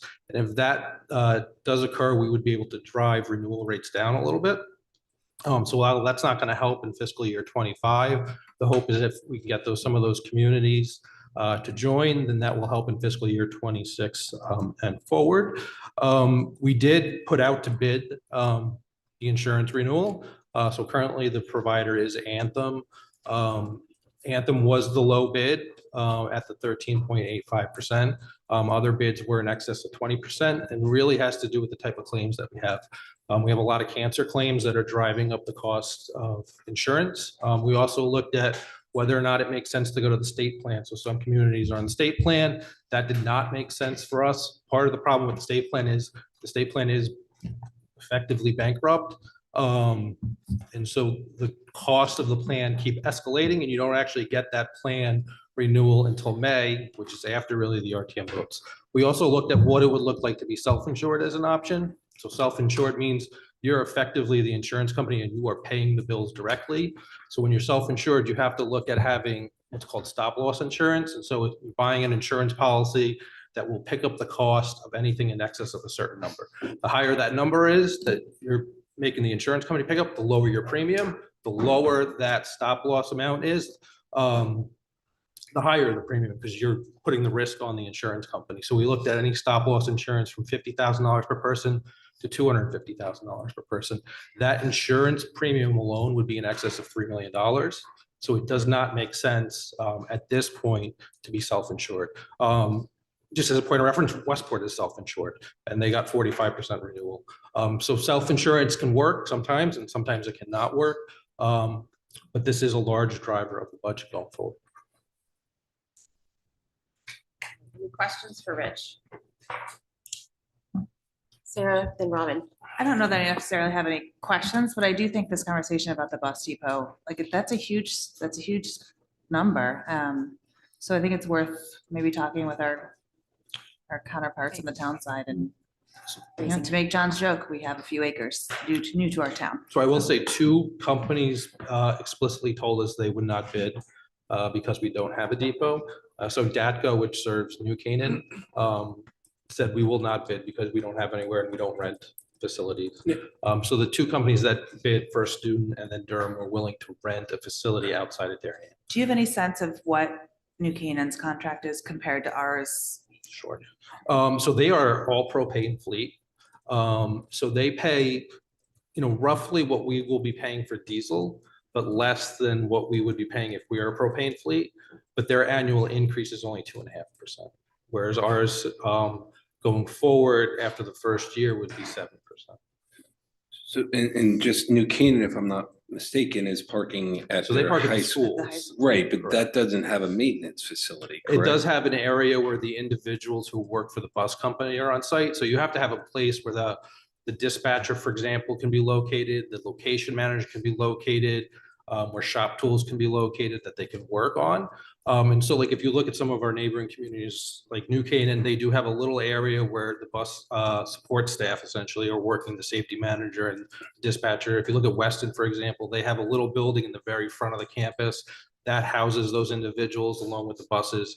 And so what you need is not just a place to park the buses, that obviously helps, but you need a place for those non-drivers. So the trainer, the dispatcher, the location manager, and the mechanics will be. So we're not gonna solve this today, but No. I mean, but there's a financial analysis to be done. Because in the differentials growing each contract, I'm assuming too, that's 600,000. So it is. So with a 12% renewal in year one and then 7%, it's growing exponentially. And so when we look at things like the Suburbans and the wheelchair vans, one of the reasons we made a recommendation this year for an additional Suburban and a wheelchair van is that number is growing. So while if we hire an individual, it might be a 2.5% compounded annual increase. It's much more advantageous to have that increase than a 7 or a 10 or a 12 or a 13% increase. And so that spread is continually growing, and it's growing because people can't find drivers and they're paying them more. And it makes your paybacks that much easier, where it's artificially though. Correct. I mean, the payback's real, but it's the alternative's inflated. Correct. So one of the things we've been looking at, while everything is not finalized, is so New Canaan does this as an example. What would it mean if we just operated a bus company for special education, for example? What would that mean? Obviously, there's a capital outlay that would have to be made, but what would that mean long term? And so when the renewal comes in at 12%, those are the type of things we'll have to look at. Right. So yes, definitely. Yeah. So to that end, is this a bus depot discussion, or is there a greater potential solutions to busing that include bus depot based on what you're saying? like I think special it's portion of it's bus depot. I think a portion of it is there an appetite for more district-owned vehicles? Okay. But if there's an appetite for more district-owned vehicles, where do you park those vehicles in town, right? So it's not necessarily those long 72 passenger buses that everybody sees around town that are doing the home to school runs. But there are wheelchair vans, there are Suburbans, there are what's called type 2 buses, which are like 30 passenger buses. It's essentially the long bus cut in half. Where do you park those if we were going to have it? Where do you insure it? Where do you maintain it? How do you maintain it? How does the support on our end get picked up? Whereas, the depot would have a dispatcher, the depot would have an assistant, the depot would have the director. Okay. So not on our master agenda yet, correct? No. No, not, and we would talk about how to Yeah. work on it, because this is to Katie's point, a multiple board Yeah. discussion. Do we currently have the ability to park any vehicles on any of our school campuses? I think we would have to go to P and Z for approval. If we look at the schools that have parking lot capacity, the only school that really comes in mind is Tokenique. To be honest, there is no capacity at the high school or the middle school in terms of, parking ability. Holmes and Hindley, given the construction, and Royal, there really isn't any capacity. So we do park the Suburbans that we have here, and we have approval from P and Z for 6. So if the board does end up approving the wheelchair van, for example, in the 7 Suburban, we will have to go to P and Z to get their approval. Dave. quick follow-up on the parking. Rich, you mentioned having sort of a depot or some facility for the dispatcher and other staff. Does that have to be at each location that we cite buses, or could we have one central? So like the spot that's rented by First Student, it's one central location in Stamford. The 25 home to school buses, the larger buses, the 5 smaller pack buses, and the wheelchair vans are all in one spot. And there's a small building there where the staff that aren't driving. I guess what I was thinking is, let's say we have, 5, 10, whatever number of buses at each elementary, then do we need a shack for these people to hang out at each elementary school? No, no. Okay. I don't think you'll ever get to a point where you're owning 72 passenger buses, which are the large home to school. As far as I know, there's only one district in Connecticut that doesn't. It's Glastonbury. The opportunity would be more of those small pack buses. And then the follow-up question would be, if we have whatever size bus at Ox Ridge, and that's where it resides, and then the driver shows up in his car, so then that car will be occupying the parking spot while the bus is en route. So typically what you have, is the driver parks the car kind of on the side, they move the bus out, they move the personal car in. Right. So we're at capacity at the elementaries already on parking, so there's no real ability. So I mean, So just real for spot the is- moment, if you'll beg my indulgence, we're not talking about a bus depot this year in the budget. So I think these are good questions and important questions, but they're not for today. So just because I want to keep moving, but they're good questions. Robin. I had a question about the health insurance renewal. Do you have sense of when we would have the renewal rate locked in? This month. This month we'll So I have a know- meeting with our insurance consultant, Brown & Brown, on Monday, actually, and he is coming in person, and usually when he comes in person, it's bad news. So we shall see. Okay. Right. Just another follow-up on the health insurance. I think Rich, you had mentioned that you had also looked at like potentially either piggybacking off of like a Westport who does their own self-insurance, or like combining with a couple other districts. So we have a consortium, a block of communities that go out for business all at the same time. And so we have, and it is Stratford, for example, Naugatuck's in it, Weston is in it for Lower Fairfield County. It's about $100 million worth of essentially business that we go out for. And so the goal is to expand that. When we first joined that block and that block was created, it actually gave us the ability to have rate caps. And so in the past, we were able to get rate caps of 6 and 7%, even though our claims weren't great. We lost that rate cap this year because of how bad our claims are. The hope is if we can bring in other communities, that book of business is enough to make Anthem make different decisions. And we can reinstate rate caps, which will help drive the price down. And then one other follow-up, you're talking about rate caps related to, it sounds like high-risk individuals. Something that I have seen, not really related to this, but I don't know if this is applicable or not. You could potentially separate out the high-risk people into their own category, and it will reduce the overall price for the plan. I don't know if you So, looked so at we that. do look at like our top 50 claimants and how does that impact? By separating them out, we'd end up having essentially one fully insured and one self-insured, and then you'd have to have that large stop loss insurance. And so we've had a couple of claimants that are well in excess of 7 figures. And so because of that amount of risk has made the insurance premium to cover those high-risk people not really feasible. Okay. We've been in communication with the town side also through the years. So, I think the hope is we get through better claims. So usually these things are pretty cyclical. Like if you were to look back 10 years ago, your claims were really good. You were probably the best in Fairfield County. You would have like 2 or 3% renewals, which is why when Jill put up that slideshow of budget increases, you saw a lot of 2s, right? And now we're kind of in that cycle where we're really bad. If we look at like Ridgefield as an example, when we were in the 2s, Ridgefield was in the 10s and 15s. Now that we're in the 13s and 14s, Ridgefield is now in those 2s. This tends to be, you got these peaks and valleys, and we're in that peak of What drives those cycles? Is it tenure of the staff, or like what's the? So right now, a lot of our bad claims are cancer related claims. So what ends up happening is they're not short amounts of expenses. So if someone has cancer, it's not something that like happens for a couple months and then you're good to go. They tend to drag out a lot longer. They might be, having chemo or radiation or whatever it might be for a long period of time. And so we're paying those claimants for a long period of time before they start to subside. But is there a correlation to like the age of? There really hasn't been. I mean, we have a rather young pool, but we have a lot of people who are younger who have bad claims as well. Rich, so that the board is equally conversant, well conversant in this topic. Do you already have sort of a high level other than what's in here? I think you've got some sort of spreadsheets on insurance. Could you just include that for Tuesday? And I think maybe the same with the bus discussion, just so everybody has on a page the high level talking points and we're clear analytically. John. I would just say that, you know, the bus contract is being quite inhibiting to considering other elements of busing, in my opinion. Let's get the numbers. No, meaning that you're You know changing. what? Yeah, let's keep going. Sorry.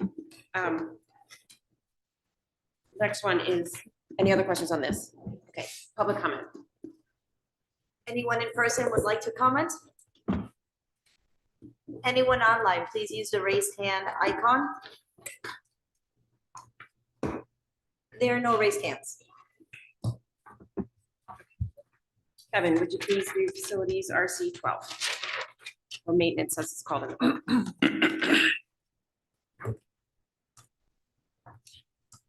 Hi, can everybody hear me? Sorry about technical difficulties earlier. Here to present RC 12, which is facilities and maintenance. And to get started, I actually wanted to talk about something that's actually not in the budget. This time last year, we talked about adding a 1.0 FTE groundskeeper. That was going to coincide with the beginning of the HHR project. As that project has been delayed, we've accordingly removed the request, but it does not diminish the importance of it, and we will be bringing that back this time next year as that project gets underway. The RC12 in general, I have 4 major highlights to illustrate. First would be the refuse collection line, 62001. We posted an RFP back in the fall, and we awarded to a new vendor. This was after trying to renegotiate with the previous vendor. And while you're seeing nearly a 10% increase, it was far better than the 65+% increase the other vendor was asking. Next up would be the custodial supplies. We are in year 3 of 3 for custodial supplies, and we went out to bid just before the holidays, and now new market rates are reflected in the bids that we have received, which is explaining the increase you see today. Next up was 72001, the contracted janitorial services at the high school. We did negotiate a 1-year extension, and that was with the existing vendor. Biggest driver there was the increase in minimum wage. So that's gone up 20% since the contract began, and our new contract with the vendor has a 6% increase. Last but not least, 720.18 classrooms and corridors. There's a new request in here to completely sand, stain, and refinish the platforms located at Henley Homes and Royal. That's a one-time ask. Those are in some serious need, and that portion is not being performed as part of the larger project. And there's also an increase in that line due to the elevator service contract that we need for our buildings. And with that, I'll see if there's any questions. Board questions? Robin? First question, I have a few questions. First is on the line 73001, equipment and furniture. What is the $27,000 decrease? So there's a request in the capital budget for that high school furniture. So because there's such a large request, and we had been buying a couple of classrooms at a time, there's a reduction in that operating. Okay, and then my other questions are around the building rental revenue line 102008. First, I wanted to propose or explore the rates that we are renting out for the high school auditorium, the gyms at the high school and the middle school, because we have an analysis of what is being charged by the DERG. And they are, in some cases, like we're charging half or even 25% of what they're charging. And particularly given the improvements, renovations that are being done at the high school auditorium and the LED wall, which will be installed, I think it would be appropriate or something that we should consider to kind of raise the rate that we rent it out so that it's more comparable with, for instance, either Westport or Greenwich. And then with the gyms specifically, again, we are, charging maybe 25% of what they are charging for either the high school or middle school gyms. Again, given when you combine the janitorial contracted services with the custodial supplies, that's an overall 10% increase in our costs. And then refuse is also a 10% increase. I think it would behoove us to consider increasing those, and then also all of the other building rentals, just because all of our costs are increasing. And a lot of the outside groups that use those after school on weekends, in my experience, end up creating a lot of trash and refuse and things that need to be removed. And it's additional work for our staff after hours. So that was one kind of overall question. I mean, I'd love to So we see are recommending a 5.5% increase. We can certainly show what more would be. I will say we don't have that many building rentals where it would create a large swing. The rentals that we really do have in district are for the fields. Right. We could, if you had more fields, we could rent those out in like a heartbeat. But the building rentals are really limited to only a few groups.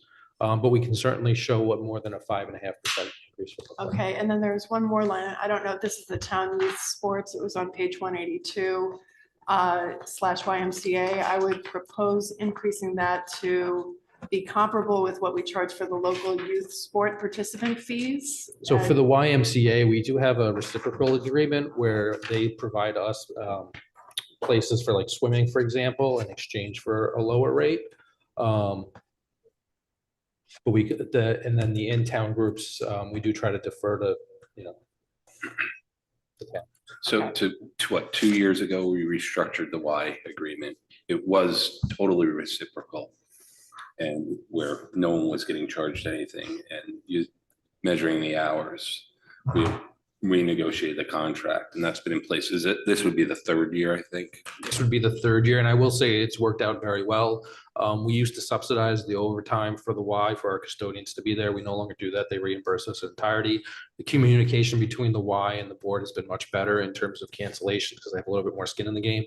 And they seem very happy with the arrangement we have as well.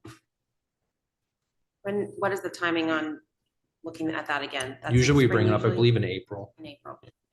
And just one final question with the auditorium, especially with the LED wall. I noticed that we have the auditorium personnel rental rates on page 184.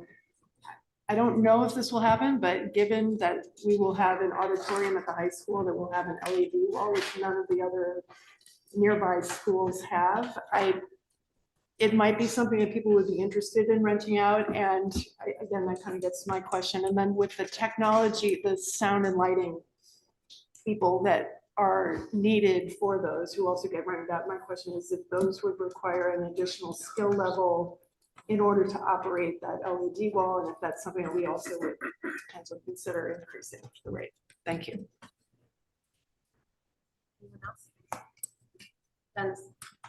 Two questions. One on 71005, spring and summer help part-time. Why is that being eliminated? Sure. So it's not being eliminated.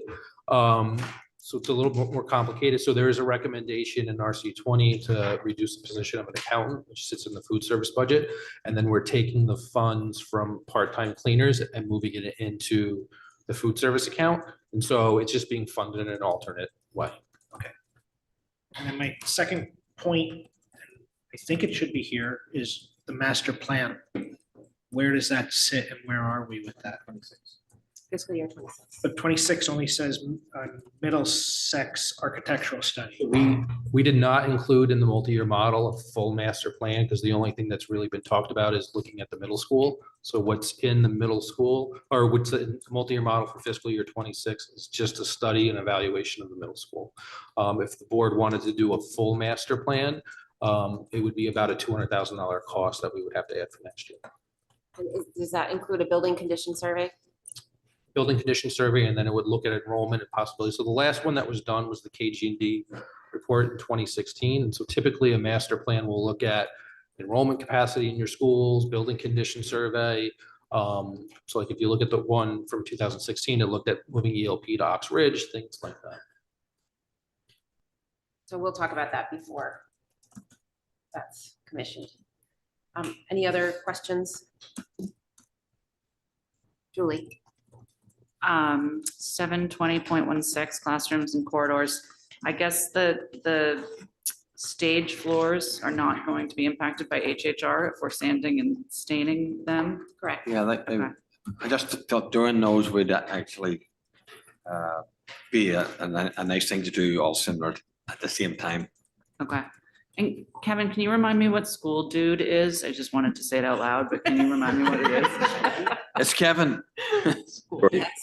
School Dude is our work order system, and it also is what we use to track our facility rentals. So it's a software program, and we use it every single day. We don't do anything to advertise our facilities for rental, though. Is that correct? I don't believe so. Okay, thank you. Katie. Thank you. Rich, what's the recommendation on how often an entire master plan should be repeated? Typically, it's done every 10 years. So 10 years would be 2026. So not this budget, but the budget following. Is that our plan? So it depends on if the board wants to do it.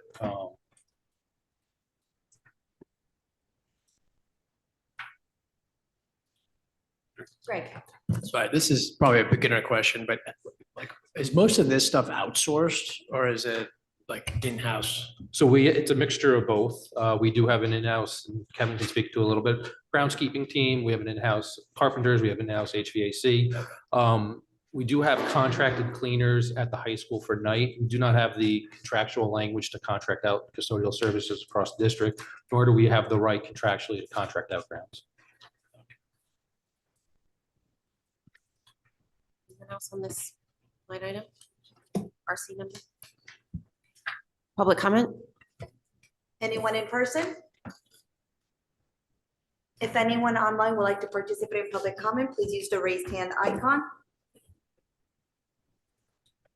There are no raised hands. Thank you. We'll move on to capital projects all the way at the back of the binder. So to start off, I just wanted to thank everybody who took the time to come out December 9th and walk the buildings with us. We looked at all of these capital projects in person. And just to give a summary overview, at the high school, we are requesting to go into phase 2 of the auditorium project that would include lighting, drapes, in addition to what we're tackling now with the sound and the LED wall. Up at the library, we took a look at the condition of the existing carpet, the library stacks, which aren't very mobile and does not allow for reconfiguring of the space. In addition, there's a leak in the southeast corner of the building we need to resolve before we try to do any sort of carpeting replacement. We've already spoken about the desks at the high school and that replacement cycle. Their handheld radios is something that are used in the building every single day and did not previously have a replacement cycle. That's in this capital budget before you. The operable walls between 203, 205, 207, 209, those are original. Continual struggle to keep them operable, and it's just time for them to be replaced. We also talked about the pole vault pit mats, which are beyond their useful life and need replacement. At the middle school, we have a chimney that needs to be rebuilt along with some copings on the 1940 section of the building. We've made it secure this past summer, but it really does need to be rebuilt with scaffolding. We want to install some door closers on the classrooms, increase capacity onto the chiller. The chiller is currently short cycling, so we want to prevent that from happening, and increasing the load will do that. And the oil tank monitoring system over at the high school really needs an overhaul. We don't have the ability to look at the tank and see what's going on in there, and that's something we should resolve. Up at Ox Ridge, we requested a ride-on snow thrower for the custodians. There's a lot of sidewalks that didn't previously exist, and given the forecast for tomorrow and the rest of the winter, I'm sure my custodians would like to see this sooner rather than later. At Tokenique, we took a look at the bus loop, the parking, and the asphalt replacement that's needed. Similarly, the oil tank over there needs some work. It's a repair, not a replacement. In your central service building, we are now the first floor windows. We've asked to replace in the boardroom, as well as 2 windows in the front fiscal service office. There's some leaking going on and those need to be reframed and replaced. Moving over to the equipment in the district-wide, one out of the two 2015 Suburbans are giving us some trouble mechanically speaking and are getting up there in the mileage department. We would look to add a 7th Suburban for out-of-district placement along with the ADA wheelchair van that we talked about earlier. For the pickup truck, we were looking to help our IT department by providing a van. They move a tremendous amount of electrical and computer equipment throughout the district. They have an old 2001 hand-me-down pickup truck, which is well past its useful life and really not what they need. The puller track at the high school is up for replacement. This was identified in previous years as being ready to be replaced. And then we've also added custodial equipment replacement cycle, which didn't previously exist. These are the ride-on floor scrubbers and other heavy equipment that the custodians use every night once the kids dismiss from school to get the buildings ready. Okay, I'll open it up for board questions. Before I do, 2 notes. On the building tour, when we went to Tokenique, there was a cooler in the server room that you no longer see in the capital plan. We're going to handle that. It's broken now and it needs to be replaced, so we'll handle that. You'll see that as an upcoming transfer and we'll talk about it at the board table, but it's not in the capital plan. The radios remain in the capital plan. We've talked about the possibility of bundling some security together, and we're going to talk about that when we talk about some security things in exec session on the 23rd. Any other questions or any questions on the capital budget? I just wanted to make a comment that doing the tour prior was very, very, very helpful. So I Yes. think we should continue doing that moving forward. Great. Kudos, Dennis. Thank you. I agree. I do have one question. This has to do with the payback on the Suburban and the wheelchair van, because I know that this was Yes. referenced in the pro forma and also I think in the special ed RC 24 budget. The payback analysis, I just want to make sure that that included the cost of the additional drivers, Yes. you know. So and, the yeah, cost of the all drivers, the costs. gas, the maintenance on the tires, the oil changes, everything. So it's an 18-month payback for Suburban. Okay, thank you. Thank you. Dave? In terms of the windows for this building, is there any earn back in energy efficiency, or is that just water leakage, or what's driving that? I guess, Rich. There's no We- real pay. Go ahead, Kevin. Yeah, I was going to say, we didn't calculate any payback in energy efficiency. That it will be low E glass, similar to the windows that we did in the lower level last year. But it's more along the lines of leakage and replacement is just needed at this point. Thank you. Anyone else? Great. I'll turn it over to public comment. Anyone in person? If anyone online would like to participate, please use the raised hand icon. No raised hands. Okay. With that, I'll take a motion to recess for lunch. Who's here? Let's do music. No, I can't. I'm sorry. I'm gonna snap it. Can we do a working lunch? Colleen's going to be here for a wee while, she said. Okay. Would you guys like to do a working lunch? Forgive me for Absolutely. answering it in that way. I need to Yes. eat, but you would like to do a working lunch. Yeah. So, okay. Get 10 let's- minutes to take your lunch. Let's we'll be back here at 1:10. Okay.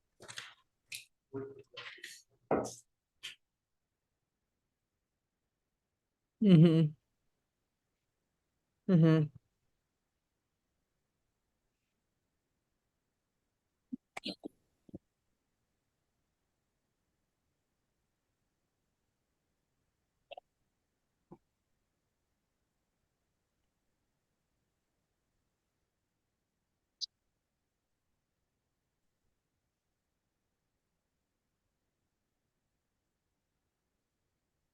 Mm-hmm.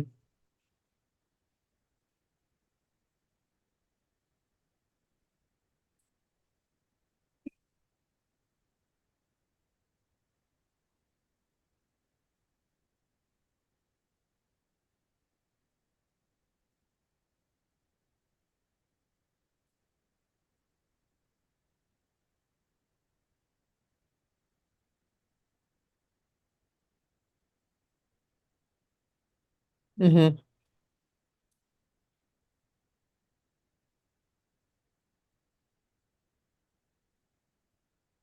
No, I wasn't. And then we never brought it back.